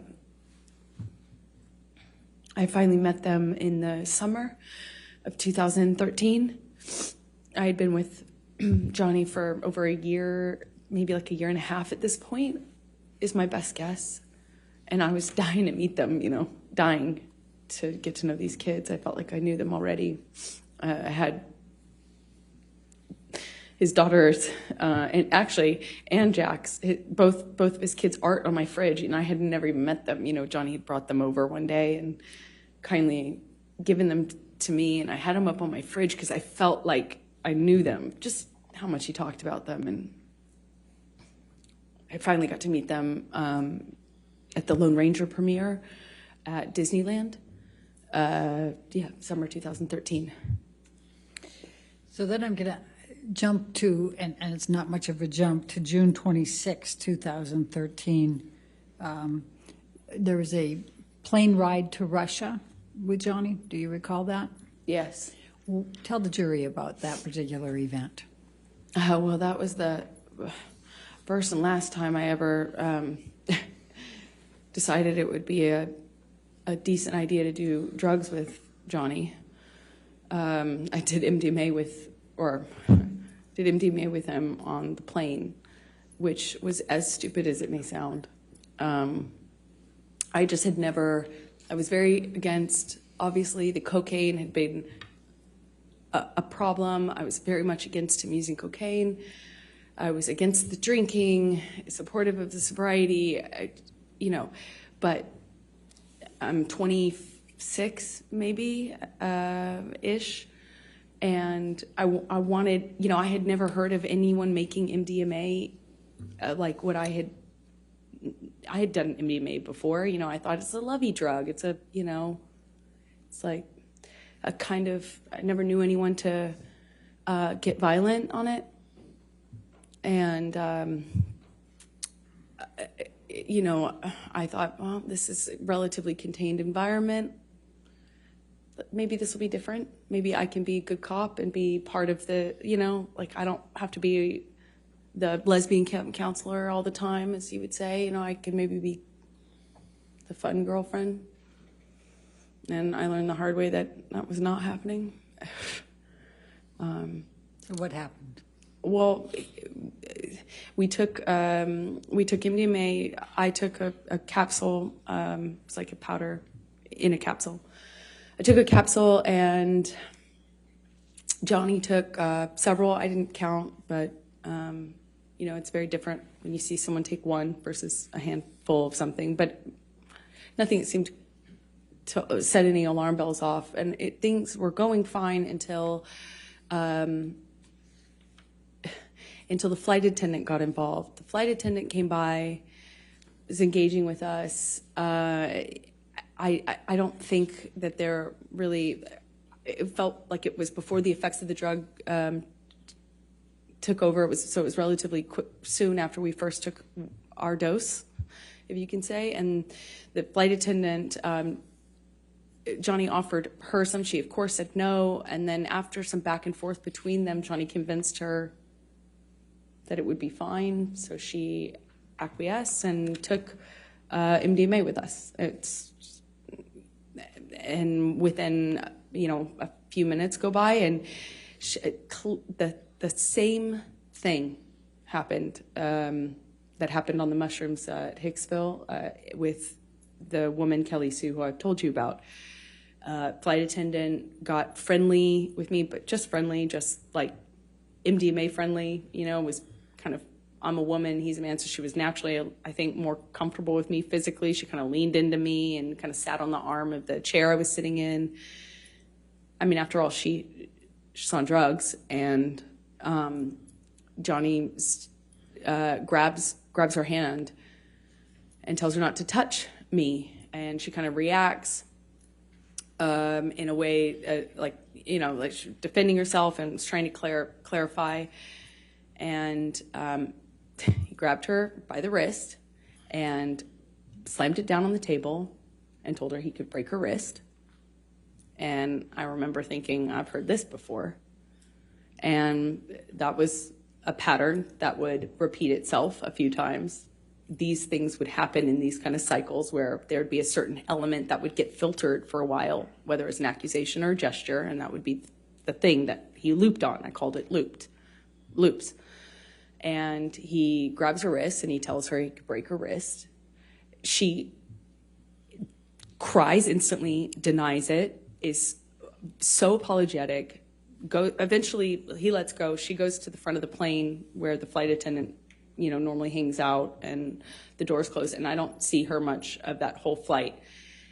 We land in Russia, and I don't really remember, I don't recall any violence on the plane between Johnny and I, but I remember feeling this tension because I was wondering when it was gonna aim at me, because he had this particular thing about, at the time I understood he had a particular thing, a sensitivity about me and women, because I had a female partner. So I was feeling nervous, anxious, and I remember we had a very quiet ride, at least I didn't say anything, to the ride to the hotel. And almost as soon as we get into the hotel room, Johnny's accusing me of effectively having engaged that, caused that. I, of course, deny it, point out what I thought was obvious, that, we'd given her drugs, wasn't an affair, wasn't, and I'm trying to argue and defend myself at the same time. And at one point, Johnny just shoves me, just shoves me hard. And I fall back onto this glass table. I catch myself on the table. I don't know how some furniture got knocked around. There was I'm trying to stand up for myself. I'm trying to stand up, literally. I'm not, at this point, I don't even try to hit back or try to run. I'm in this hotel room trying to do my best to fight mostly the verbal accusations, but also I try to stay on my feet, At some point, Johnny whacks me in the face, and I don't remember feeling pain or awareness of my nose or anything. I don't remember thinking that. I remember kind of crying and feeling, I went into the bathroom and I wanted him to have I just remember wanting him to realize what had happened. I wanted him to kind of snap out of it. I wanted him to care. I wanted him to realize what was going on, because a big part of this, I felt like he wasn't aware. There was this sense that he didn't know what was going on. Again, I don't know how much of the drugs or alcohol is a part of this, but I remember crying. I came out at some point because I don't hear him in that room. I remember we had been arguing in the main room, but I went out to the hallway, which is where I presume he walked out, and his bodyguard, Jerry Judge, was in the hall. And I don't recall seeing Johnny in the hallway, but I remember seeing Jerry Judge, who gestured to my nose. Objection, hearsay. She's just saying gesture. He hasn't said anything yet. All right, gesture's fine. I'll overrule the objection. He gestures to my nose and holds out his handkerchief, like a cloth handkerchief. And I instantly felt really embarrassed. I felt ashamed. I don't know how else to describe it. I just felt like just really embarrassing. And I went inside the room. What, if any, injury did you have? I had a little blood coming out of my nose. I didn't know it. I didn't feel it at the time until Jerry gave me Jerry let me know. Okay. And I went inside the hotel room, and as embarrassing as it is, I remember just wanting Johnny to say sorry. I wanted him to realize it. It's so stupid, but I, like the emotional part, you know, I just wanted him to acknowledge that this was, that he could hurt me, you know? And I wanted it to be okay. I didn't want him to think I was interested in this flight attendant. I didn't want him to think that I would capable of cheating on him. I was in love with him. I wanted, you know, I just wanted things to be okay. Let's take you to July 9, 2013. Did there come a time that you went for a ride you went to the Bahamas and went on a ride, the yacht with Johnny and his kids? Well, it's less like we flew out to the Bahamas to his island. He was selling the yacht to J.K. Rowling, and he wanted to kind of have a goodbye trip on the yacht. So it was docked off the island, and I went with him and his kids, who I had quickly developed a bond with and loved. And we brought a friend along with us, I think, to kind of help. And yeah. Okay. Tell the jury what happened on that trip. Johnny was upset that he had to sell the boat. And he was off the wagon again, but he didn't want to tell his kids, so he was hiding it from them. He was putting it in coffee cups and drinking, and the behavior just kind of like, he was upset, he was emotional, and he just, you know, that's how he dealt with it, just drink. But there's just no off button with Johnny. So he just kept drinking, and the behavior kept getting more obviously drunk. And Lily Rose, his daughter at the time, was young, just like maybe 14. And she started to get panicky and started to ask me questions about his drinking. Objection, hearsay. Without saying what Lily Rose was saying, please continue on. Sustain the objection. Thank you. So she was asking me questions about the drinking. And was very upset. Sustain the objection. Yeah, you can't say what Lily Rose said. Oh, But yeah. you can tell gestures, Sorry. you can tell, and you can say what you and Mr. Depp said, okay? Sorry.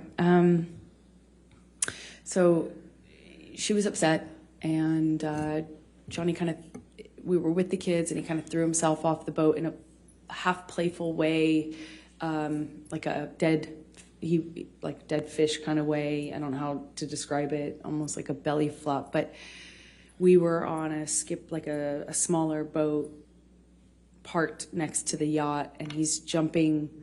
Well, he jumped off the front of it, but kind of in a chest forward way. Like it looked a little scary, like not something somebody would do if they're completely okay. You know, it was started off all of us kind of taking turns jumping off the edge of the yacht into the water, and then he at one point kind of throws himself over, and it looked a little scary, the way his body fell into the water. And Lily Rose started to cry and expressed to me that she Objection, was hearsay. upset. Sustained. You can't say what she said. You can tell expressions or observations, but you can't say what Lily Rose said. So Okay. Lily Rose is crying, and then the crying becomes like a panic, like almost like a panic attack, like rapid breathing, crying, lots of questions. And I'm holding her, kind of comforting her, and Johnny comes in, and within a few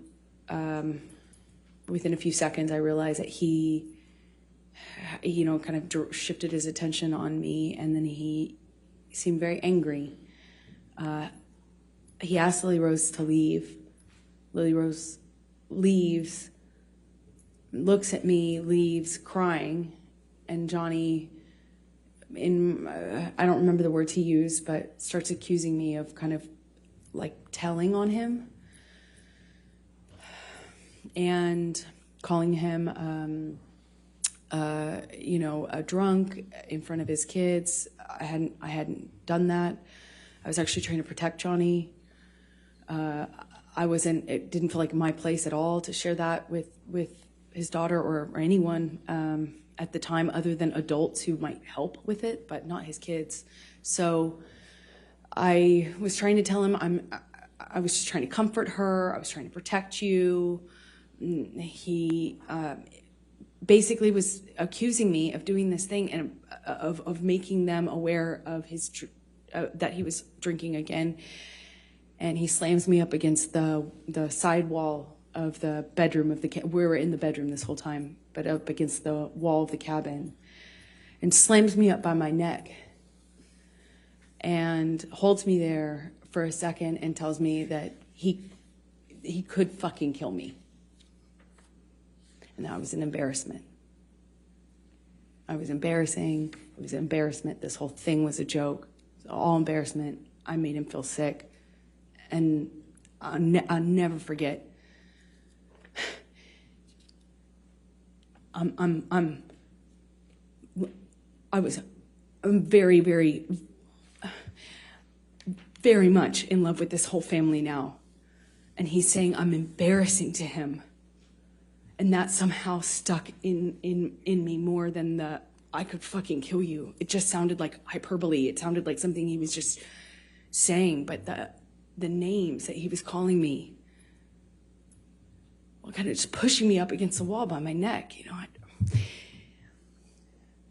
hurt my feelings. It hurt. When I saw Lily Rose again, we get, I won't say what she told me, but the next thing we do is we call for a helicopter to come and take us off of the boat, or off of the island. So we leave the boat, go to the landing of a part of the island, or maybe it was a different, island we had to get to leave, and we take off. I'm holding Lily Rose literally holding her under my arm while she's crying, and we're lifting off. And Jack ended up not coming with us at the last minute. He stayed behind. And we were taking off, and I remember being really torn about leaving. I felt bad about leaving, even though that had happened. I still felt awful leaving. I felt awful leaving him. I also felt like I had done something wrong. He was mad at me. I wasn't sure, what I had done, but I remember not being, I'm getting all these text messages from him calling me all these names, and it barely coherent, barely. And I'm holding his daughter crying. And let me just stop you for a moment. Michelle, can you pull up Defendant's Exhibit 180? Do you believe that's already in evidence? It is already into evidence, Your Honor, so if we may publish it to the jury. And Amber, I'm going to ask you to take a look at 180. And this is text messages from Mr. Depp to you. Do you recall these? Yes, I do. And are these the text messages? Yes, that's what he was sending me while I was taking care of his daughter.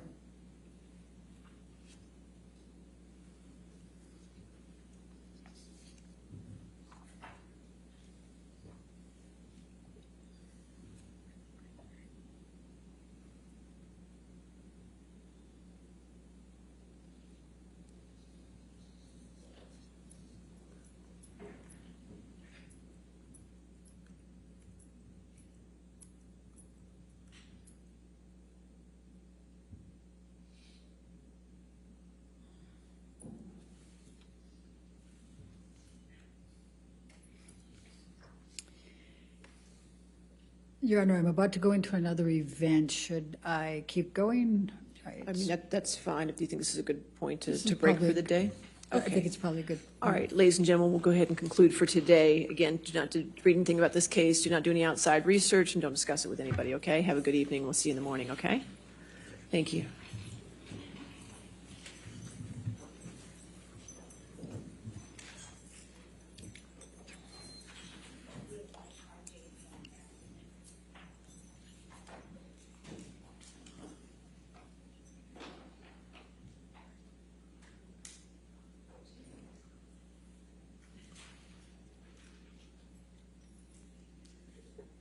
And again, ma'am, since you're still in the stand, you cannot discuss your testimony with anybody to include your attorneys, okay?